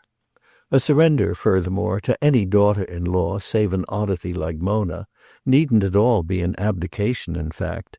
Any other fairly nice girl, whom Owen should have taken it into his head to marry, would have been positively glad to have, for the museum, a custodian who was a walking catalogue, and who understood beyond anyone in England the hygiene and temperament of rare pieces. A fairly nice girl would somehow be away a good deal, and would at such times count it a blessing to feel Mrs. Gereth at her post. Fleda had fully recognized, the first days, that quite apart from any question of letting Owen know where she was, it would be a charity to give him some sign. It would be weak, it would be ugly to be diverted from that kindness by the fact that Mrs. Gereth had attached a tinkling bell to it. A frank relation with him was only superficially discredited. She ought for his own sake to send him a word of cheer. So she repeatedly reasoned, but she as repeatedly delaying performance. If her general plan had been to be as still as a mouse, an interview like the interview at Rick's would be an odd contribution to that ideal. Therefore, with a confused preference of practice to theory, she let the days go by. She felt that nothing was so imperative as the gain of precious time. She shouldn't be able to stay with her father forever, but she might now reap the benefit of having married her sister. Maggie's union had been built up round a small spare room. Concealed in this apartment, she might try to paint again, and abetted by the grateful Maggie, for Maggie at least was grateful, she might try to dispose of her work. She had not indeed struggled with a brush since her visit to Waterbath, where the sight of the family splotches had put her immensely on her guard. Poynton, moreover, had been an impossible place for producing. No active art could flourish there but a Buddhistic contemplation. It had stripped its mistress clean of all feeble accomplishments. Her hands were imbrued neither with ink nor with watercolor. Close to Fleda's present abode was the little shop of a man who mounted and framed pictures and desolately dealt in artists' materials. She sometimes paused before it to look at a couple of shy experiments for which its dull window constituted publicity, small studies placed there for sale, and full of warning to a young lady without fortune and without talent. Some such young lady had brought them forth in sorrow. Some such young lady, to see if they had been snapped up, had passed and repassed as helplessly as she herself was doing. They never had been, they never would be snapped up. Yet they were quite above the actual attainment of some other young ladies.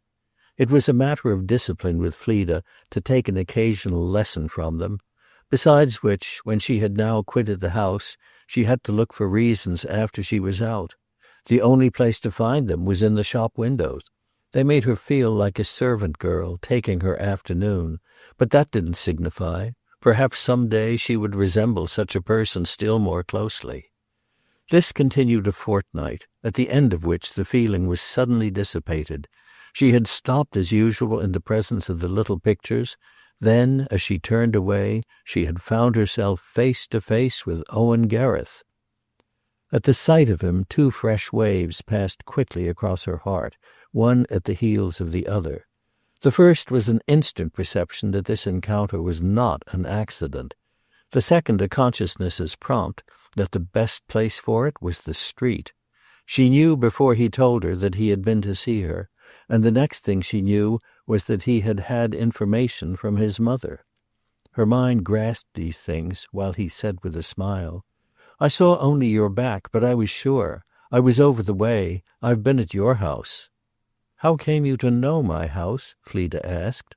"I like that," he laughed. "How came you not to let me know that you were here?" Fleda at this thought it best also to laugh. "Since I didn't let you know, why did you come?" "Oh, I say," cried Owen, "don't add insult to injury. Why in the world didn't you let me know? I came because I want awfully to see you." He hesitated, then he added, "I got the tip from my mother. She has written to me. Fancy." They still stood where they had met. Fleda's instinct was to keep him there, the more so that she could already see him take for granted that they would immediately proceed together to her door. He rose before her with a different air. He looked less ruffled and bruised than he had done at Rick's. He showed a recovered freshness. Perhaps, however, this was only because she had scarcely seen him at all as yet in London form, as he would have called it, turned out as he was turned out in town. In the country, heated with the chase and splashed with the mire, he had always reminded her of a picturesque peasant in national costume. This costume, as Owen wore it, varied from day to day. It was as copious as the wardrobe of an actor, but it never failed of suggestions of the earth and the weather, the hedges and the ditches, the beasts and the birds. There had been days when he struck her as all nature in one pair of boots. It didn't make him now another person that he was delicately dressed, shining and splendid, that he had a higher hat and light gloves with black seams and a spear-like umbrella. But it made him, she soon decided, really handsomer, and that in turn gave him, for she could never think of him, or indeed of some other things, without the aid of his vocabulary, a tremendous pull. Yes, that was for the moment, as he looked at her, the great fact of their situation. His pull was tremendous. She tried to keep the acknowledgment of it from trembling in her voice, as she said to him with more surprise than she really felt, "You've then reopened relations with her?" "It's she who has reopened them with me. I got her letter this morning. She told me you were here and that she wished me to know it. She didn't say much. She just gave me your address. I wrote her back, you know. Thanks no end. She'll go today." So we are in correspondence again, aren't we? She means, of course, that you've something to tell me from her, eh? But if you have, why haven't you let a fellow know?" He waited for no answer to this. He had so much to say. "At your house, just now, they told me how long you've been here. Haven't you known all the while that I'm counting the hours? I left a word for you, that I would be back at 6, but I'm awfully glad to have caught you so much sooner. You don't mean to say you're not going home?" he exclaimed in dismay. "The young woman there told me you went out early." "I've been out a very short time," said Fleda, who had hung back with the general purpose of making things difficult for him. The street would make them difficult. She could trust the street. She reflected in time, however, that to betray to him she was afraid to admit him would give him more a feeling of facility than of anything else. She moved on with him after a moment, letting him direct their course to her door, which was only round a corner. She considered as they went that it might not prove such a stroke to have been in London so long, and yet not to have called him. She desired he should feel she was perfectly simple with him, and there was no simplicity in that. None the less, on the steps of the house, though she had a key, she rang the bell, and while they waited together and she averted her face, she looked straight into the depths of what Mrs. Gereth had meant by giving him the tip. This had been perfidious, had been monstrous of Mrs. Gereth, and Fleda wondered if her letter had contained only what Owen repeated. Chapter 14. When they had passed together into her father's little place, and, among the brandy flasks and pen wipers, still more disconcerted and divided, the girl, to do something, though it would make him stay, had ordered tea, he put the letter before her quite as if he had guessed her thought. "She's still a bit nasty. Fancy." He handed her the scrap of a note which he had pulled out of his pocket and from its envelope. "Fleda Vetch," it ran, "is at West Kensington, 10 Raphael Road. Go to see her and try, for God's sake, to cultivate a glimmer of intelligence." When, in handing it back to him, she took in his face, she saw that its heightened colour was the effect of his watching her read such an allusion to his want of wit. Fleda knew what it was an allusion to, and his pathetic air of having received this buffet, tall and fine and kind as he stood there, made her conscious of not quite concealing her knowledge. For a minute she was kept silent by an angered sense of the trick that had been played on her. It was a trick because Fleda considered there had been a covenant, and the trick consisted of Mrs. Gereth's having broken the spirit of their agreement while conforming in a fashion to the letter. Under the girl's menace of a complete rupture, she had been afraid to make of her secret the use she itched to make, but in the course of these days of separation she had gathered pluck to hazard an indirect betrayal. Fleda measured her hesitations, and the impulse which she had finally obeyed, and which the continued procrastination of Waterbath had encouraged, had at last made irresistible. If, in her high-handed manner of playing their game, she had not named the thing hidden, she had named the hiding-place. It was over the sense of this wrong that Fleda's lips closed tight. She was afraid of aggravating her case by some ejaculation that would make Owen prick up his ears. A great quick effort, however, helped her to avoid the danger, with her constant idea of keeping cool and repressing a visible flutter. She found herself able to choose her words. Meanwhile he had exclaimed, with his uncomfortable laugh, "That's a good one for me, Miss Vetch, isn't it?" "Of course you know by this time that your mother's very sharp," said Fleda. "I think I can understand well enough when I know what's to be understood," the young man asserted. "But I hope you won't mind my saying that you've kept me pretty well in the dark about that. I've been waiting. So much has depended on your news. If you've been working for me, I'm afraid it has been a thankless job. Can't she say what you'll do one way or another? I can't tell in the least where I am, you know. I haven't really learnt from you since I saw you there, where she is. You wrote me to be patient, and upon my soul I have been. But I'm afraid you don't quite realize what I'm to be patient with. At Waterbath, don't you know? I've simply to account and answer for the damned things.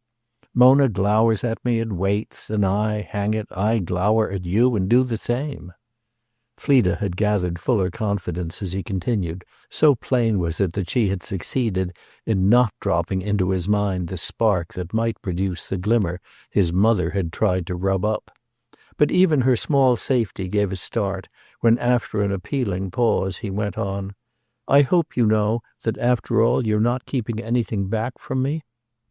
In the full face of what she was keeping back, such a hope could only make her wince, but she was prompt with her explanations in proportion as she felt they failed to meet him. The smutty maid came in with the tea things, and Fleda, moving several objects, eagerly accepted the diversion of arranging a place for them on one of the tables. "I've been trying to break your mother down because it has seemed there may be some chance of it. That's why I've let you go on expecting it. She's too proud to veer round all at once, but I think I speak correctly in saying I've made an impression." In spite of ordering tea, she had not invited him to sit down. She herself made a point of standing. He hovered by the window that looked into Raphael Road. She kept at the other side of the room, the stunted slavey, gazing wide-eyed at the beautiful gentleman, and either stupidly or cunningly bringing but one thing at a time, came and went between the tea-tray and the open door. "You pegged at her so hard?" Owen asked. "I explained to her fully your position, and put before her much more strongly than she liked what seemed to me her absolute duty." Owen waited a little. "And having done that, you departed?" She felt the full need of giving a reason for her departure, but at first she only said with cheerful frankness, "I departed." Her companion again looked at her in silence. "I thought you had gone to her for several months." "Well," Fleda replied, "I couldn't stay. I didn't like it. I didn't like it at all. I couldn't bear it," she went on. "In the midst of those trophies of Poynton, living with them, touching them, using them, I felt as if I were backing her up. As I was not a bit of an accomplice, as I hate what she has done, I didn't want to be, even to the extent of the mere look of it. What is it you call such people? An accessory after the fact." There were some things she kept back so rigidly that the joy of uttering the rest was double. She felt the sharpest need of giving him all the other truth.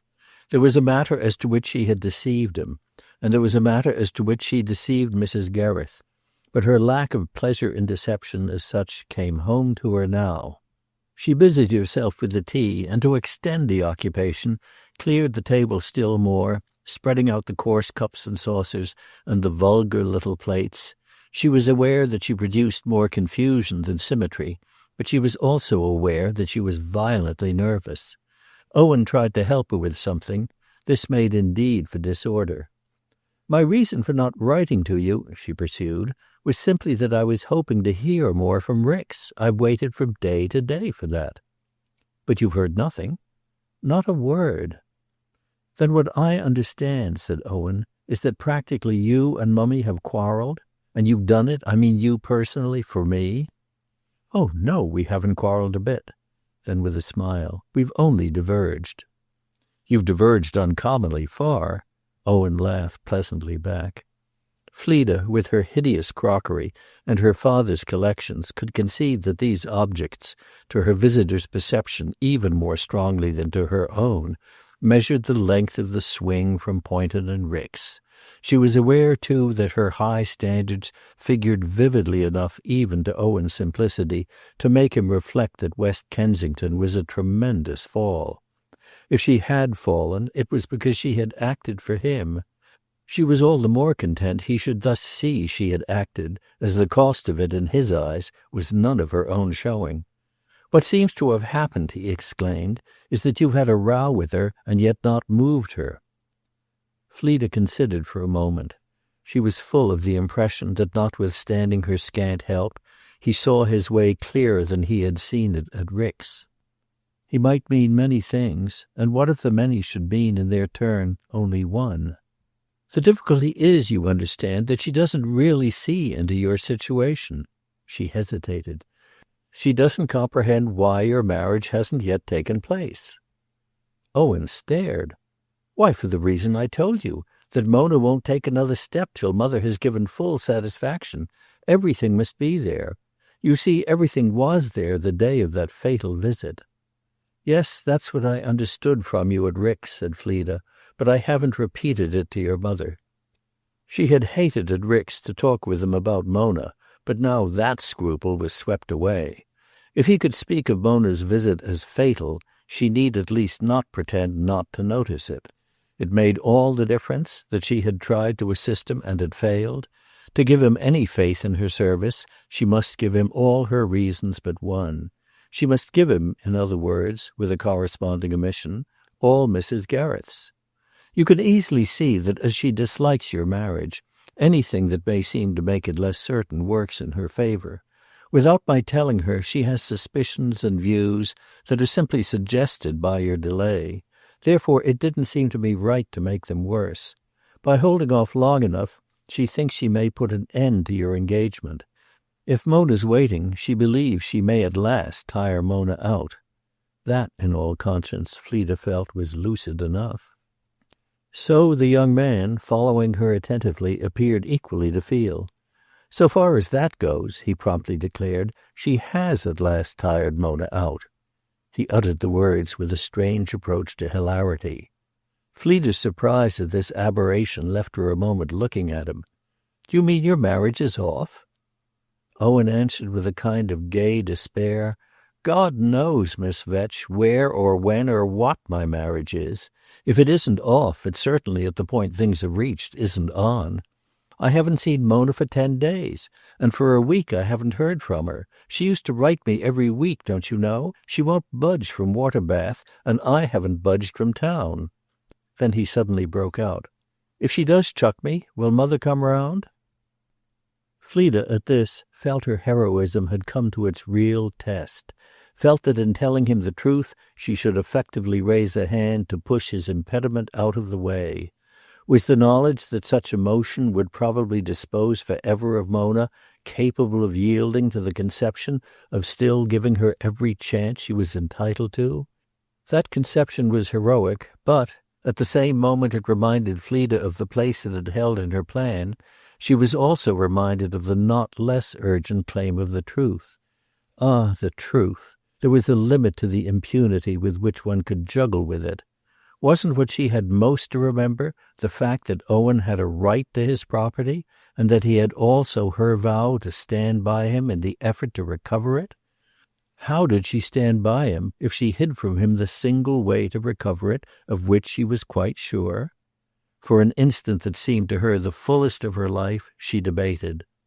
"Yes," she said at last, "if your marriage is really abandoned, she will give up everything she has taken." "That's just what makes Mona hesitate," Owen honestly exclaimed. "I mean the idea that I shall get back the things only if she gives me up." Fleda thought an instant. "You mean makes her hesitate to keep you, not hesitate to renounce you?" Owen looked a trifle befogged.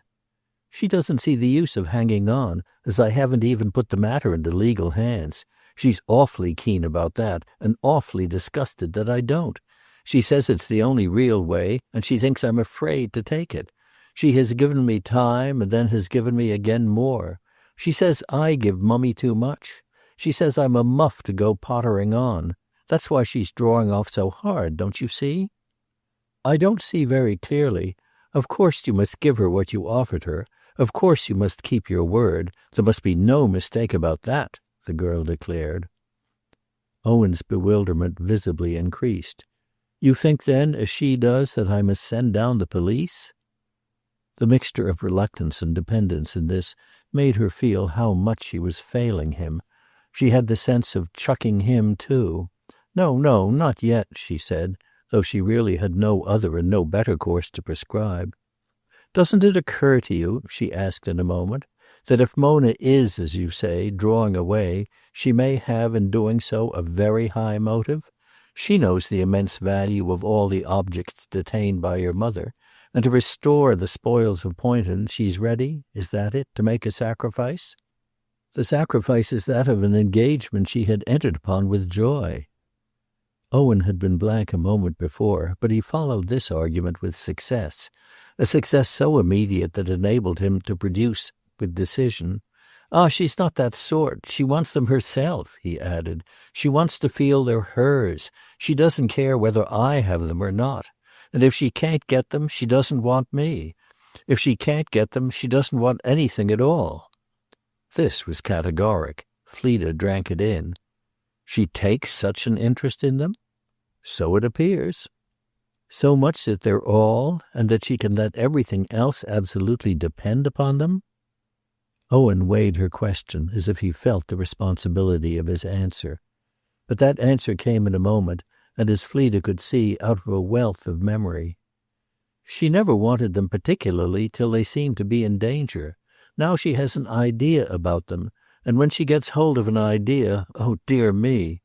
He broke off, pausing and looking away, as with a sense of the futility of expression. It was the first time Fleda had ever heard him explain a matter so pointedly, or embark at all on a generalization. It was striking, it was touching to her, as he faltered, that he appeared but half capable of floating his generalization to the end.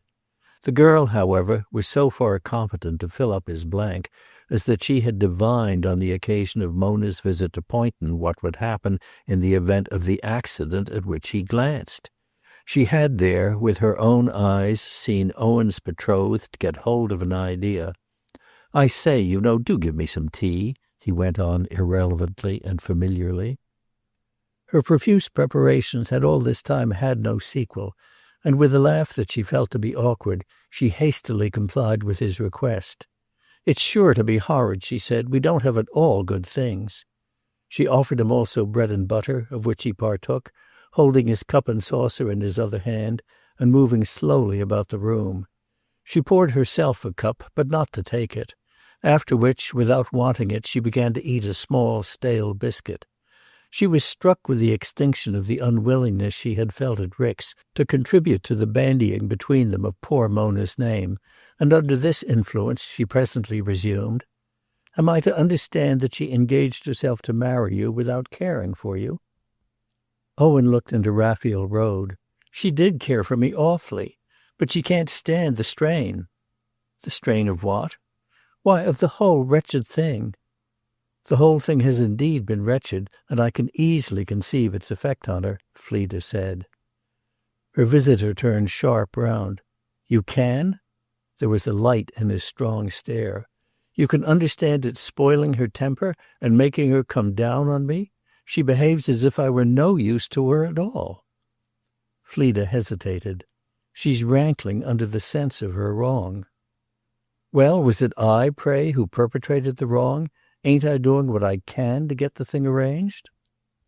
The ring of his question made his anger at Mona almost resemble for a minute an anger at Fleda, and this resemblance in turn caused our young lady to observe how handsome he looked when he spoke, for the first time in her hearing, with that degree of heat, and used also for the first time such a term as perpetrated. In addition, his challenge rendered still more vivid to her the mere flimsiness of her own aid. "Yes, you've been perfect," she said. "You've had a most difficult part. You've had to show tact and patience, as well as firmness, with your mother, and you've strikingly shown them. It's I who, quite unintentionally, have deceived you. I haven't helped you at all to your remedy." "Well, you wouldn't at all events have ceased to like me, would you?" Owen demanded. It evidently mattered to him to know if she really justified Mona. "I mean, of course, if you had liked me as she liked me," he explained. Fleda looked this inquiry in the face only long enough to recognize that in her embarrassment she must take instant refuge in a superior one. "I can answer that better if I know how kind to her you've been. Have you been kind to her?" she asked as simply as she could. "Why, rather, Miss Vetch," Owen declared. "I've done every blessed thing she wished. I rushed down to Rick's, as you saw, with fire and sword, and the day after that I went to see her at Waterbath." At this point he checked himself, though it was just the point at which her interest deepened. A different look had come into his face as he put down his empty teacup. "But why should I tell you such things for any good it does me? I gather you've no suggestion to make me now, except that I shall request my solicitor to act. Shall I request him to act?" Fleda scarce caught his words. Something new had suddenly come into her mind. "When you went to Waterbath after seeing me," she asked, "did you tell her all about that?" Owen looked conscious. "All about it?" "That you had had a long talk with me without seeing your mother at all?"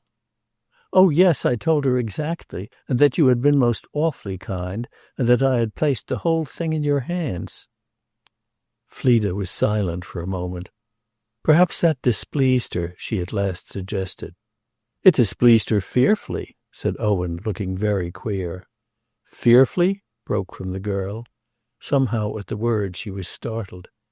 "She wanted to know what right you had to meddle. She said you were not honest." "Oh!" Fleda cried with a long wail. Then she controlled herself. "I see." "She abused you, and I defended you. She denounced you." She checked him with a gesture. "Don't tell me what she did." She had coloured up to her eyes, where, as with the effect of a blow in the face, she quickly felt the tears gathering.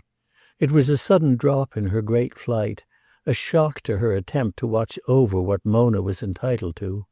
While she had been straining her very soul in this attempt, the object of her magnanimity had been practically pronouncing her vile. She took it all in, however, and after an instant was able to speak with a smile. She would not have been surprised to learn indeed that her smile was strange. "You had said a while ago that your mother and I quarreled about you. It's much more true to say that you and Mona have quarreled about me." Owen hesitated, but at last he brought it out. "What I mean to say is, don't you know, that Mona, if you don't mind my saying so, has taken it into her head to be jealous." "I see," said Fleda. "Well, I dare say our conferences have looked very odd." "They've looked very beautiful, and they've been very beautiful. Oh, I've told her the sort you are," the young man pursued. "That, of course, hasn't made her love me better." "No, nor love me," said Owen. "Of course, you know, she says, so far as that goes, that she loves me." "And do you say you love her?" "I say nothing else. I say it all the while. I said it the other day 12 times." Fleda made no immediate rejoinder to this, and before she could choose one, he repeated his question of a moment before. "Am I to tell my solicitor to act?" She had at that moment turned away from this solution, precisely because she saw in it the great chance of her secret. If she should determine him to adopt it, she might put out her hand and take him. It would shut in Mrs. Gereth's face the open door of surrender.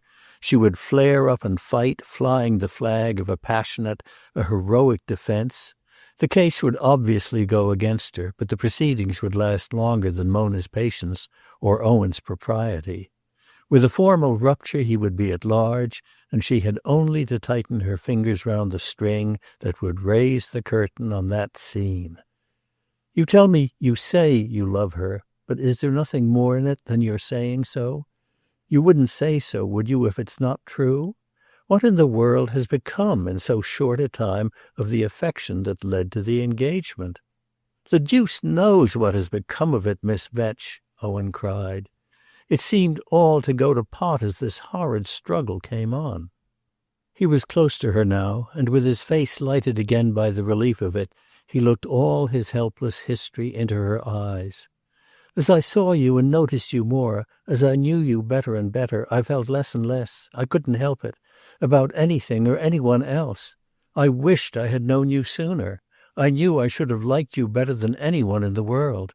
But it wasn't you who made the difference," he eagerly continued, "and I was awfully determined to stick to Mona to the death. It was she herself who made it, upon my soul, by the state she got into, the way she sulked, the way she took things, and the way she let me have it. She destroyed our prospects and our happiness, upon my honour. She made just the same smash of them as if she'd kicked over that tea-table. She wanted to know all the while what was passing between us, between you and me, and she wouldn't take my solemn assurance that nothing was passing but what might have directly passed between me and old Mummy. She said a pretty girl like you was a nice old mummy for me, and if you'll believe it, she never called you anything else but that. I'll be hanged if I haven't been good, haven't I? I haven't breathed a breath of any sort to you, have I? You'd have been down on me hard if I had, wouldn't you? You're down on me pretty hard as it is, I think, aren't you? But I don't care what you say now, or what Mona says either, or a single rap what anyone says. She has given me at last by her confounded behavior a right to speak out, to utter the way I feel about it. The way I feel about it, don't you know, is that it had all better come to an end. You ask me if I don't love her, and I suppose it's natural enough you should. But you ask it at the very moment I'm half mad to say to you that there's only one person on the whole earth I really love, and that person—" Here Owen pulled up short, and Fleda wondered if it were from the effects of his perceiving, through the closed door, the sound of steps and voices on the landing of the stairs. She had caught this sound herself with a surprise and a vague uneasiness. It was not an hour at which her father ever came in, and there was no present reason why she should have a visitor. She had a fear which after a few seconds deepened. A visitor was at hand. The visitor would be simply Mrs. Gereth. That lady wished for a near view of the consequence of her note to Owen. Fleda straightened herself with the instant thought that if this was what Mrs. Gereth desired, Mrs. Gereth should have it in a form not to be mistaken. Owen's pause was the matter of a moment, but during that moment our young couple stood with their eyes holding each other's eyes, and their ears catching the suggestion, still through the door, of a murmured conference in the hall. Fleda had begun to make the movement to cut it short, when Owen stopped her with a grasp of her arm. "You're surely able to guess," he said, with his voice dropped and her arm pressed, as she had never known such a drop or such a pressure. "You're surely able to guess the one person on earth I love?" The handle of the door turned, and Fleda had only time to jerk at him, "Your mother." The door opened, and the smutty maid, edging in, announced, "Mrs. Brigstock." Chapter 15. Mrs. Brigstock, in the doorway, stood looking from one of the occupants of the room to the other.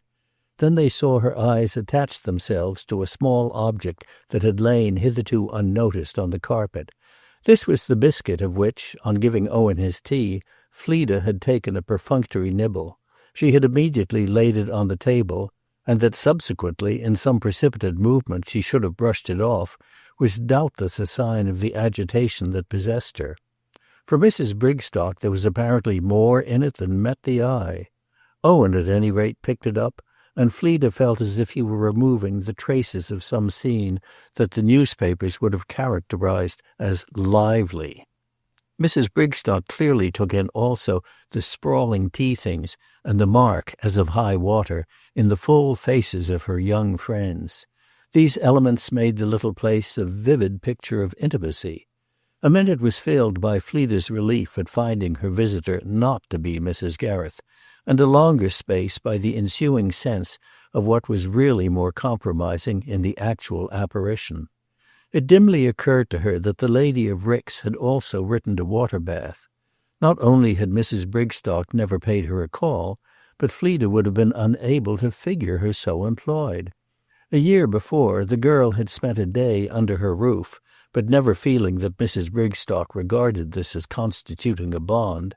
She had never stayed in any house but Poynton, where the imagination of a bond, on one side or the other, prevailed. After the first astonishment, she dashed gaily at her guest, emphasizing her welcome and wondering how her whereabouts had become known at Waterbath. Had not Mrs. Brigstock quitted that residence for the very purpose of laying her hand on the associate of Mrs. Gereth's misconduct? The spirit in which this hand was to be laid, our young woman was yet to ascertain, but she was a person who could think 10 thoughts at once, a circumstance which, even putting her present plight at its worst, gave her a great advantage over a person who required easy conditions for dealing even with one. The very vibration of the air, however, told her that whatever Mrs. Brigstock's spirit might originally have been, it had been sharply affected by the sight of Owen. He was essentially a surprise. She had reckoned with everything that concerned him but his personal presence. With that, in awkward silence, she was reckoning now, as Fleda could see, while she effected with friendly aid an embarrassed transit to the sofa. Owen would be useless, would be deplorable. That aspect of the case Fleda had taken in as well. Another aspect was that he would admire her, adore her, exactly in proportion as she herself should rise gracefully superior. Fleda felt for the first time free to let herself go, as Mrs. Gereth had said, and she was full of the sense that to go meant now to aim straight at the effect of moving Owen to rapture at her simplicity and tact. It was her impression that he had no positive dislike of Mona's mother, but she couldn't entertain that notion without a glimpse of the implication that he had a positive dislike of Mrs. Brigstock's daughter. Mona's mother declined tea, declined a better seat, declined a cushion, declined to remove her boa. Fleda guessed that she had not come on purpose to be dry, but that the voice of the invaded room had itself given her the hint. "I just came on the mere chance," she said. "Mona found yesterday somewhere the card of invitation to your sister's marriage that you sent us, or your father sent us, some time ago. We couldn't be present. It was impossible. But as it had this address on it, I said to myself that I might find you here." "I'm very glad to be at home," Fleda responded. "Yes, that doesn't happen very often, does it?" Mrs. Brigstock looked round afresh at Fleda's home.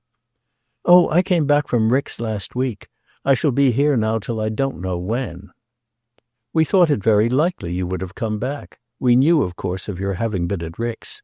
If I didn't find you, I thought I might perhaps find Mr. Vetch," Mrs. Brigstock went on. "I'm sorry he's out. He's always out all day long."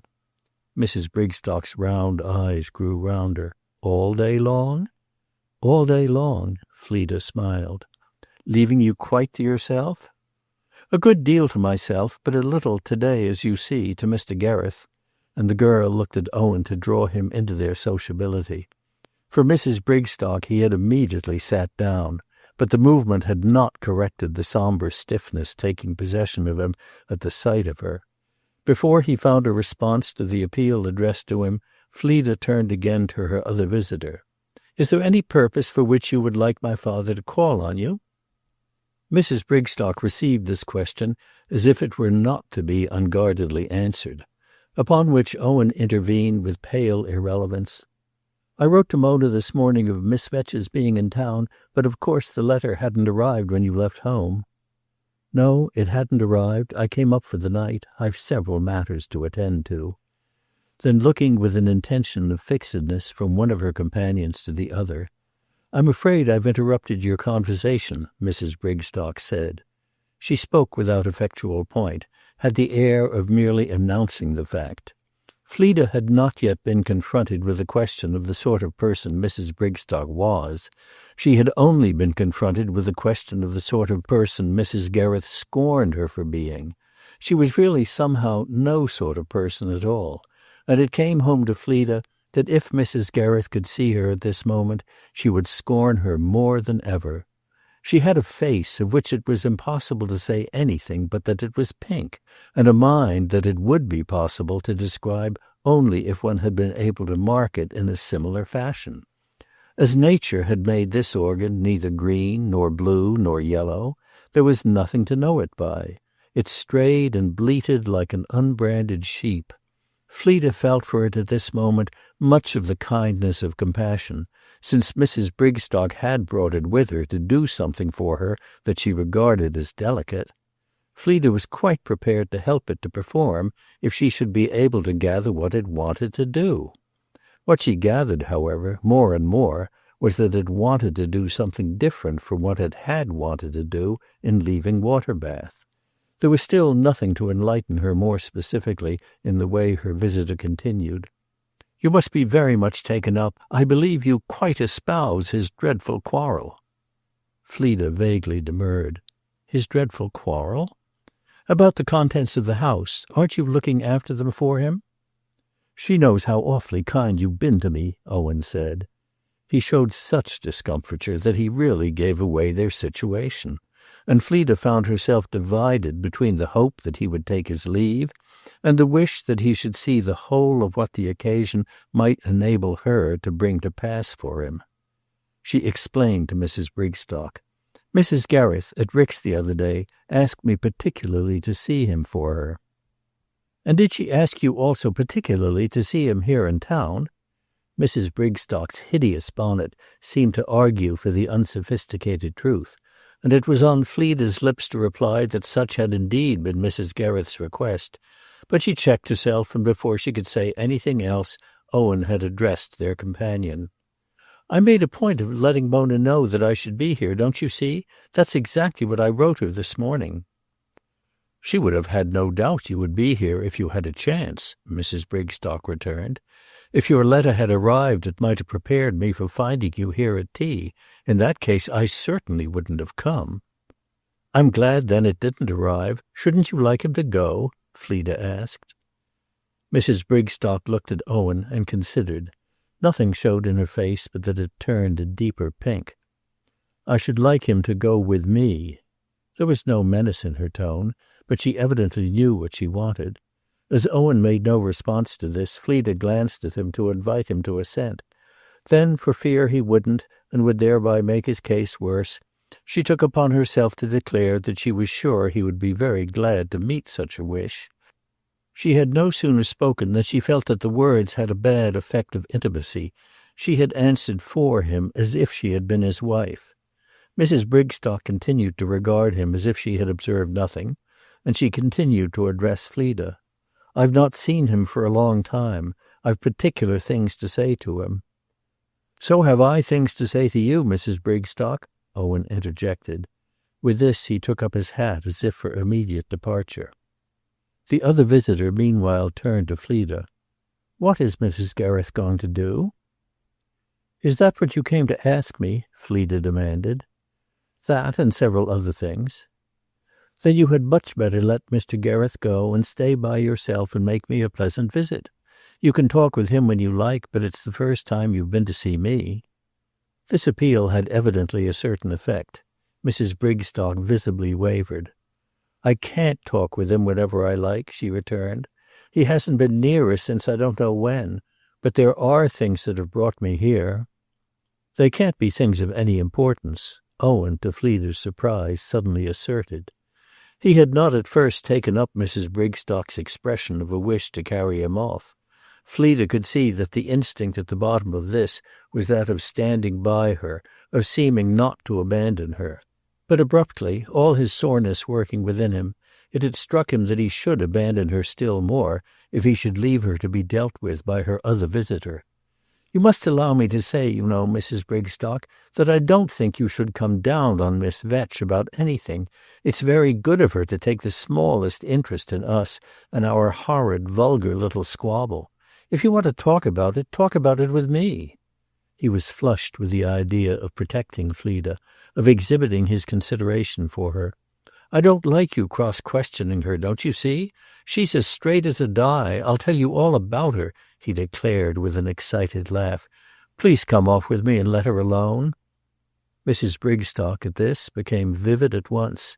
Fleda thought she looked most peculiar. She stood straight up, with a queer distension of her whole person and of everything in her face but her mouth, which she gathered into a small, tight orifice. Fleda was painfully divided. Her joy was deep within, but it was more relevant to the situation that she should not appear to associate herself with the tone of familiarity in which Owen addressed a lady who had been, and was perhaps still, about to become his mother-in-law. She laid on Mrs. Brigstock's arm a repressive, persuasive hand. Mrs. Brigstock, however, had already exclaimed on her having so wonderful a defender. "He speaks, upon my word, as if I had come here to be rude to you." At this, grasping her hard, Fleda laughed. Then she achieved the exploit of delicately kissing her. "I'm not in the least afraid to be alone with you, or of your tearing me to pieces. I'll answer any question that you can possibly dream of putting to me." "I'm the proper person to answer Mrs. Brigstock's questions," Owen broke in again, "and I'm not a bit less ready to meet them than you are." He was firmer than she had ever seen him. It was as if she had not dreamed he could be so firm. "But you'll only have been here a few minutes. What sort of a visit is that?" Fleda cried. "It has lasted long enough for my purpose. There was something I wanted to know, but I think I know it now." "Anything you don't know I dare say I can tell you," Owen observed as he impatiently smoothed his hat with the cuff of his coat. Fleda by this time desired immensely to keep his companion, but she saw she could do so only at the cost of provoking on his part a further exhibition of the sheltering attitude which he exaggerated precisely because it was the first thing, since he had begun to like her, that he had been able frankly to do for her. It was not in her interest that Mrs. Brigstock should be more struck than she already was with that benevolence. "There may be things you know that I don't," she presently said to her with a smile, "but I've a sort of sense that you are laboring under some great mistake." Mrs. Brigstock at this looked into her eyes more deeply and yearningly than she had supposed Mrs. Brigstock could look. It was the flicker of a mild, muddled willingness to give her a chance. Owen, however, quickly spoiled everything. "Nothing is more probable than that Mrs. Brigstock is doing what you say, but there's no one in the world to whom you owe an explanation. I may owe somebody one. I dare say I do. But not you. No." "But what if there's one that it's no difficulty at all for me to give?" Fleda inquired. "I'm sure that's the only one Mrs. Brigstock came to ask, if she came to ask any at all." Again the good lady looked hard at her young friend. "I came, I believe, Fleda, just, you know, to plead with you." Fleda, with her bright face, hesitated a moment. "As if I were one of those bad women in a play?" The remark was disastrous. Mrs. Brigstock, on whom her brightness was lost, evidently thought it singularly free. She turned away as from a presence that had really defined itself as objectionable, and Fleda had a vain sense that her good humour, in which there was an idea, was taken for impertinence, or at least for levity. Her allusion was improper, even if she herself wasn't. Mrs. Brigstock's emotion simplified. It came to the same thing. "I'm quite ready," that lady said to Owen rather mildly and woundedly. "I do want to speak to you very much." "I'm completely at your service." Owen held out his hand to Fleda. "Good-bye, Miss Vetch. I hope to see you again to-morrow." He opened the door for Mrs. Brigstock, who passed before the girl with an oblique, averted salutation.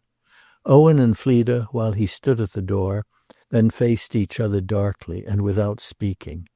Their eyes met once more for a long moment, and she was conscious there was something in hers that the darkness didn't quench, that he had never seen before, and that he was perhaps never to see again. He stayed long enough to take it with a sombre stare that just showed the dawn of wonder.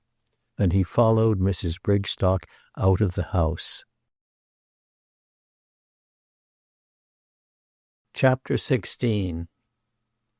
He had uttered the hope that he should see her the next day, but Fleda could easily reflect that he wouldn't see her if she were not there to be seen. If there was a thing in the world she desired at that moment, it was that the next day should have no point of resemblance with the day that had just elapsed. She accordingly aspired to an absence. She would go immediately down to Maggie. She ran out that evening and telegraphed to her sister, and in the morning she quitted London by an early train. She required for this step no reason but the sense of necessity. It was a strong personal need. She wished to interpose something, and there was nothing she could interpose but distance, but time. If Mrs. Brigstock had to deal with Owen, she would allow Mrs. Brigstock the chance. To be there, to be in the midst of it, was the reverse of what she craved. She had already been more in the midst of it than had ever entered into her plan. At any rate she had renounced her plan. She had no plan now but the plan of separation. This was to abandon Owen, to give up the fine office of helping him back to his own. But when she had undertaken that office, she had not foreseen that Mrs. Gereth would defeat it by a manoeuvre so remarkably simple. The scene at her father's rooms had extinguished all offices, and the scene at her father's rooms was of Mrs. Gereth's producing. Owen, at all events, must now act for himself. He had obligations to meet, he had satisfactions to give, and Fleda fairly ached with the wish he might be equal to them. She never knew the extent of her tenderness for him till she became conscious of the present force of her desire that he should be superior, be perhaps even sublime. She obscurely made out that superiority, that sublimity mightn't after all be fatal. She closed her eyes and lived for a day or two in the mere beauty of confidence. It was with her on the short journey, it was with her at Maggie's, it glorified the mean little house in the stupid little town. Owen had grown larger to her. He would do, like a man, whatever he should have to do. He wouldn't be weak, not as she was. She herself was weak exceedingly. Arranging her few possessions in Maggie's fewer receptacles, she caught a glimpse of the bright side of the fact that her old things were not such a problem as Mrs. Gereth's. Picking her way with Maggie through the local puddles, diving with her into smelly cottages, and supporting her at smellier shops, in firmness over the weight of joints and the taste of cheese, it was still her own secret that was universally interwoven. In the puddles, the cottages, the shops, she was comfortably alone with it. That comfort prevailed even while, at the evening meal, her brother-in-law invited her attention to a diagram drawn with a fork on too soiled a tablecloth of the scandalous drains of the convalescent home. To be alone with it, she had come away from Rick's, and now she knew that to be alone with it, she had come away from London. This advantage was of course menaced, though not immediately destroyed, by the arrival on the second day of the note she had been sure she should receive from Owen. He had gone to West Kensington and found her flown, but he had got her address from the little maid, and then hurried to a club and written to her. "Why have you left me just when I want you most?" he demanded. The next words, it was true, were more reassuring on the question of his steadiness. "I don't know what your reason may be," they went on, "nor why you've not left a line for me, but I don't think you can feel that I did anything yesterday that it wasn't right for me to do. As regards Mrs. Brigstock, certainly I just felt what was right, and I did it. She had no business whatever to attack you that way, and I should have been ashamed if I had left her there to worry you. I won't have you worried by anyone. No one shall be disagreeable to you but me. I didn't mean to be so yesterday, and I don't today, but I'm perfectly free now to want you, and I want you much more than you've allowed me to explain. You'll see if I'm not all right, if you'll let me come to you. Don't be afraid. I'll not hurt you nor trouble you. I give you my honor I'll not hurt anyone. Only I must see you on what I had to say to Mrs. B. She was nastier than I thought she could be, but I'm behaving like an angel. I assure you I'm all right. That's exactly what I want you to see. You owe me something, you know, for what you said you would do and haven't done, what your departure without a word gives me to understand, doesn't it? That you definitely can't do. Don't simply forsake me. See me if you only see me once. I shan't wait for any leave. I shall come down tomorrow. I've been looking into trains and find there's something that will bring me down just after lunch, and something very good for getting me back. I won't stop long. For God's sake, be there." This communication arrived in the morning, but Fleda would still have had time to wire a protest. She debated on that alternative. Then she read the note over, and found in one phrase an exact statement of her duty. Owen's simplicity had expressed it, and her subtlety had nothing to answer. She owed him something for her obvious failure, and what she owed him was to receive him. If indeed she had known he would make this attempt, she might have been held to have gained nothing by her flight. Well, she had gained what she had gained. She had gained the interval. She had no compunction for the greater trouble she should give the young man. It was now doubtless right that he should have as much trouble as possible. Maggie, who thought she was in her confidence, yet was immensely not, had reproached her for having quitted Mrs. Gereth, and Maggie was just in this proportion gratified to hear of the visitor with whom, early in the afternoon, Fleda would have to ask to be left alone. Maggie liked to see far. And now she could sit upstairs and rake the whole future. She had known that, as she familiarly said, there was something the matter with Fleda, and the value of that knowledge was augmented by the fact that there was apparently also something the matter with Mr. Gereth. Fleda, downstairs, learned soon enough what this was. It was simply that, as he announced the moment he stood before her, he was now all right. When she asked him what he meant by that state, he replied that he meant he could practically regard himself henceforth as a free man. He had had at West Kensington, as soon as they got into the street, such a horrid scene with Mrs. Brigstock. "I knew what you wanted to say to me. That's why I was determined to get her off.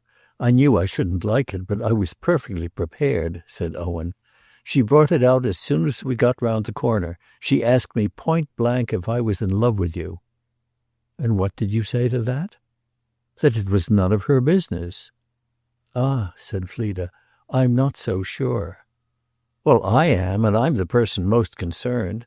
Of course I didn't use just those words. I was perfectly civil, quite as civil as she.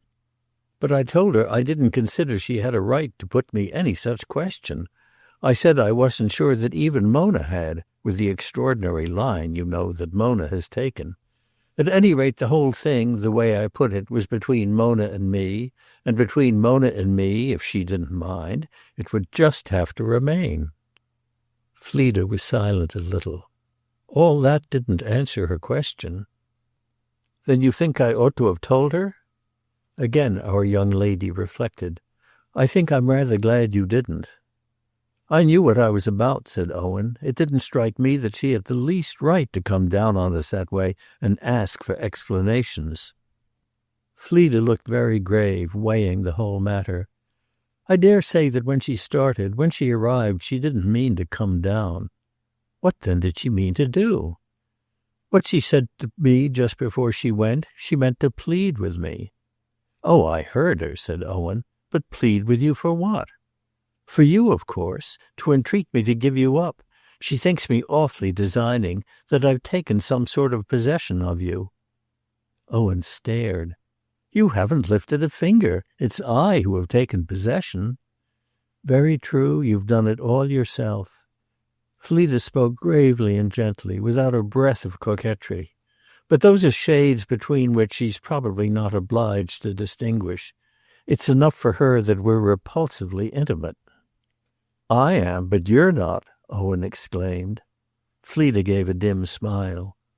"You make me at least feel that I'm learning to know you very well when I hear you say such a thing as that. Mrs. Brigstock came to get round me, to supplicate me," she went on. "But to find you there looking so much at home, paying me a friendly call, and shoving the tea things about, that was too much for her patience. She doesn't know, you see, that I'm after all a decent girl. She simply made up her mind on the spot that I'm a very bad case." "I couldn't stand the way she treated you, and that was what I had to say to her," Owen returned. "She's simple and slow, but she's not a fool. I think she treated me on the whole very well." Fleda remembered how Mrs. Gereth had treated Mona when the Brigstocks came down to Poynton. "Owen evidently thought her painfully perverse. It was you who carried it off. You behaved like a brick. And so did I consider. If you only knew the difficulty I had. I told her you were the noblest and straightest of women." "That can hardly have removed her impression that there are things I put you up to." "It didn't," Owen replied with candor. "She said our relation, yours and mine, isn't innocent." What did she mean by that? As you may suppose, I particularly inquired. "Do you know what she had the cheek to tell me?" Owen asked. "She didn't better it much. She said she meant that it's excessively unnatural." Fleda considered afresh. "Well, it is," she brought out at last. "Then, upon my honour, it's only you who make it so." Her perversity was distinctly too much for him. "I mean you make it so by the way you keep me off."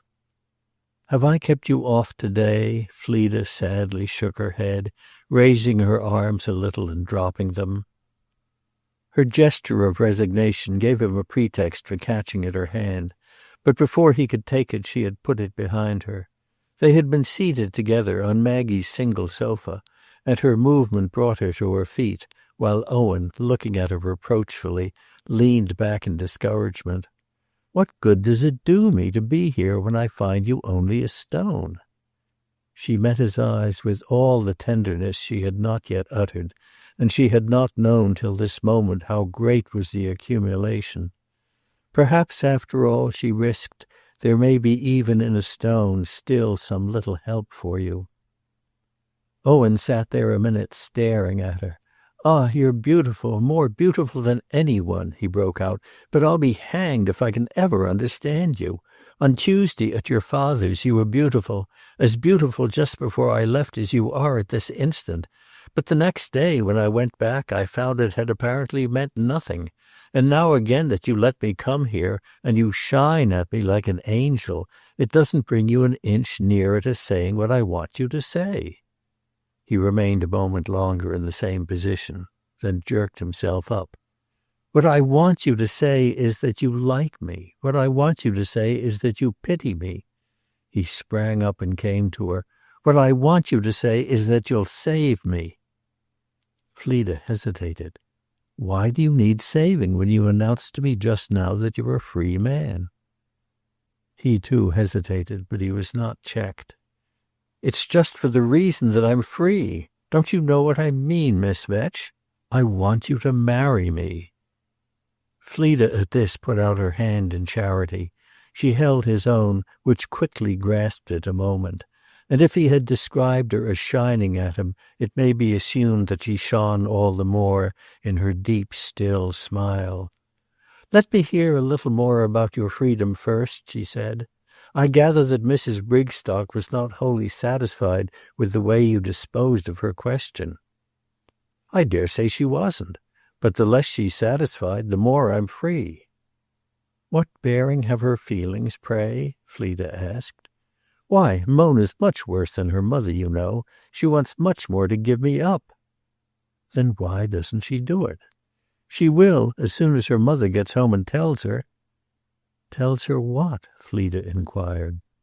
"Why, that I'm in love with you." Fleda debated.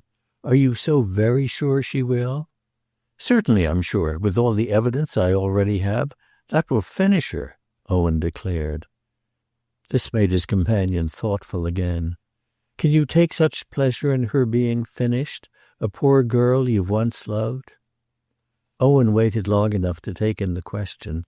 Then, with a serenity startling even to her knowledge of his nature, "I don't think I can have really loved her, you know," he replied. Fleda broke into a laugh which gave him a surprise as visible as the emotion it represented. "Then how am I to know that you really love anybody else?" "Oh, I'll show you that," said Owen. "I must take it on trust," the girl pursued. "And what if Mona doesn't give you up?" she added. Owen was baffled but a few seconds. He had thought of everything. "Why, that's just where you come in." "To save you? I see. You mean I must get rid of her for you." His blankness showed for a little that he felt the chill of her cold logic, but as she waited for his rejoinder she knew to which of them it cost most. He gasped a minute, and that gave her time to say, "You see, Mr. Owen, how impossible it is to talk of such things yet." Like lightning he had grasped her arm. "You mean you will talk of them?" Then, as he began to take the flood of assent from her eyes, "You will listen to me? Oh, you dear, you dear. When? When?" "Ah, when it isn't mere misery." The words had broken from her in a sudden loud cry, and what happened next was that the very sound of her pain upset her. She heard her own true note. She turned short away from him. In a moment she had burst into sobs. In another his arms were round her. The next she had let herself go so far that even Mrs. Gereth might have seen it. He clasped her, and she gave herself. She poured out her tears on his breast.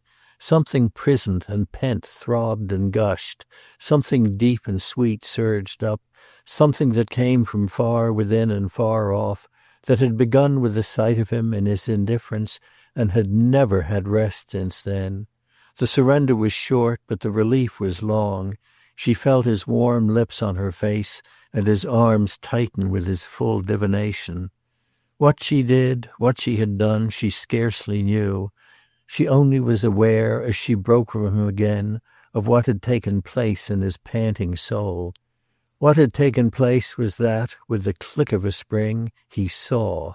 He had cleared the high wall at a bound. They were together without a veil. She had not a shred of a secret left. It was as if a whirlwind had come and gone, laying low the great false front that she had built up stone by stone.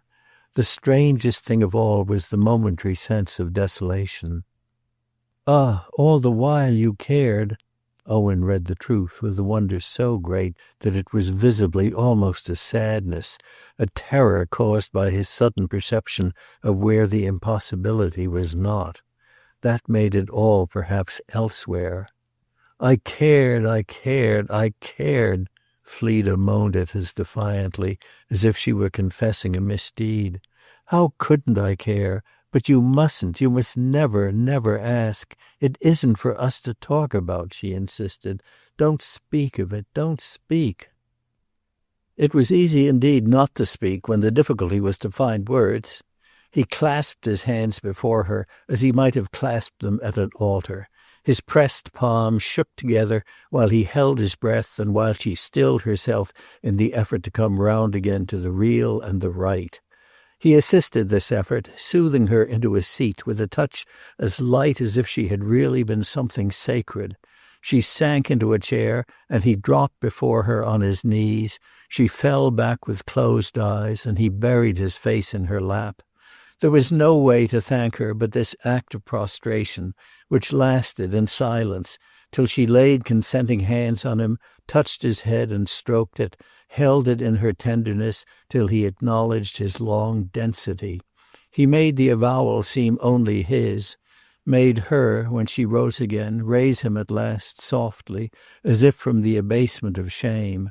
If in each other's eyes now, however, they saw the truth, this truth to Fleda looked harder than ever before, all the harder that when, at the very moment she recognized it, he murmured to her ecstatically, in fresh possession of her hands, which he drew up to his breast, holding them tight there with both his own.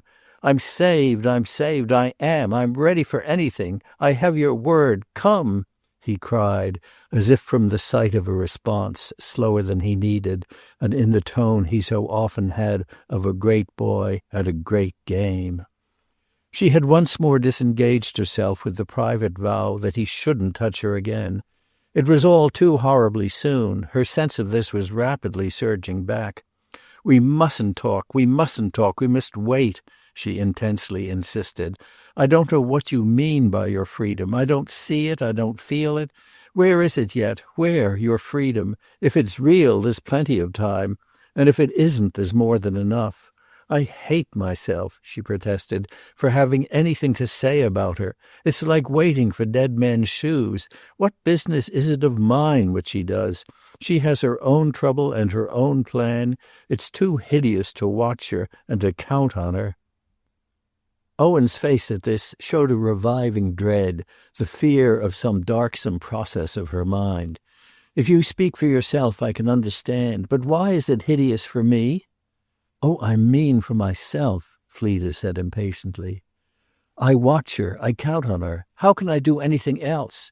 If I count on her to let me definitely know where we stand, I do nothing in life but what she herself has led straight up to. I never thought of asking you to get rid of her for me, and I never would have spoken to you if I hadn't held that I am rid of her, that she has backed out of the whole thing. Didn't she do so from the moment she began to put it off?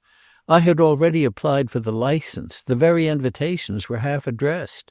Who but she, all of a sudden, demanded an unnatural wait?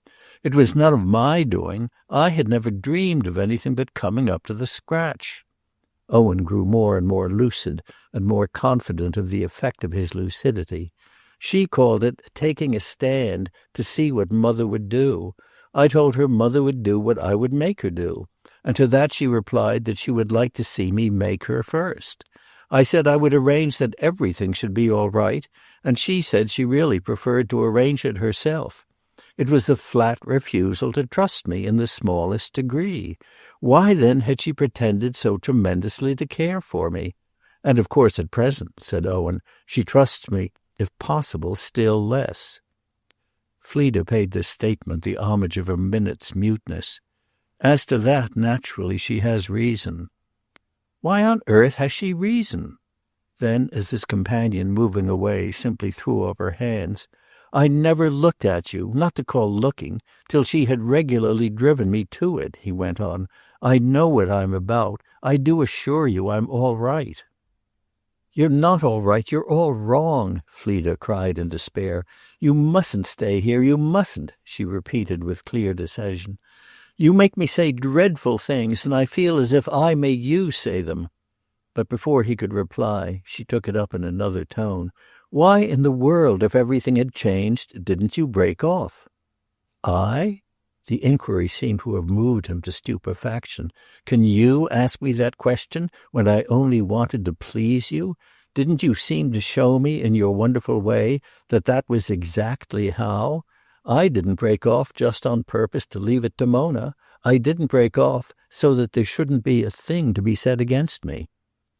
The instant after her challenge, Fleda had faced him again in self-reproof. There isn't a thing to be said against you, and I don't know what nonsense you make me talk. You have pleased me, and you've been right and good, and it's the only comfort, and you must go. Everything must come from Mona, and if it doesn't come, we've said entirely too much. You must leave me alone, forever. Forever? Owen gasped. I mean unless everything is different. Everything is different when I know you. Fleda winced at his knowledge. She made a wild gesture which seemed to whirl it out of the room. The mere illusion was like another embrace. You don't know me, you don't, and you must go and wait. You mustn't break down at this point. He looked about him and took up his hat. It was as if, in spite of frustration, he had got the essence of what he wanted, and could afford to agree with her to the extent of keeping up the forms. He covered her with his fine, simple smile, but made no other approach. "Oh, I'm so awfully happy," he exclaimed. She hesitated. She would only be impeccable, even though she should have to be sententious. "You'll be happy if you're perfect," she risked. He laughed out at this, and she wondered if, with a new-born acuteness, he saw the absurdity of her speech, and that no one was happy just because no one could be what she so easily prescribed. "I don't pretend to be perfect, but I shall find a letter tonight."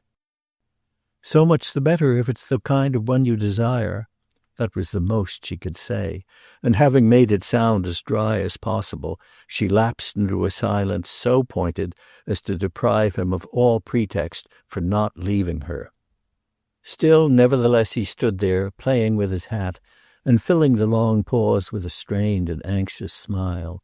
He wished to obey her thoroughly, to appear not to presume on any advantage he had won from her, but there was clearly something he longed for beside. While he showed this by hanging on, she thought of two other things. One of these was that his countenance, after all, failed to bear out his description of his bliss. As for the other, it had no sooner come into her head than she found it seated, in spite of a resolution, on her lips. It took the form of an inconsequent question. "When did you say Mrs. Brigstock was to have gone back?" Owen stared. "To Waterbath? She was to have spent the night in town, don't you know? But when she left me after our walk, I said to myself that she would take an evening train. I know I made her want to get home." "Where did you separate?" Fleda asked. "At the West Kensington station. She was going to Victoria. I had walked with her there, and our talk was all on the way." Fleda pondered a moment. "If she did go back that night, you would have heard from Waterbath by this time." "I don't know," said Owen. "I thought I might hear this morning." "She can't have gone back," Fleda declared. "Mona would have written on the spot." "Oh, yes, she will have written bang off," Owen cheerfully conceded. Fleda thought again. "So that even in the event of her mother's not having got home till the morning, you would have had your letter at the latest today. You see, she has had plenty of time." Owen hesitated, then, "Oh, she's all right," he laughed. "I go by Mrs. Brigstock's certain effect on her, the effect of the temper the old lady showed when we parted. Do you know what she asked me?" he sociably continued. "She asked me in a kind of nasty manner if I supposed you really cared anything about me. Of course I told her I supposed you didn't, not a solitary rap. How could I ever suppose you do with your extraordinary ways? It doesn't matter. I could see she thought I lied." "You should have told her, you know, that I had seen you in town only that one time," Fleda suggested. "By Jove, I did. For you. It was only for you."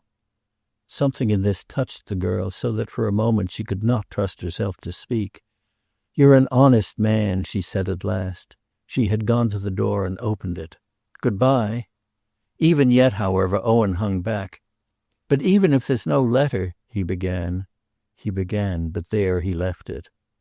"You mean even if she doesn't let you off? Ah, you ask me too much." Fleda spoke from the tiny hall where she had taken refuge between the old barometer and the old mackintosh. "There are things too utterly for yourselves alone. How can I tell? What do I know? Good-bye, good-bye. If she doesn't let you off, it will be because she is attached to you." She's not. There's nothing in it. Doesn't a fellow know? Except with you," Owen ruefully added. With this he came out of the room, lowering his voice to secret supplication, pleading with her really to meet him on the ground of his negation of Mona. It was this betrayal of his need of support and sanction that made her retreat, harden herself in the effort to save what might remain of all she had given probably for nothing. The very vision of him, as he thus morally clung to her, was the vision of a weakness somewhere at the core of his bloom, a blessed manly weakness, of which, if she had only the valid right, it would be all a sweetness to take care. She faintly sickened, however, with the sense that there was as yet no valid right poor Owen could give. "You can take it for my honor, you know," he painfully brought out, "that she loathes me." Fleda had stood clutching the knob of Maggie's little painted stair-rail. She took, on the stairs, a step backward. "Why then doesn't she prove it in the only clear way?" "She has proved it. Will you believe it if you see the letter?" "I don't want to see any letter," said Fleda. "You'll miss your train." Facing him, waving him away, she had taken another upward step, but he sprang to the side of the stairs and brought his hand above the banister down hard on her wrist. "Do you mean to tell me that I must marry a woman I hate?" From her step she looked down into his raised face. "Ah, you see, it's not true that you're free." She seemed almost to exult. "It's not true. It's not true." He only, at this, like a buffeting swimmer, gave a shake of his head and repeated his question. "Do you mean to tell me I must marry such a woman?" Fleda hesitated. He held her fast. "No, anything is better than that." "Then in God's name what must I do?" "You must settle that with Mona. You mustn't break faith. Anything is better than that. You must at any rate be utterly sure. She must love you. How could she help it? I wouldn't give you up," said Fleda. She spoke in broken bits, panting out her words. "The great thing is to keep faith. Where is a man if he doesn't? If he doesn't, he may be so cruel. So cruel, so cruel, so cruel," Fleda repeated. "I couldn't have a hand in that, you know. That's my position. That's mine. You offered her marriage. It's a tremendous thing for her." Then looking at him another moment, "I wouldn't give you up," she said again. He still had hold of her arm. She took in his blank dread.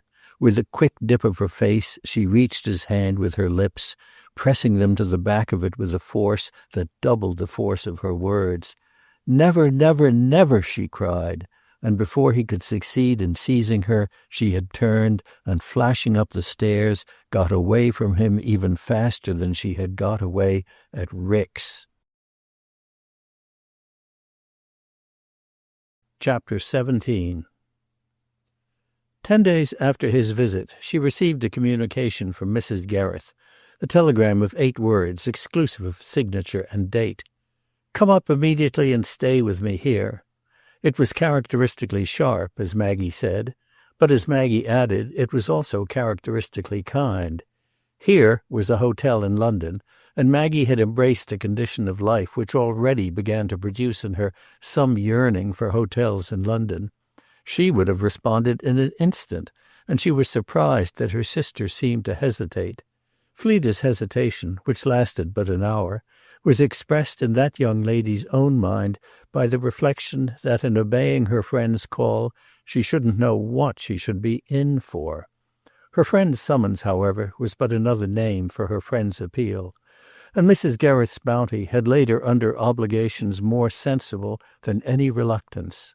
In the event, that is, at the end of her hour, she testified to her gratitude by taking the train, and to her mistrust by not taking her luggage.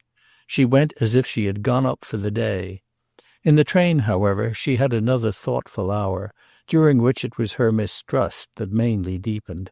She felt as if for 10 days she had sat in darkness, looking to the east for a dawn that had not yet glimmered.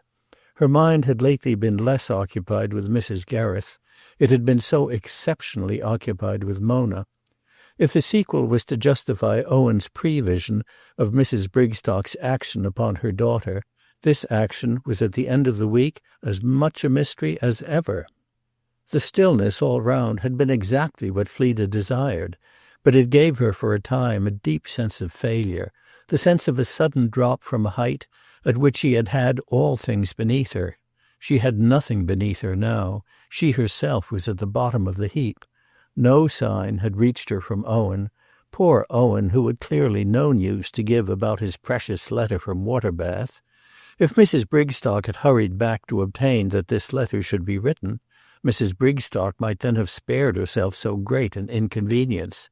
Owen had been silent for the best of all reasons, the reason that he had had nothing in life to say. If the letter had not been written, he would simply have had to introduce some large qualification into his account of his freedom. He had left his young friend under her refusal to listen to him until he should be able, on the contrary, to extend that picture, and his present submission was all in keeping with the rigid honesty that his young friend had prescribed. It was this that formed the element through which Mona loomed large.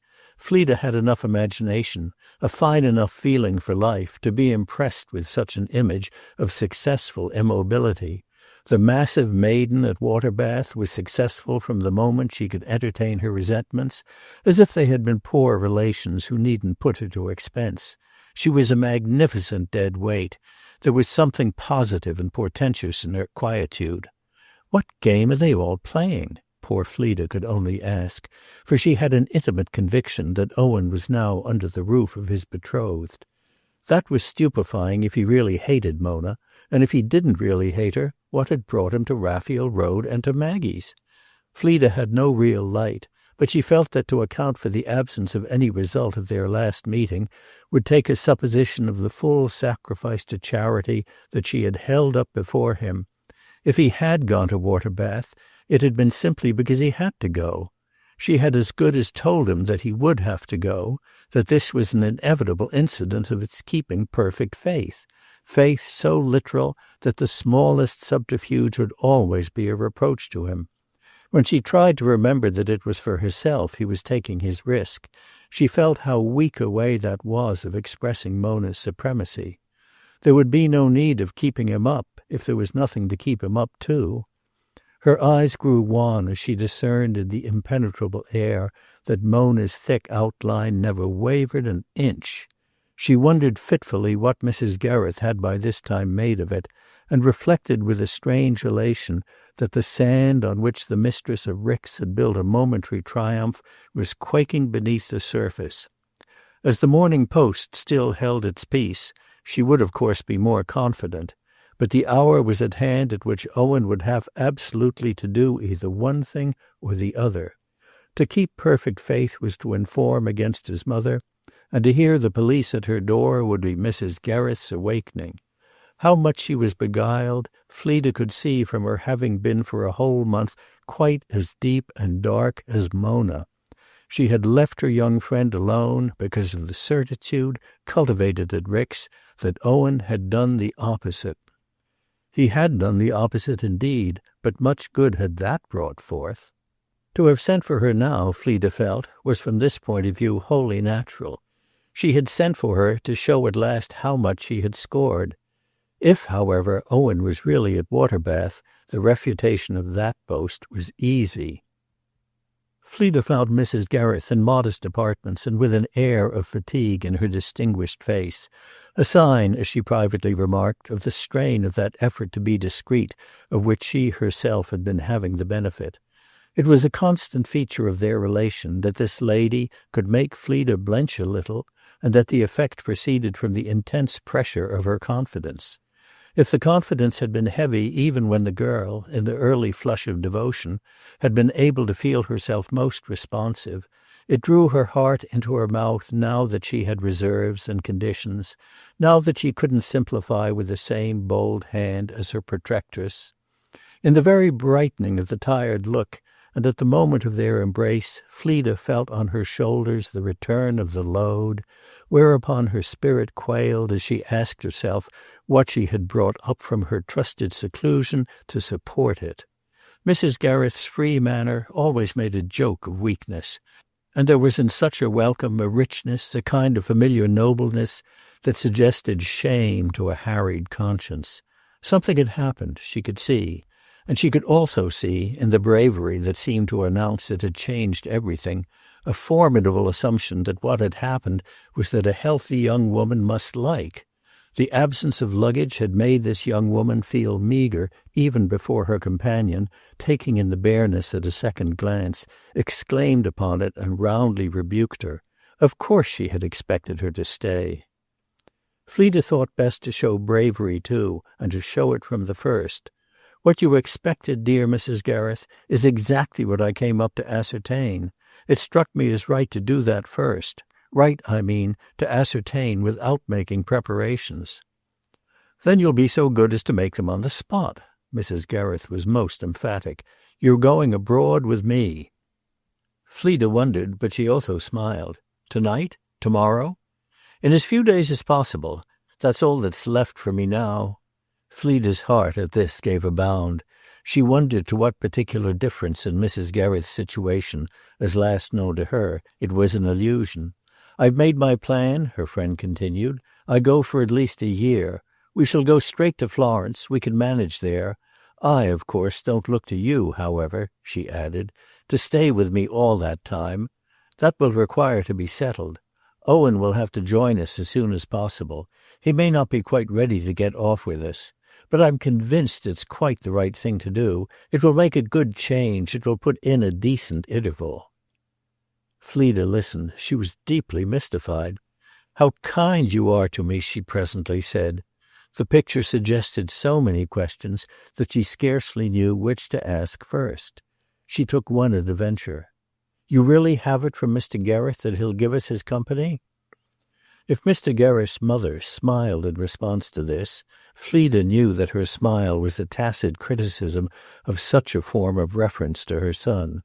Fleda habitually spoke of him as Mr. Owen, and it was a part of her present vigilance to appear to have relinquished that right. Mrs. Gereth's manner confirmed a certain impression of her pretending to more than she felt. Her very first words had conveyed it, and it reminded Fleda of the conscious courage with which, weeks before, the lady had met her visitor's first startled stare at the clustered spoils of Poynton. It was her practice to take immensely for granted whatever she wished. "Oh, if you'll answer for him, it will do quite as well," she said. Then she put her hands on the girl's shoulders and held them at arm's length as if to shake them a little, while in the depths of her shining eyes Fleda discovered something obscure and unquiet. "You bad, false thing! Why didn't you tell me?" Her tone softened her harshness, and her visitor had never had such a sense of her indulgence. Mrs. Gereth could show patience. It was part of the general bribe, but it was also like handing in of a heavy bill before which Fleda could only fumble in a penniless pocket. You must perfectly have known it Rick's, and yet you practically denied it. That's why I call you bad and false." It was apparently also why she again almost roughly kissed her. "I think that before I answer you I had better know what you're talking about," Fleda said. Mrs. Gereth looked at her with a slight increase of hardness. "You've done everything you need for modesty, my dear. If he's sick with love of you, you haven't had to wait for me to inform you." Fleda hesitated. "Has he informed you, dear Mrs. Gereth?" Dear Mrs. Gereth smiled sweetly. "How could he when our situation is such that he communicates with me only through you, and that you are so tortuous you conceal everything?" "Didn't he answer the note in which you let him know that I was in town?" Fleda asked. "He answered it sufficiently by rushing off on the spot to see you." Mrs. Gereth met that allusion with a prompt firmness that made almost insolently light of any ground of complaint, and Fleda's own sense of responsibility was now so vivid that all resentments turned comparatively pale. She had no heart to produce a grievance. She could only, left as she was with the little mystery on her hands, produce after a moment a question. "How then do you come to know that your son has ever thought—" "That he would give his ears to get you?" Mrs. Gereth broke in. "I had a visit from Mrs. Brigstock." Fleda opened her eyes. "She went down to Rick's?" "The day after she had found Owen at your feet. She knows everything." Fleda shook her head sadly. She was more startled than she cared to know. This odd journey of Mrs. Brigstock's, which, with a simplicity equal for once to Owen's, she had not divined, now struck her as having produced the hush of the last 10 days. "There are things she doesn't know," she presently exclaimed. "She knows he would do anything to marry you." "He hasn't told her so," Fleda said. "No, but he has told you. That's better still," laughed Mrs. Gereth.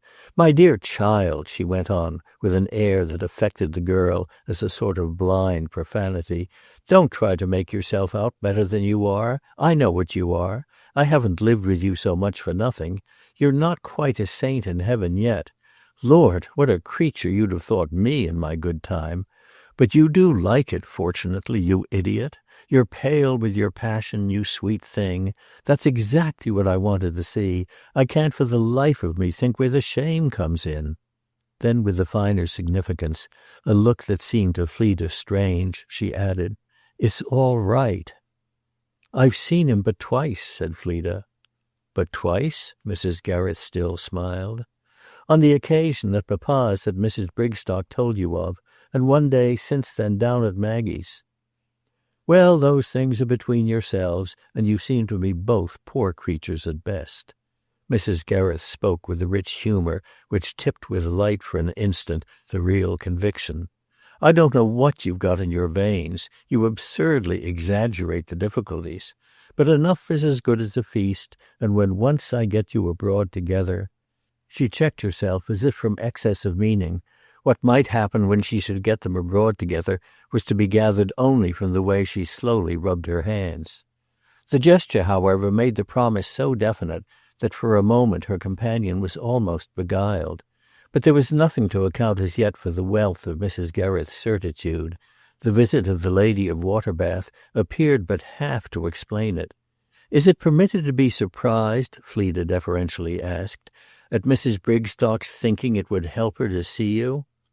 "It's never permitted to be surprised at the aberrations of born fools," said Mrs. Gereth. "If a cow should try to calculate, that's the kind of happy thought she'd have. Mrs. Brigstock came down here to plead with me." Fleda mused a moment.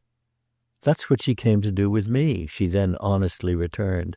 "But what did she expect to get of you with your opposition so marked from the first?" "She didn't know I want you, my dear. It's a wonder, with all my violence, the gross publicity I've given my desires. But she's as stupid as an owl. She doesn't feel your charm." Fleda felt herself flush slightly, and she tried to smile. "Did you tell her all about it? Did you make her understand you want me?" "For what do you take me? I wasn't such a donkey." "So as not to aggravate Mona?" Fleda suggested. "So as not to aggravate Mona, naturally. We've had a narrow course to steer, but thank God we're at last in the open." "What do you call the open, Mrs. Gereth?" Fleda demanded. Then, as that lady faltered, "Do you know where Mr. Owen is to-day?" Mrs. Gereth stared. "Do you mean he's at Waterbath? Well, that's your own affair. I can bear it if you can." "Wherever he is, I can bear it," Fleda said, "but I haven't the least idea where he is." "Then you ought to be ashamed of yourself," Mrs. Gereth broke out with a change of note that showed how deep a passion underlay everything she had said. The poor woman, catching her companion's hand, however, the next moment, as if to retract something of this harshness, spoke more patiently. "Don't you understand, Fleda, how immensely, how devotedly I've trusted you?" Her tone was indeed a supplication. Fleda was infinitely shaken. She was silent a little. "Yes, I understand. Did she go to you to complain of me?" "She came to see what she could do. She had been tremendously upset the day before by what had taken place at your father's, and she had posted down to Rick's on the inspiration of the moment. She hadn't meant it on leaving home. It was the sight of you closeted there with Owen that had suddenly determined her. The whole story, she said, was written in your two faces. She spoke as if she had never seen such an exhibition. Owen was on the brink, but there still might be time to save him, and it was with this idea she had bearded me in my den. 'What won't a mother do, you know?' That was one of the things she said. What wouldn't a mother do, indeed? I thought I had sufficiently shown her what.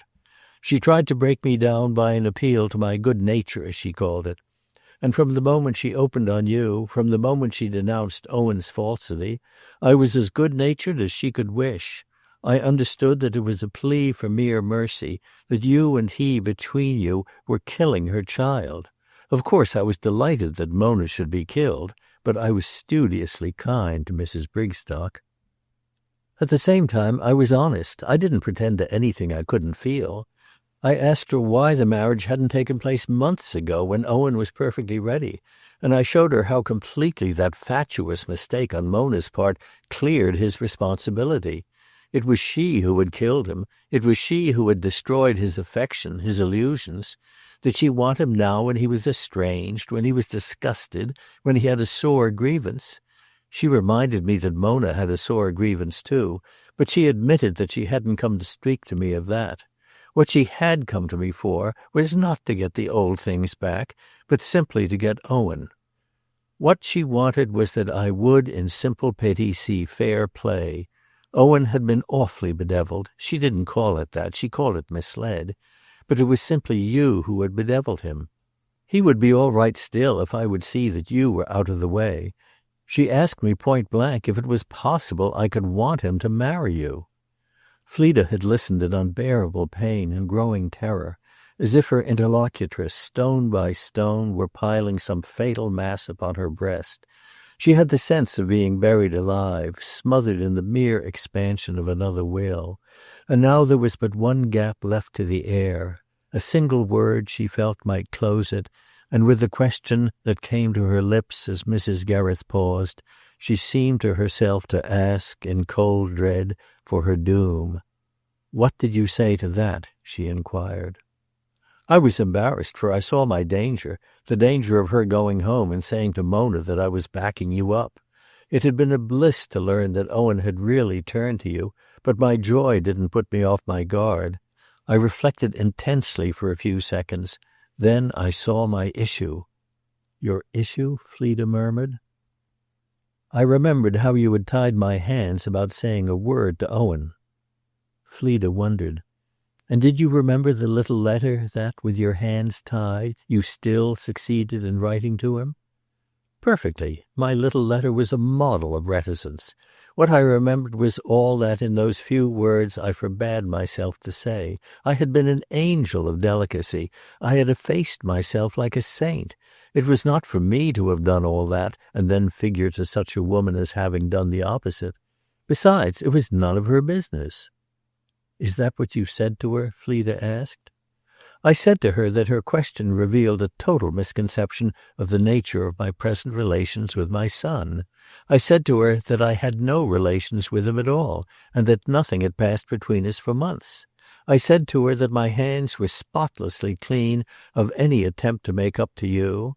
I said to her that I had taken from Poynton what I had a right to take, but had done nothing else in the world. I was determined that if I had bit my tongue off to oblige you, I would at least have the righteousness that my sacrifice gave me." "And was Mrs. Brigstock satisfied with your answer?" "She was visibly relieved." "It was very fortunate for you," said Fleda, "that she's apparently not aware of the manner in which, almost under her nose, you advertised me to him at Poynton." Mrs. Gereth appeared to recall that scene. She smiled with a serenity remarkably effective, as showing how cheerfully used she had grown to invidious allusions to it. "How should she be aware of it?" "She would if Owen had described your outbreak to Mona." "Yes, but he didn't describe it. All his instinct was to conceal it from Mona. He wasn't conscious, but he was already in love with you," Mrs. Gereth declared. Fleda shook her head wearily. "No, I was only in love with him." Here was a faint illumination with which Mrs. Gereth instantly mingled her fire. "You dear old wretch!" she exclaimed, and then again with ferocity embraced her young friend. Fleda submitted like a sick animal. She would submit to everything now. "Then what further passed?" "Only that she left me thinking she had got something." "And what had she got?" "Nothing but her luncheon. But I got everything." "Everything?" Fleda quavered. Mrs. Gereth, struck apparently by something in her tone, looked at her from a tremendous height. "Don't fail me now." It sounded so like a menace that with full divination at last the poor girl fell weakly into a chair. "What on earth have you done?" Mrs. Gereth stood there in all the glory of a great stroke. "I've settled you." She filled the room, to Fleda's scared vision, with the glare of her magnificence. "I've sent everything back." "Everything?" Fleda gasped. "To the smallest snuff-box. The last load went yesterday. The same people did it. Poor little Rick's is empty." Then, as if for a crowning splendor, to check all deprecation, "They're yours, you goose," Mrs. Gereth concluded, holding up her handsome head and rubbing her white hands. Fleda saw that there were tears in her deep eyes. Chapter 18. She was slow to take in the announcement, but when she had done so, she felt it to be more than her cup of bitterness would hold. Her bitterness was her anxiety, the taste of which suddenly sickened her. What had she on the spot become but a traitress to her friend? The treachery increased with the view of the friend's motive, a motive superb as a tribute to her value. Mrs. Gereth had wished to make sure of her, and had reasoned that there would be no such way as by a large appeal to her honour. If it be true, as men have declared, that the sense of honour is weak in women, some of the bearings of this stroke might have thrown a light on the question. What was now at all events put before Fleda was that she had been made sure of, for the greatness of the surrender imposed an obligation as great. There was an expression she had heard used by young men with whom she danced. The only word to fit Mrs. Gereth's intention was that Mrs. Gereth had designed to fetch her. It was a calculated, it was a crushing bribe. It looked her in the eyes and said simply, "That's what I do for you." What Fleda was to do in return required no pointing out. The sense at present of how little she had done made her almost cry aloud with pain. But her first endeavour in the face of the fact was to keep such a cry from reaching her companion. How little she had done, Mrs. Gereth didn't yet know, and possibly there would still be some way of turning round before the discovery. On her own side, too, Fleda had almost made one. She had known she was wanted, but she had not, after all, conceived how magnificently much. She had been treated by her friend's act as a conscious prize, but what made her a conscious prize was only the power the act itself imputed to her. As high, bold diplomacy, it dazzled and carried her off her feet. She admired the noble risk of it, a risk Mrs. Gereth had faced for the utterly poor creature that the girl now felt herself. The change it instantly wrought in her was moreover extraordinary. It transformed at a touch her emotion on the subject of concessions. A few weeks earlier she had jumped at the duty of pleading for them, practically quarrelling with the lady of Rix for her refusal to restore what she had taken. She had been sore with the wrong to Owen. She had bled with the wounds of Poynton. Now, however, as she heard of the replenishment of the void that had so haunted her, she came as near sounding an alarm as if from the deck of a ship she had seen a person she loved jump into the sea. Mrs. Gereth had become in a flash the victim. Poor little Rix had been laid bare in a night. If Fleda's feeling about the old things had taken precipitate form, the form would have been a frantic command. It was indeed for mere want of breath that she didn't shout, "Oh, stop them! It's no use! Bring them back! It's too late!" And what most kept her breathless was her companion's very grandeur. Fleda distinguished as never before the purity of such a passion. It made Mrs. Gereth august and almost sublime. It was absolutely unselfish. She cared nothing for mere possession. She thought solely and incorruptibly of what was best for the things. She had surrendered them to the presumptive care of the one person of her acquaintance who felt about them as she felt herself, and whose long lease of the future would be the nearest approach that could be compassed to committing them to a museum. Now it was indeed that Fleda knew what rested on her. Now it was also that she measured, as if for the first time, Mrs. Gereth's view of the natural influence of a fine acquisition. She had adopted the idea of blowing away the last doubt of what her young friend would gain, of making good, still more than she was obliged to make it, the promise of the weeks before. It was one thing for the girl to have heard that in a certain event restitution would be made. It was another for her to see the condition, with a noble trust, treated in advance as performed, and to be able to feel that she should only have to open a door to find every old piece and every old corner. To have played such a card was therefore, for Mrs. Gereth, practically to have won the game. Fleda had certainly to recognize that, as so far as the theory of the matter went, the game had been won. Oh, she had been made sure of. She couldn't, however, succeed for so very many minutes in deferring her exposure.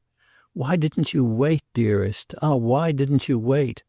As if that inconsequent appeal kept rising to her lips to be cut short before it was spoken, this was only because at first the humility of gratitude helped her to gain time, enabled her to present herself very honestly, as too overcome to be clear.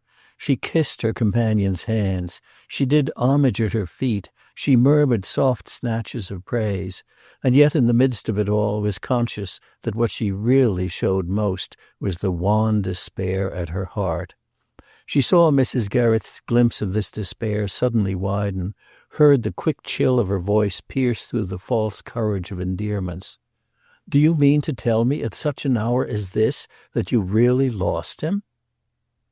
The tone of the question made the idea a possibility for which Fleda had nothing from this moment but terror. "I don't know, Mrs. Gereth. How can I say?" she asked. "I've not seen him for so long. As I told you just now, I don't even know where he is. That's by no fault of his," she hurried on.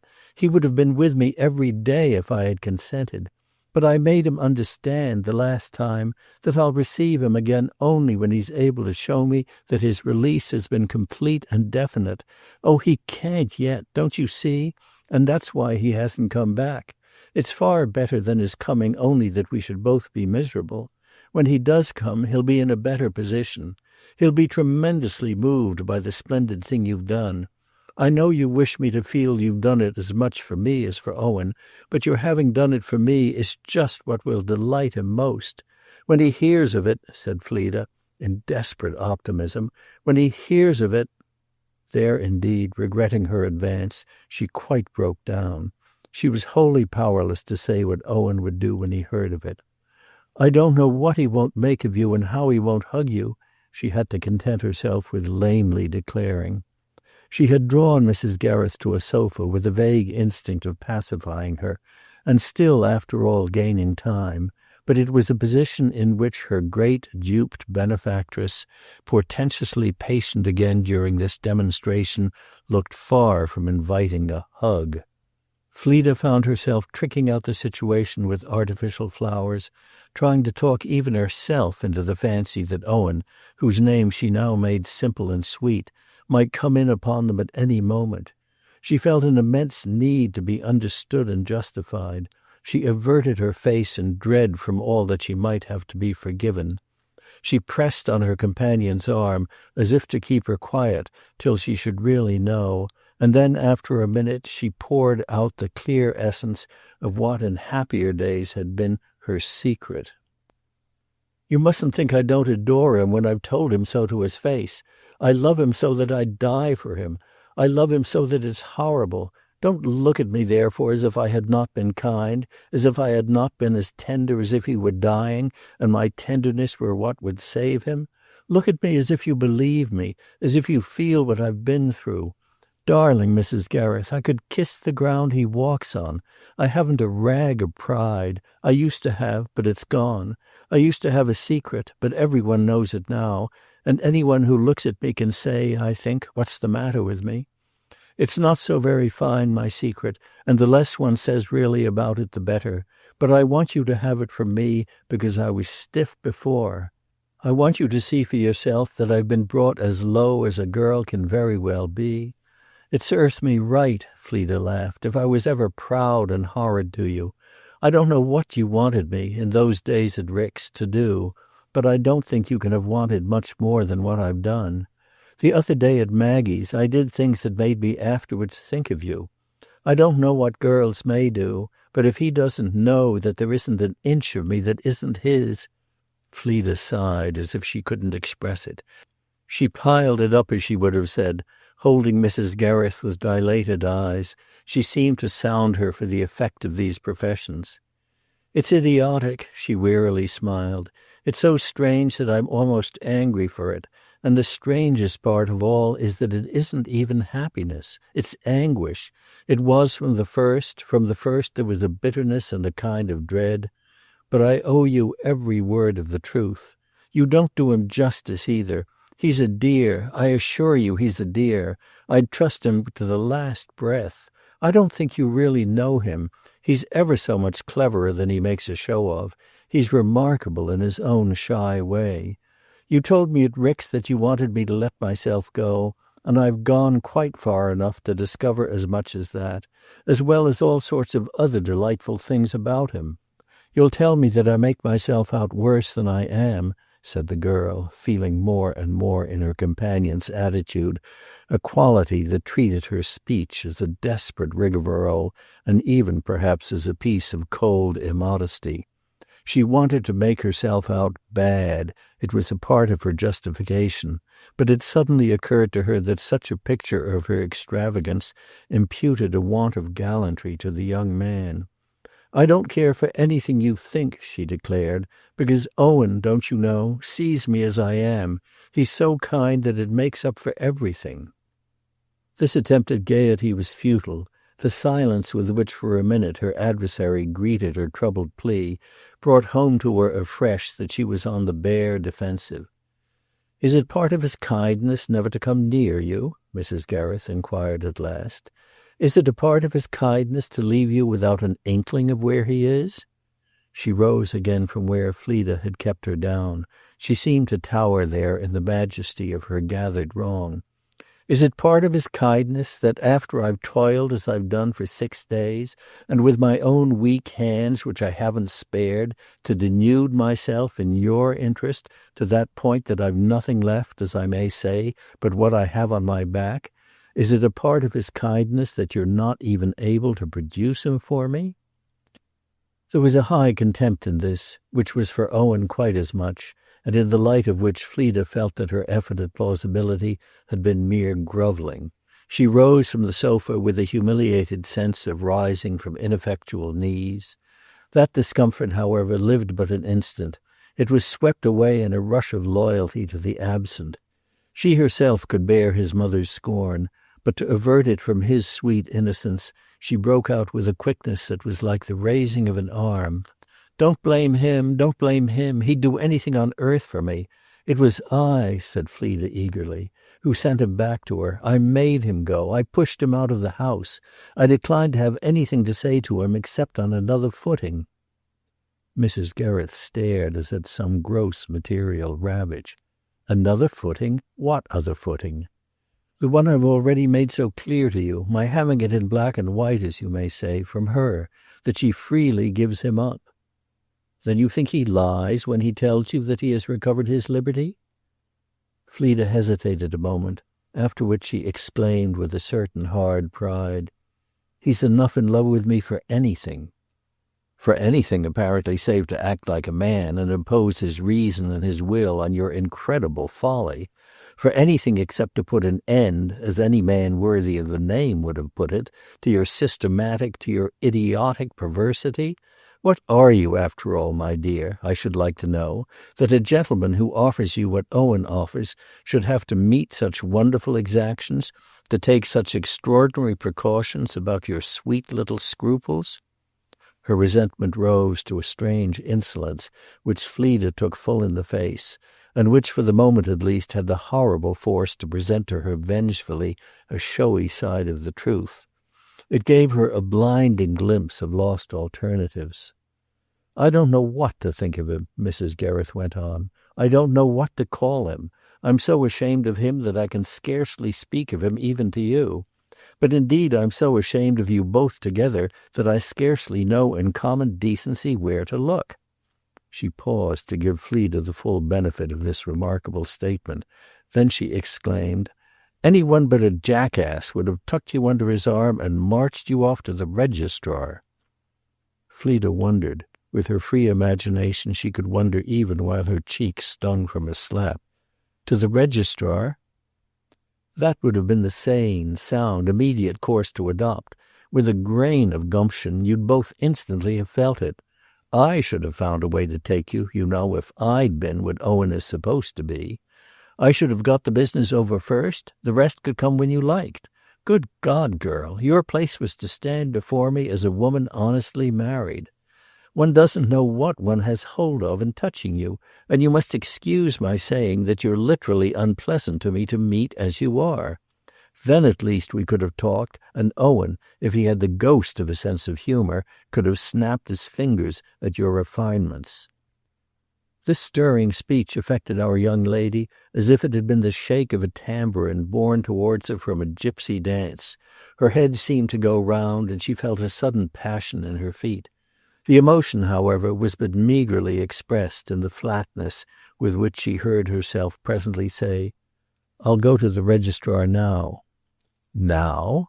Magnificent was the sound Mrs. Gereth threw into this monosyllable. "And pray who's to take you?" Fleda gave a colourless smile, and her companion continued, "Do you literally mean that you can't put your hand upon him?" Fleda's wan grimace appeared to irritate her. She made a short, imperious gesture.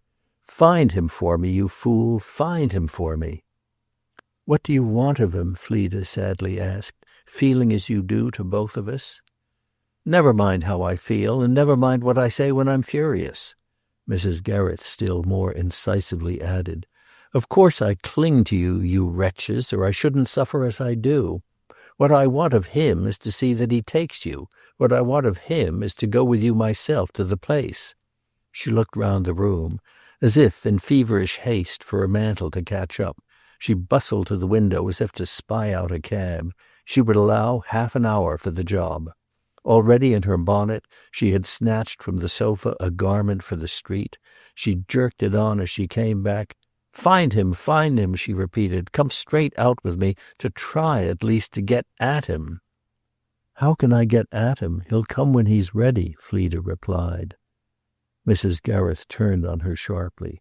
"Ready for what? Ready to see me ruined without a reason or a reward?" Fleda was silent. The worst of it all was that there was something unspoken between them. Neither of them dared utter it, but the influence of it was in the girl's tone when she returned at last, with great gentleness. "Don't be harsh to me. I'm very unhappy." The words produced a visible impression on Mrs. Gereth. who held her face averted and sent off through the window a gaze that kept pace with the long caravan of her treasures. Fleda knew she was watching it wind up the avenue of Poynton. Fleda participated indeed fully in the vision, so that after a little the most consoling thing seemed to her to add, "I don't see why in the world you take it so for granted that he's, as you say, lost." Mrs. Gereth continued to stare out of the window, and her stillness denoted some success in controlling herself. "If he's not lost, why are you unhappy?" "I'm unhappy because I torment you, and you don't understand me." "No, Fleda, I don't understand you," said Mrs. Gereth, finally facing her again. "I don't understand you at all, and it's as if you and Owen were of quite another race and another flesh. You make me feel very old-fashioned and simple and bad. But you must take me as I am, since you take so much else with me." She spoke now with the drop of her resentment, with a dry and weary calm. "It would have been much better for me if I'd never known you," she pursued, "and certainly better if I hadn't taken such an extraordinary fancy to you. But that, too, is inevitable. Everything, I suppose, is inevitable.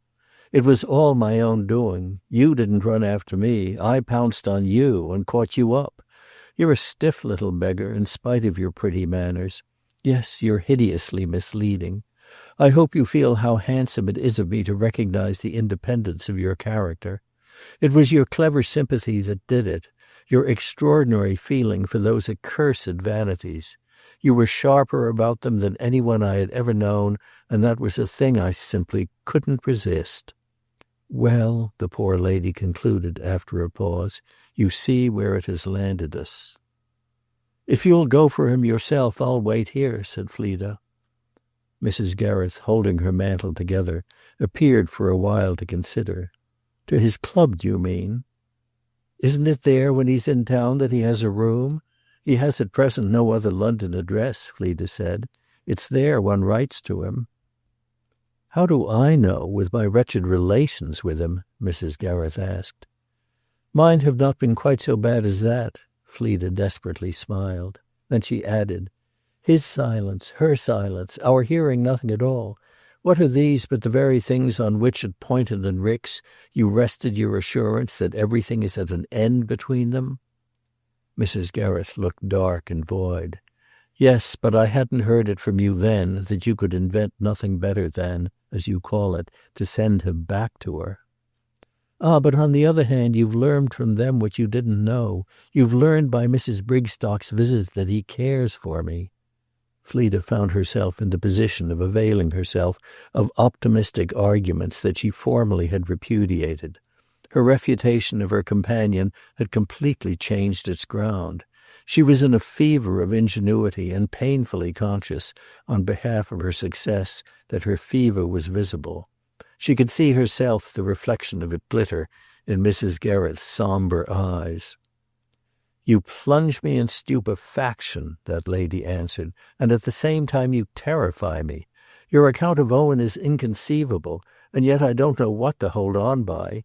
He cares for you, it does appear, and yet in the same breath you inform me that nothing is more possible than that he's spending these days at Waterbath. Excuse me if I'm so dull as not to see my way in such darkness. If he's at Waterbath, he doesn't care for you. If he cares for you, he's not at Waterbath." "Then where is he?" poor Fleda helplessly wailed. She caught herself up, however. She did her best to be brave and clear. Before Mrs. Gereth could reply, with due obviousness, that this was a question for her not to ask, but to answer, she found an air of assurance to say, "You simplify far too much. You always did and you always will. The tangle of life is much more intricate than you've ever, I think, felt it to be. You slash into it," cried Fleda finely, "with a great pair of shears. You nip at it as if you were one of the fates. If Owen's at Waterbath, he's there to wind everything up." Mrs. Gereth shook her head with slow austerity. "You don't believe a word you're saying. I've frightened you as you've frightened me. You're whistling in the dark to keep up our courage. I do simplify, doubtless, if to simplify is to fail to comprehend the insanity of a passion that bewilders a young blockhead with bugaboo barriers, with hideous and monstrous sacrifices. I can only repeat that you're beyond me. Your perversity's a thing to howl over. However, the poor woman continued with a break in her voice, a long hesitation, and then the dry triumph of her will, I'll never mention it to you again. Owen I can just make out, for Owen is a blockhead. Owen's a blockhead, she repeated with a quiet, tragic finality, looking straight into Fleda's eyes. I don't know why you dress up so the fact that he's disgustingly weak. Fleda hesitated. At last, before her companions, she lowered her look. Because I love him. It's because he's weak that he needs me, she added. That was why his father, whom he exactly resembles, needed me. And I didn't fail his father, said Mrs. Gereth. She gave Fleda a moment to appreciate the remark, after which she pursued, Mona Brigstock isn't weak. She's stronger than you. I never thought she was weak, Fleda answered. She looked vaguely round the room with a new purpose. She had lost sight of her umbrella. I did tell you to let yourself go, but it's clear enough that you really haven't, Mrs. Gereth declared. If Mona has got him... Fleda had accomplished her search. Her interlocutress paused. If Mona has got him? The girl inquired, tightening the umbrella. Well, said Mrs. Gereth profoundly, it will be clear enough that Mona has. Has let herself go? Has let herself go. Mrs. Gereth spoke as if she saw it in every detail. Fleda felt the tone and finished her preparation. Then she went and opened the door. We'll look for him together, she said to her friend, who stood a moment taking in her face. They may know something about him at the Colonel's. We'll go there. Mrs. Gereth had picked up her gloves and her purse. But the first thing, she went on, will be to wire to Poynton. Why not to Waterbath at once? Fleda asked. Her companion hesitated. In your name? In my name. I noticed a place at the corner. While Fleda held the door open, Mrs. Gereth drew on her gloves. Forgive me, she presently said. Kiss me, she added. Fleda, on the threshold, kissed her. Then they both went out.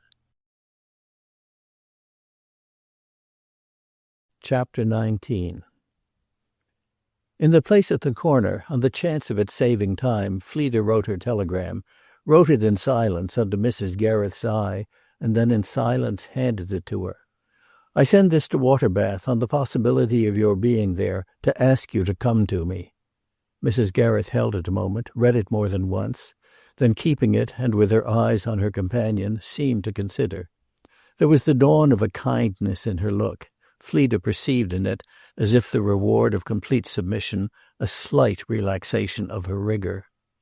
Wouldn't it perhaps after all be better, she asked, before doing this, to see if we can make his whereabouts certain?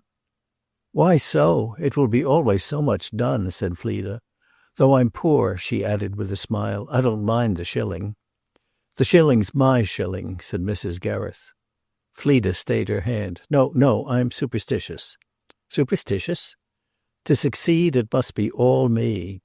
Well, if that will make it succeed. Mrs. Gereth took back her shilling, but she still kept the telegram. As he's most probably not there. If he shouldn't be there, Fleda interrupted, there will be no harm done. If he shouldn't be there, Mrs. Gereth ejaculated. Heaven help us, how you assume it. I'm only prepared for the worst. The Brigstocks will simply send any telegram on. Where will they send it? Presumably to Poynton. They'll read it first, said Mrs. Gereth. Read it? Yes, Mona will. She'll open it under the pretext of having it repeated, and then she'll probably do nothing. She'll keep it as a proof of your immodesty. What of that? Asked Fleda. You don't mind her seeing it? Rather musingly and absently, Fleda shook her head. I don't mind anything. Well, then, that's all right, said Mrs. Gereth, as if she had only wanted to feel that she had been irreproachably considerate. After this she was gentler still, but she had another point to clear up. Why have you given for a reply your sister's address? Because if he does come to me, he must come to me there. If that telegram goes, said Fleda, I return to Maggie's tonight." Mrs. Gereth seemed to wonder at this. "You won't receive him here with me?" "No, I won't receive him here with you. Only where I received him last. Only there again." She showed her companion that as to that she was firm. But Mrs. Gereth had obviously now had some practice in following queer movements prompted by queer feelings. She resigned herself, though she fingered the paper a moment longer. She appeared to hesitate. Then she brought out, "You couldn't then, if I release you, make your message a little stronger?" Fleda gave her a faint smile. "He'll come if he can." Mrs. Gereth met fully what this conveyed. With decision she pushed in the telegram. But she laid her hand quickly upon another form, and with still greater decision wrote another message. "From me this," she said to Fleda when she had finished, "to catch him possibly at Poynton. Will you read it?" Fleda turned away. "Thank you." "It's stronger than yours." "I don't care," said Fleda, moving to the door. Mrs. Gereth, having paid for the second missive, rejoined her, and they drove together to Owen's club, where the elder lady alone got out. Fleda, from the hansom, watched through the glass doors her brief conversation with the hall porter, and then met in silence her return with the news that he had not seen Owen for a fortnight and was keeping his letters till called for. These had been the last orders. There were a dozen letters lying there. He had no more information to give, but they would see what they could find out at Colonel Gereth's. To any connection with this inquiry, however, Fleda now roused herself to object, and her friend had indeed to recognize that on second thoughts it couldn't be quite to the taste of either of them to advertise in the remoter reaches of the family that they had forfeited the confidence of the master of Poynton. The letters lying at the club proved effectively that he was not in London, and this was the question that immediately concerned them. Nothing could concern them further till the answers to their telegrams should have had time to arrive. Mrs. Gereth had got back into the cab, and, still at the door of the club, they sat staring at their need of patience. Fleda's eyes rested in the great hard street on passing figures that struck her as puppets pulled by strings. After a little the driver challenged them through the hole in the top. "Anywhere in particular, ladies?" Fleda decided. "Drive to Euston, please." "You won't wait for what we may hear?" Mrs. Gereth asked. "Whatever we hear, I must go." As the cab went on she added, "But I needn't drag you to the station." Mrs. Gereth was silent a moment. Then, "Nonsense," she sharply replied. In spite of this sharpness they were now almost equally and almost tremulously mild, though their mildness took mainly the form of an inevitable sense of nothing left to say. It was the unsaid that occupied them, the thing that for more than an hour they had been going round and round without naming it. Much too early for Fleda's train, they encountered at the station a long half-hour to wait. Fleda made no further allusion to Mrs. Gereth's leaving her. Their dumbness, with the elapsing minutes, grew to be in itself a reconstituted bond. They slowly paced the great grey platform, and presently Mrs. Gereth took the girl's arm and leaned on it with a hard demand for support. It seemed to Fleda not difficult for each to know of what the other was thinking, to know indeed that they had in common two alternating visions, one of which at moments brought them as by a common impulse to a pause. This was the one that was fixed. The other filled at times the whole space and then was shouldered away. Owen and Mona glared together out of the gloom and disappeared, but the replenishment of Poynton made a shining, steady light. The old splendour was there again. The old things were in their places. Our friends looked at them with an equal yearning, face to face, on the platform. They counted them in each other's eyes. Fleda had come back to them by a road as strange as the road they themselves had followed. The wonder of their great journeys, the prodigy of this second one, was the question that made her occasionally stop. Several times she uttered it, asked how this and that difficulty had been met. Mrs. Gereth replied with pale lucidity, was naturally the person most familiar with the truth that what she undertook was always somehow achieved. To do it was to do it. She had more than one kind of magnificence. She confessed there, audaciously enough, to a sort of arrogance of energy, and Fleda, going on again, her inquiry more than answered, and her arm rendering service, flushed in her diminished identity with the sense that such a woman was great. "You do mean literally everything to the last little miniature on the last little screen?" "I mean literally everything. Go over them with the catalogue." Fleda went over them while they walked again. She had no need of the catalogue. At last she spoke once more. "Even the Maltese cross?" "Even the Maltese cross. Why not that as well as everything else, especially as I remembered how you liked it?" Finally, after an interval, the girl exclaimed, "But the mere fatigue of it, the exhaustion of such a feat! I drag you to and fro here while you must be ready to drop." "I'm very, very tired." Mrs. Gereth's slow headshake was tragic. "I couldn't do it again." "I doubt if they'd bear it again." "That's another matter. They'd bear it if I could.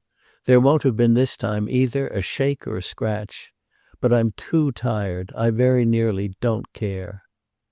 "You must sit down then till I go," said Fleda. "We must find a bench."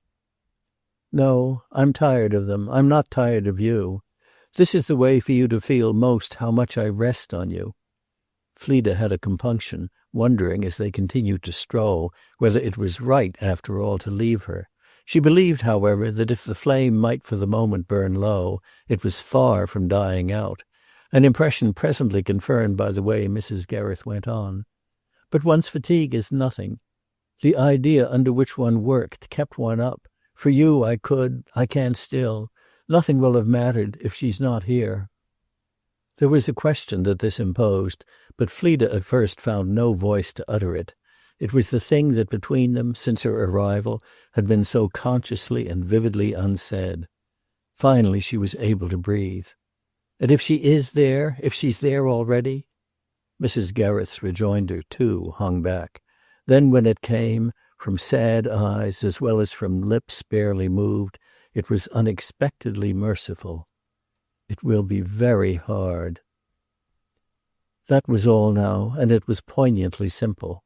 The train Fleda was to take had drawn up. The girl kissed her as if in farewell. Mrs. Gereth submitted, then after a little brought out, "If we have lost—" "If we have lost," Fleda repeated as she paused again, "you'll all the same come abroad with me?" "It will seem very strange to me if you want me, but whatever you ask, whatever you need, that I will always do." "I shall need your company," said Mrs. Gereth. Fleda wondered an instant if this were not practically a demand for penal submission, for a surrender that, in its complete humility, would be a long expiation. But there was none of the latent chill of the vindictive in the way Mrs. Gereth pursued. "We can always, as time goes on, talk of them together." "Of the old things?" Fleda had selected the third-class compartment. She stood a moment looking into it, and at a fat woman with a basket who had already taken possession. "Always?" she said, turning to her companion. "Never!" she exclaimed. She got into the carriage, and two men with bags and boxes immediately followed, blocking up door and window so long that when she was able to look out again, Mrs. Gereth had gone. Chapter 20. There came to her at her sister's no telegram in answer to her own. The rest of that day and the whole of the next elapsed without a word either from Owen or from his mother. She was free, however, to her infinite relief, from any direct dealing with suspense, and conscious, to her surprise, of nothing that could show her, or could show Maggie and her brother-in-law, that she was excited. Her excitement was composed of pulses as swift and fine as the revolutions of a spinning top. She supposed she was going round, but she went round so fast that she couldn't even feel herself move. Her emotion occupied some quarter of her soul that had closed its doors for the day and shut out even her own sense of it. She might perhaps have heard something if she had pressed her ear to a partition. Instead of that, she sat with her patience in a cold, still chamber, from which she could look out in quite another direction. This was to have achieved an equilibrium to which she couldn't have given a name. Indifference, resignation, despair were the terms of a forgotten tongue. The time even seemed not long, for the stages of the journey were the items of Mrs. Gereth's surrender. The detail of that performance, which filled the scene, was what Fleda had now before her eyes. The part of her loss that she could think of was the reconstituted splendor of Poynton. It was the beauty she was most touched by that in tons she had lost, the beauty that, charged upon big wagons, had safely crept back to its home. But the loss was a gain to memory and love. It was to her, too, at last, that in condonation of her treachery the old things had crept back. She greeted them with open arms. She thought of them hour after hour. They made a company with which solitude was warm, and a picture that at this crisis overlaid poor Maggie's scant mahogany. It was really her obliterated passion that had revived, and with it an immense assent to Mrs. Gereth's early judgment of her. She equally, she felt, was of the religion, and like any other of the passionately pious, she could worship now even in the desert. Yes, it was all for her. Far round as she had gone, she had been strong enough. Her love had gathered in the spoils. She wanted indeed no catalogue to count them over. The array of them, miles away, was complete. Each piece in its turn was perfect to her. She could have drawn up a catalogue from memory. Thus again she lived with them, and she thought of them without a question of any personal right. That they might have been, that they might still be hers, that they were perhaps already another's, were ideas that had too little to say to her. They were nobodies at all, too proud, unlike base animals and humans, to be reducible to anything so narrow. It was Poynton that was theirs. They had simply recovered their own. The joy of that for them was the source of the strange peace in which the girl found herself floating. It was broken on the third day by a telegram from Mrs. Gereth. "Shall be with you at 11:30. Don't meet me at station." Fleda turned this over. She was sufficiently expert not to disobey the injunction. She had only an hour to take in its meaning, but that hour was longer than all the previous time. If Maggie had studied her convenience the day Owen came, Maggie was also at the present juncture a miracle of refinement. Increasingly and resentfully mystified, in spite of all reassurance, by the impression that Fleda suffered more than she gained from the grandeur of the Gereths, she had it at heart to exemplify the perhaps truer distinction of nature that characterized the house of Vetch. She was not, like poor Fleda, at every one's beck, and the visitor was to see no more of her than what the arrangement of luncheon might tantalizingly show. Maggie described herself to her sister as intending for a just provocation even the understanding she had had with her husband that he also should remain invisible. Fleda accordingly awaited alone the subject of so many manoeuvres, a period that was slightly prolonged even after the drawing-room door at 11:30 was thrown open. Mrs. Gereth stood there with a face that spoke plain, but no sound fell from her till the withdrawal of the maid, whose attention had immediately attached itself to the rearrangement of a window blind, and who seemed, while she bustled at it, to contribute to the pregnant silence, before the duration of which, however, she retreated with a sudden stare. "He has done it," said Mrs. Gereth, turning her eyes avoidingly but not unperceivingly about her, and in spite of herself dropping an opinion upon the few objects in the room. Fleda, on her side, in her silence, observed how characteristically she looked at Maggie's possessions before looking at Maggie's sister. The girl understood and at first had nothing to say. She was still dumb while Mrs. Gereth selected, with hesitation, a seat less distasteful than the one that happened to be nearest. On the sofa near the window the poor woman finally showed what the 2 past days had done for the age of her face. Her eyes at last met Fleda's. "It's the end." "They're married?" "They're married." Fleda came to the sofa in obedience to the impulse to sit down by her, then paused before her while Mrs. Gereth turned up a dead grey mask. A tired old woman sat there with empty hands in her lap. "I've heard nothing," said Fleda. "No answer came." "That's the only answer. It's the answer to everything." So Fleda saw. For a minute she looked over her companion's head and far away. "He wasn't at Waterbath. Mrs. Brigstock must have read your telegram and kept it. But mine, the one to Poynton, brought something. We are here. What do you want?" Mrs. Gereth stopped as if with a failure of voice, on which Fleda sank upon the sofa and made a movement to take her hand. It met no response. There could be no attenuation. Fleda waited. They sat facing each other like strangers. "I wanted to go down," Mrs. Gereth presently continued. "Well, I went." All the girl's effort tended for the time to a single aim, that of taking the thing with outward detachment, speaking of it as having happened to Owen and his mother, and not in any degree to herself. Something at least of this was in the encouraging way she said, "Yesterday morning?" "Yesterday morning. I saw him." Fleda hesitated. "Did you see her?" "Thank God, no." Fleda laid on her arm a hand of vague comfort, of which Mrs. Gereth took no notice.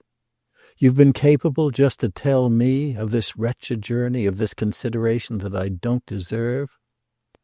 We're together," said Mrs. Gereth. She looked helpless as she sat there, her eyes unseeingly enough on a tall Dutch clock, old but rather poor, that Maggie had had as a wedding gift, and that eked out the bareness of the room. To Fleda, in the face of the event, it appeared that this was exactly what they were not. The last inch of common ground, the ground of their past intercourse, had fallen from under them. Yet what was still there was the grand style of her companion's treatment of her. Mrs. Gereth couldn't stand upon small questions, couldn't in conduct make small differences. "You're magnificent," her young friend exclaimed. "There's an extraordinary greatness in your generosity." We're together," Mrs. Gereth lifelessly repeated. "That's all we are now. It's all we have." The words brought to Fleda a sudden vision of the empty little house at Rick's. Such a vision might also have been what her companion found in the face of the stopped Dutch clock. Yet with this it was clear that she would now show no bitterness. She had done with that, had given the last drop to those horrible hours in London. No passion even was left her, and her forbearance only added to the force with which she represented the final vanity of everything. Fleda was so far from a wish to triumph that she was absolutely ashamed of having anything to say for herself. But there was one thing, all the same, that not to say was impossible. "That he has done it, that he could not do it, shows how right I was." It settled forever her attitude, and she spoke as if for her own mind. Then, after a little, she added very gently, for Mrs. Gereth's, "That's to say, it shows he was bound to her by an obligation that, however much he may have wanted to, he couldn't in any sort of honor break." Blanched and bleak, Mrs. Gereth looked at her. "What sort of an obligation do you call that? No such obligation exists for an hour between any man and any woman who have hatred on one side. He had ended by hating her, and now he hates her more than ever." "Did he tell you so?" Fleda asked. "No, he told me nothing but the great gawk of a fact. I saw him but for 3 minutes." She was silent again, and Fleda, as before some lurid image of this interview, sat without speaking. "Do you wish to appear as if you don't care?" Mrs. Gereth presently demanded. "I'm trying not to think of myself." "Then if you're thinking of Owen, how can you bear to think?" Sadly and submissively Fleda shook her head. The slow tears had come into her eyes. "I can't. I don't understand. I don't understand," she broke out. "I do, then." Mrs. Gereth looked hard at the floor. "There was no obligation at the time you saw him last, when you sent him, hating her as he did, back to her?" "If he went," Fleda asked, "doesn't that exactly prove that he recognized one?" "He recognized rot. You know what I think of him." Fleda knew. She had no wish to provoke a fresh statement. Mrs. Gereth made one. It was her sole faint flicker of passion, to the extent of declaring that he was too abjectly weak to deserve the name of a man. For all Fleda cared, it was his weakness she loved in him. "He took strange ways of pleasing you," her friend went on. There was no obligation till suddenly the other day the situation changed. Fleda wondered. The other day? It came to Mona's knowledge, I can't tell you how, but it came, that the things I was sending back had begun to arrive at Poynton. I had sent them for you, but it was her I touched. Mrs. Gereth paused. Fleda was too absorbed in her explanation to do anything but take blankly the full, cold breath of this. They were there, and that determined her. Determined her to what? To act, to take means. To take means? Fleda repeated. I can't tell you what they were, but they were powerful. She knew how, said Mrs. Gereth. Fleda received with the same stoicism the quiet immensity of this allusion to the person who had not known how. But it made her think a little, and the thought found utterance with unconscious irony in the simple interrogation. Mona? Why not? She's a brute. But if he knew that so well, what chance was there in it for her? How can I tell you? How can I talk of such horrors? I can only give you of the situation what I see. He knew it, yes. But as she couldn't make him forget it, she tried to make him like it. She tried, and she succeeded. That's what she did. She's after all so much less of a fool than he. And what else had he originally liked? Mrs. Gereth shrugged her shoulders. She did what you wouldn't. Fleda's face had grown dark with her wonder, but her friend's empty hands offered no balm to the pain in it. It was that, if it was anything, nothing else meets the misery of it. Then there was quick work. Before he could turn round, he was married. Fleda, as if she had been holding her breath, gave the sigh of a listening child. At that place you spoke of in town? At the registry office, like a pair of low atheists. The girl hesitated. What do people say of that? I mean the world. Nothing, because nobody knows. They're to be married on the 17th at Waterbath Church. If anything else comes out, everybody is a little prepared. It will pass for some stroke of diplomacy, some move in the game, some outwitting of me. It's known there has been a row with me. Fleda was mystified. People surely know at Poynton, she objected, if, as you say, she's there. She was there day before yesterday, only for a few hours. She met him in London and went down to see the things. Fleda remembered that she had seen them only once. Did you see them? She then ventured to ask. Everything. Are they right? Quite right. There's nothing like them, said Mrs. Gereth. At this her companion took up one of her hands again and kissed it, as she had done in London. Mona went back that night. She was not there yesterday. Owen stayed on, she added. Fleda stared. Then she's not to live there? Rather, but not till after the public marriage. Mrs. Gereth seemed to muse. Then she brought out, she'll live there alone. Alone? She'll have it to herself. He won't live with her? Never. But she's none the less his wife, and you're not, said Mrs. Gereth, getting up. Our only chance is the chance that she may die. Fleda appeared to consider. She appreciated her visitor's magnanimous use of the plural. Mona won't die, she replied.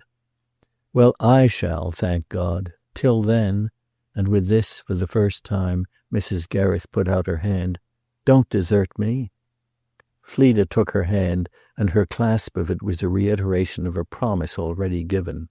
She said nothing, but her silence was an acceptance as responsible as the vow of a nun. The next moment something occurred to her. I mustn't put myself in your son's way. Mrs. Gereth gave a dry, flat laugh. You're prodigious. But how shall you possibly be more out of it?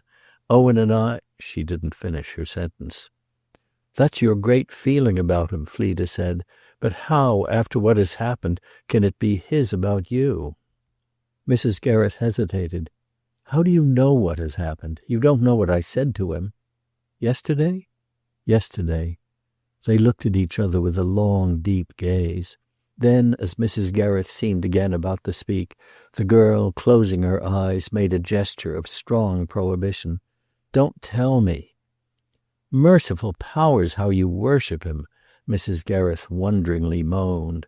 It was for Fleda the shake that made the cup overflow.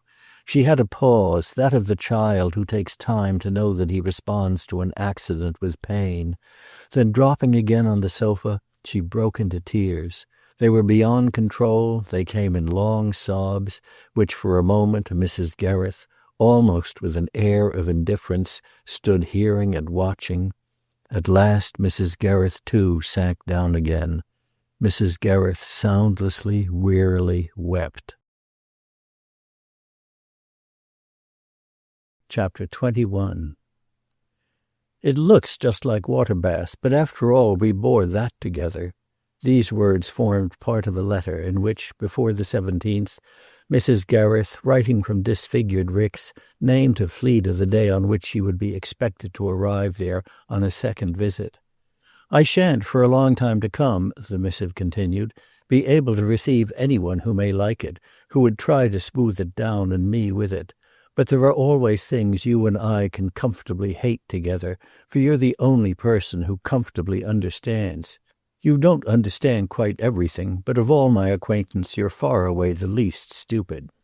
For action you're no good at all, but action is over, for me, forever, and you will have the great merit of knowing, when I'm brutally silent, what I shall be thinking about. Without setting myself up for your equal, I dare say I shall also know what are your own thoughts. Moreover, with nothing else but my four walls, you'll at any rate be a bit of furniture. For that, you know, a little I've always taken you, quite one of my best finds. So come, if possible, on the 15th. The position of a bit of furniture was one that Fleda could conscientiously accept, and she by no means insisted on so high a place in the list. This communication made her easier, if only by its acknowledgment that her friend had something left. It still implied recognition of the principle of property. Something to hate, and to hate comfortably, was at least not the utter destitution to which, after their last interview, she had helplessly seemed to see Mrs. Gereth go forth. She remembered indeed that in the state in which they first saw it, she herself had liked the blessed refuge of Ricks, and she now wondered if the tact for which she was commended had then operated to make her keep her kindness out of sight. She was at present ashamed of such obliquity, and made up her mind that if this happy impression, quenched in the Spoils of Poynton, should revive on the spot, she would utter it to her companion without reserve. Yes, she was capable of as much action as that, all the more that the spirit of her hostess seemed, for the time at least, wholly to have failed. Mrs. Gereth's 3 minutes with Owen had been a blow to all talk of travel, and after her woeful hour at Maggie's, she had, like some great moaning wounded bird, made her way with wings of anguish back to the nest she knew she should find empty. Fleda, on that dire day, could neither keep her nor give her up. She had pressingly offered to return with her, but Mrs. Gereth, in spite of the theory that their common grief was a bond, had even declined all escort to the station, conscious apparently of something abject in her collapse, and almost fiercely eager, as with a personal shame, to be unwatched. All she had said to Fleda was that she would go back to Ricks that night, and the girl had lived for days after with the dreadful image of her position and her misery there. She had a vision of her now lying prone on some unmade bed, now pacing a bare floor like a lioness deprived of her cubs. There had been moments when her mind's ear was strained to listen for some sound of grief wild enough to be wafted from afar. But the first sound at the end of a week had been a note announcing, without reflections, that the plan of going abroad had been abandoned. It has come to me indirectly, but with much appearance of truth, that they are going, for an indefinite time. That quite settles it. I shall stay where I am, and as soon as I've turned round again I shall look for you. The second letter had come a week later, and on the 15th Fleda was on her way to Ricks. Her arrival took the form of a surprise very nearly as violent as that of the other time. The elements were different, but the effect, like the other, arrested her on the threshold. She stood there, stupefied and delighted at the magic of a passion of which such a picture represented the low water mark. Wound up but sincere, and passing quickly from room to room, Fleda broke out before she even sat down. If you turn me out of the house for it, my dear, there isn't a woman in England for whom it wouldn't be a privilege to live here." Mrs. Gereth was as honestly bewildered as she had of old been falsely calm. She looked about at the few sticks that, as she afterwards phrased it, she had gathered in, and then hard at her guest, as if to protect herself against a joke sufficiently cruel. The girl's heart gave a leap, for this stare was the sign of an opportunity. Mrs. Gereth was all unwitting. She didn't in the least know what she had done, and as Fleda could tell her, Fleda suddenly became the one who knew most. That counted for the moment as a magnificent position. It almost made all the difference. Yet what contradicted it was the vivid presence of the artist's idea. "Where on earth did you put your hand on such beautiful things?" "Beautiful things?" Mrs. Gereth turned again to the little worn bleached stuffs and the sweet spindle legs. "They're the wretched things that were here, that stupid, starved old woman's." "The maiden aunt's, the nicest, dearest old woman that ever lived. I thought you had got rid of the maiden aunt." "She was stored in an empty barn, stuck away for a sale, a matter that fortunately I've had neither time nor freedom of mind to arrange. I've simply in my extremity fished her out again." "You've simply in your extremity made a delight of her." Fleda took the highest line and the upper hand, and as Mrs. Gereth, challenging her cheerfulness, turned again a lustreless eye over the contents of the place, she broke into a rapture that was unforced, but that she was conscious of an advantage in being able to feel. She moved, as she had done on the previous occasion, from one piece to another, with looks of recognition and hands that lightly lingered, but she was as feverishly jubilant now as she had formerly been anxious and mute.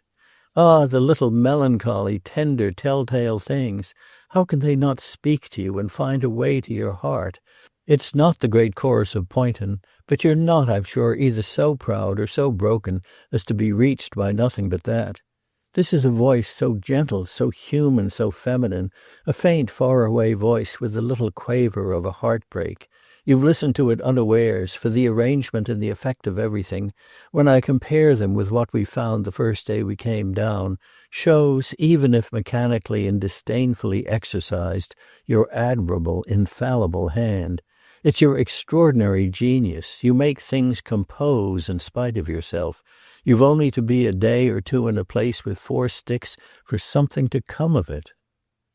"Then if anything has come of it here, it has come precisely of just 4. That's literally, by the inventory, all there are," said Mrs. Gereth. "If there were more, there would be too many to convey the impression in which half the beauty resides. The impression somehow of something dreamed and missed, something reduced, relinquished, resigned, the poetry, as it were, of something sensibly gone." Fleda ingeniously and triumphantly worked it out. "Ah, there's something here that will never be in the inventory." "Does it happen to be in your power to give it a name?" Mrs. Gereth's face showed the dim dawn of an amusement at finding herself seated at the feet of her pupil. "I can give it a dozen. It's a kind of 4th dimension. It's a presence, a perfume, a touch. It's a soul, a story, a life. There's ever so much more here than you and I. We're in fact just 3. "Oh, if you count the ghosts." "Of course I count the ghosts. It seems to me ghosts count double, for what they were and for what they are. Somehow there were no ghosts at Poynton," Fleda went on. "That was the only fault." Mrs. Gereth, considering, appeared to fall in with the girl's fine humour. "Poynton was too splendidly happy." "Poynton was too splendidly happy," Fleda promptly echoed. "But it's cured of that now," her companion added. "Yes, henceforth there'll be a ghost or 2. Mrs. Gereth thought again. She found her young friend suggestive. "Only she won't see them." "No, she won't see them." Then Fleda said, "What I mean is, for this dear one of ours, that if she had, as I know she did, it's in the very taste of the air, a great accepted pain—" She paused an instant, and Mrs. Gereth took her up. "Well, if she had?" Fleda still hesitated. "Why, it was worse than yours." Mrs. Gereth reflected. "Very likely." And she too hesitated. The question is if it was worse than yours." "Mine?" Fleda looked vague. "Precisely, yours." At this our young lady smiled. "Yes, because it was a disappointment. She had been so sure." "I see. And you were never sure." "Never. Besides, I'm happy," said Fleda. Mrs. Gereth met her eyes a while. "Goose," she quietly remarked as she turned away. There was a curtness in it, nevertheless it represented a considerable part of the basis of their new life. On the 18th the Morning Post had at last its clear message, a brief account of the marriage from the residence of the bride's mother, of Mr. Owen Gereth of Poynton Park, to Miss Mona Brigstock of Waterbath. There were 2 ecclesiastics and 6 bridesmaids, and, as Mrs. Gereth subsequently said, 100 frumps, as well as a special train from town. The scale of the affair sufficiently showed that the preparations had been complete for weeks. The happy pair were described as having taken their departure for Mr. Gereth's own seat, famous for its unique collection of artistic curiosities. The newspapers and letters, the fruits of the first London post, had been brought to the mistress of Rick's in the garden, and she lingered there alone a long time after receiving them. Fleda kept at a distance. She knew what must have happened, for from one of the windows she saw her rigid in a chair, her eyes strange and fixed, the newspaper open on the ground and the letters untouched in her lap. Before the morning's end she had disappeared, and the rest of the day she remained in her own room. It recalled to Fleda, who had picked up the newspaper, the day, months before, on which Owen had come down to Poynton to make his engagement known. The hush of the house at least was the same, and the girl's own waiting, her soft wandering, through the hours. There was a difference indeed sufficiently great, of which her companion's absence might in some degree have represented a considerate recognition. That was at any rate the meaning Fleda, devoutly glad to be alone, attached to her opportunity. Mrs. Gereth's sole allusion the next day to the subject of their thoughts has already been mentioned. It was a dazzled glance at the fact that Mona's quiet pace had really never slackened. Fleda fully assented. "I said of our disembodied friend here that she had suffered in proportion as she had been sure. But that's not always a source of suffering. It's Mona who must have been sure." "She was sure of you," Mrs. Gereth returned. But this didn't diminish the satisfaction taken by Fleda in showing how serenely and lucidly she could talk. Chapter 22. Her relation with her wonderful friend had, however, in becoming a new one, begun to shape itself almost wholly on breaches and omissions.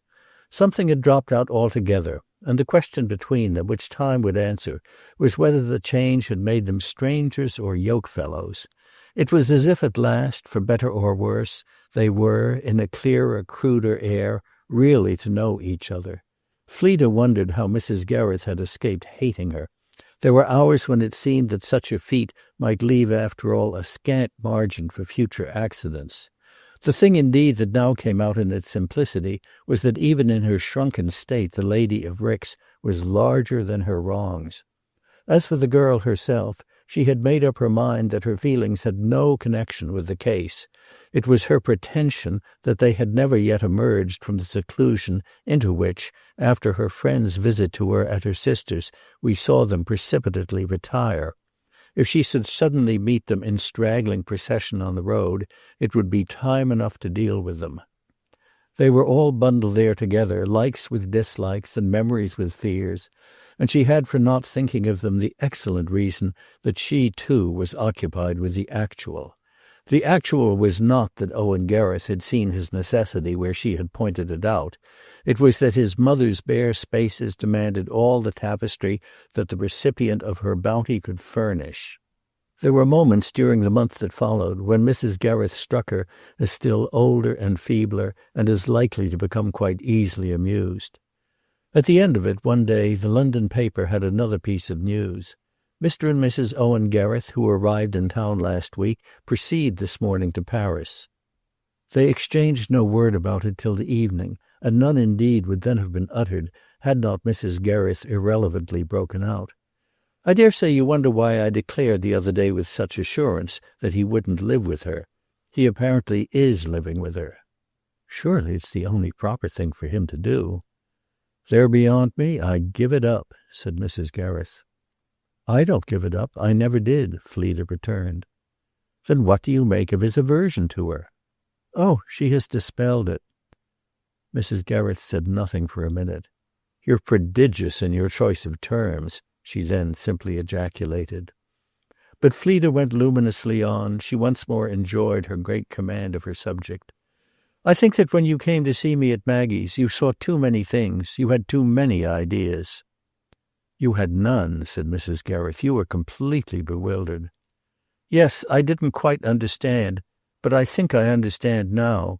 The case is simple and logical enough. She's a person who's upset by failure and who blooms and expands with success. There was something she had set her heart upon, set her teeth about, the house exactly as she had seen it." "She never saw it at all. She never looked at it," cried Mrs. Gereth. "She doesn't look with her eyes. She looks with her ears. In her own way she had taken it in. She knew, she felt when it had been touched. That probably made her take an attitude that was extremely disagreeable. But the attitude lasted only while the reason for it lasted." "Go on. I can bear it now," said Mrs. Gereth. Her companion had just perceptibly paused. "I know you can, or I shouldn't dream of speaking. When the pressure was removed, she came up again. From the moment the house was once more what it had to be, her natural charm reasserted itself."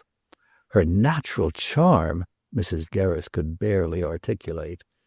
"It's very great. Everybody thinks so. There must be something in it. It operated as it had operated before. There's no need of imagining anything very monstrous. Her restored good humor, her splendid beauty, and Mr. Owen's impressibility and generosity sufficiently cover the ground. His great bright sun came out." "And his great bright passion for another person went in. Your explanation would doubtless be perfection if he didn't love you." Fleda was silent a little. "What do you know about his loving me?" "I know what Mrs. Brigstock herself told me." "You never in your life took her word for any other matter." "Then won't yours do?" Mrs. Gereth demanded. "Haven't I had it from your own mouth that he cares for you?" Fleda turned pale, but she faced her companion and smiled. "You confound, Mrs. Gereth. You mix things up. You've only had it from my own mouth that I care for him." It was doubtless in contradictious allusion to this, which at the time had made her simply drop her head in a strange, vain reverie, that Mrs. Gereth, a day or two later, said to Fleda, "Don't think I shall be a bit affected if I'm here to see it when he comes again to make up to you." "He won't do that," the girl replied. Then she added, smiling, "But if he should be guilty of such bad taste, it wouldn't be nice of you not to be disgusted." "I'm not talking of disgust, I'm talking of its opposite," said Mrs. Gereth. "Of its opposite?" "Why, of any reviving pleasure that one might feel in such an exhibition. I shall feel none at all. You may personally take it as you like, but what conceivable good will it do?" Fleda wondered. "To me, do you mean?" "Deuce take you, no. To what we don't, you know, by your wish, ever talk about." "The old things?" Fleda considered again. "It will do no good of any sort to anything or anyone. That's another question I would rather we shouldn't discuss, please," she gently added. Mrs. Gereth shrugged her shoulders. "It certainly isn't worth it." Something in her manner prompted her companion, with a certain inconsequence, to speak again. "That was partly why I came back to you, you know, that there should be the less possibility of anything painful." "Painful?" Mrs. Gereth stared. "What pain can I ever feel again?" "I meant painful to myself," Fleda with a slight impatience explained. "Oh, I see." Her friend was silent a minute. "You use sometimes such odd expressions.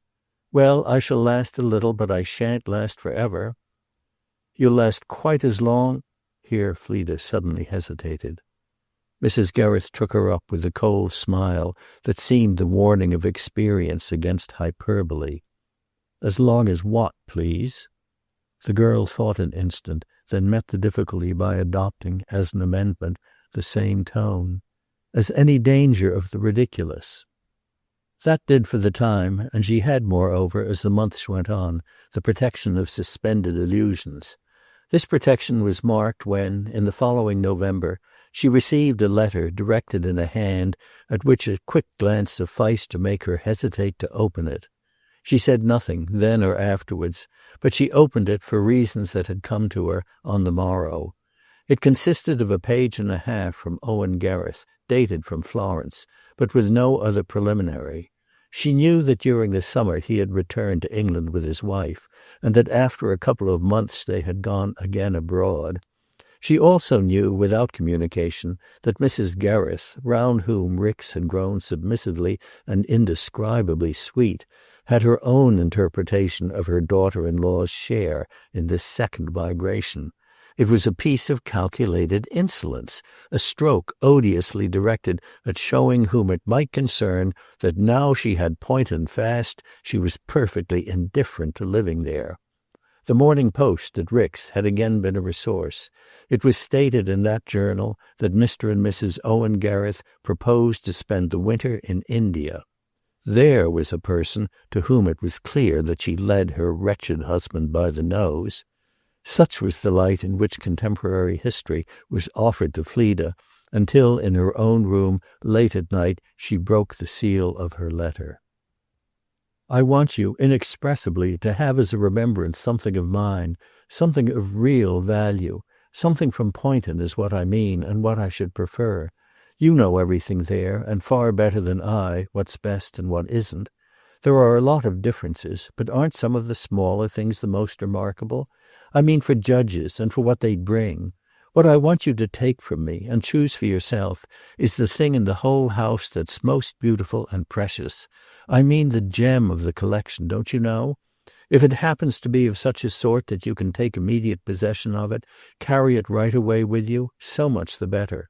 You're to have it on the spot, whatever it is. I humbly beg of you to go down there and see.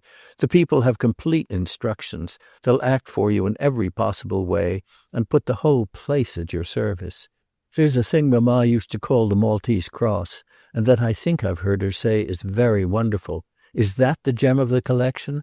Perhaps you would take it or anything equally convenient. Only I do want you awfully to let it be the very pick of the place. Let me feel that I can trust you for this. You won't refuse if you will think a little what it must be that makes me ask." Fleda read that last sentence over more times even than the rest. She was baffled. She couldn't at all think of what it might be. This was indeed because it might be one of so many things. She made for the present no answer. She merely, little by little, fashioned for herself the form that her answer should eventually wear. There was only one form that was possible, the form of doing, at her time, what he wished. She would go down to Poynton as a pilgrim might go to a shrine, and as to this she must look out for her chance. She lived with her letter before any chance came, a month, and even after a month it had mysteries for her that she couldn't meet. What did it mean? What did it represent? To what did it correspond in his imagination or his soul? What was behind it? What was before it? What was in the deepest depths within it? She said to herself that with these questions she was under no obligation to deal. There was an explanation of them that for practical purposes would do as well as another. He had found in his marriage a happiness so much greater than, in the distress of his dilemma, he had been able to take heart to believe, that he now felt he owed her a token of gratitude for having kept him in the straight path. That explanation, I say, she could throw off, but no explanation in the least mattered. What determined her was the simple strength of her impulse to respond, the passion for which what had happened had made no difference, the passion that had taken this into account before as well as after, found here an issue that there was nothing whatever to choke. It found even a relief to which her imagination immensely contributed. Would she act upon his offer? She would act with secret rapture. To have as her own something splendid that he had given her, of which the gift had been his signed desire, would be a greater joy than the greatest she had supposed to be left to her, and she felt that till the sense of this came home, she had even herself not known what burned in her successful stillness. It was an hour to dream of and watch for. To be patient was to draw out the sweetness. She was capable of feeling it as an hour of triumph, the triumph of everything in her recent life that had not held up its head. She moved there in thought, in the great rooms she knew. She should be able to say to herself that, for once at least, her possession was as complete as that of either of the others whom it had filled only with bitterness. And 1,000 times yes. Her choice should know no scruple. The thing she should go down to take would be up to the height of her privilege. The whole place was in her eyes, and she spent for weeks her private hours in a luxury of comparison and debate. It should be one of the smallest things, because it should be one she could have close to her, and it should be one of the finest, because it was in the finest he saw his symbol. She said to herself that of what it would symbolize she was content to know nothing more than just what her having it would tell her. At bottom she inclined to the Maltese cross, with the added reason that he had named it. But she would look again and judge afresh. She would on the spot so handle and ponder that there shouldn't be the shade of a mistake. Before Christmas she had a natural opportunity to go to London. There was her periodical call upon her father to pay, as well as a promise to Maggie to redeem. She spent her first night in West Kensington with the idea of carrying out on the morrow the purpose that had most of a motive. Her father's affection was not inquisitive, but when she mentioned to him that she had business in the country that would oblige her to catch an early train, he deprecated her excursion in view of the menace of the weather. It was spoiling for a storm. All the signs of a winter gale were in the air. She replied that she would see what the morning might bring, and it brought in fact what seemed in London an amendment. She was to go to Maggie the next day, and now that she started, her eagerness had become suddenly a pain. She pictured her return that evening with her trophy under her cloak, so that after looking from the doorstep up and down the dark street, she decided with a new nervousness and sallied forth to the nearest place of access to the underground. The December dawn was dolorous, but there was neither rain nor snow. It was not even cold, and the atmosphere of West Kensington, purified by the wind, was like a dirty old coat that had been bettered by a dirty brush. At the end of almost an hour, in the larger station, she had taken her place in a third-class compartment. The prospect before her was the run of 80 minutes to Poynton. The train was a fast one, and she was familiar with the moderate measure of the walk to the park from the spot at which it would drop her. Once in the country, indeed, she saw that her father was right. The breath of December was abroad with a force from which the London labyrinth had protected her. The green fields were black, the sky was all alive with the wind. She had in her anxious sense of the elements her wonder at what might happen, a reminder of the surmises in the old days of going to the continent that used to worry her on the way, at night, to the horrid cheap crossings by Long Sea. Something in a dire degree at this last hour had begun to press on her heart. It was the sudden imagination of a disaster, or at least of a check before her errand was achieved. When she said to herself that something might happen, she wanted to go faster than the train. But nothing could happen save a dismayed discovery that by some altogether unlikely chance the master and mistress of the house had already come back. In that case she must have had a warning, and the fear was but the excess of her hope. It was everyone's being exactly where everyone was that lent the quality to her visit. Beyond lands and seas and alienated forever, they, in their different ways, gave her the impression to take as she had never taken it. At last it was already there, though the darkness of the day had deepened. They had whizzed past Chater, which was the station before the right one. Off in that quarter was an air of wild rain, but there shimmered straight across it a brightness that was the color of the great interior she had been haunting. That vision settled before her. In the house was all, and as the train drew up, she rose, in her mean compartment, quite proudly erect with the thought that all for Fleda Vetch then the house was standing there. But with the opening of the door she encountered a shock, though for an instant she couldn't have named it. The next moment she saw it was given her by the face of the man advancing to let her out, an old lame porter of the station who had been there in Mrs. Gereth's time and who now recognized her. He looked up at her so hard that she took an alarm and before alighting broke out to him, "They've come back?" She had a confused, absurd sense that even he would know in this case she mustn't be there. He hesitated, and in a few seconds her alarm had completely changed its ground. It seemed to leap with her quick jump from the carriage to the ground that was that of his stare at her. Smoke? She was on the platform with her frightened sniff.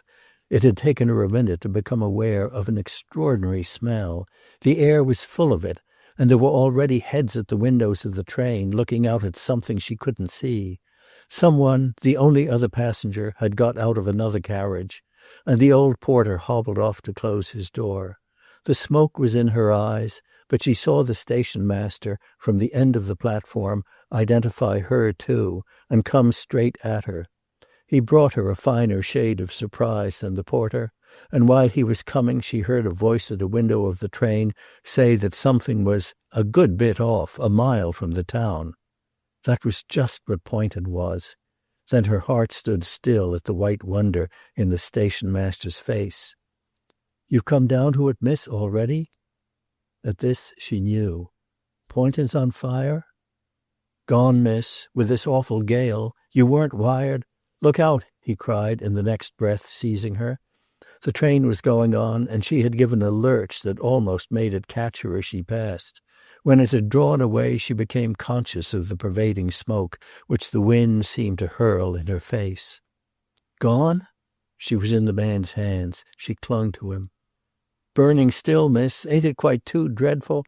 Took early this morning. The whole place is up there." In her bewildered horror she tried to think. "Have they come back?" "Back? They'll be there all day."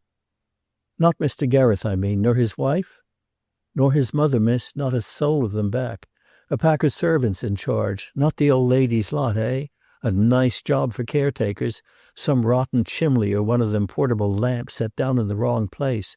What has done it is this cruel, cruel night."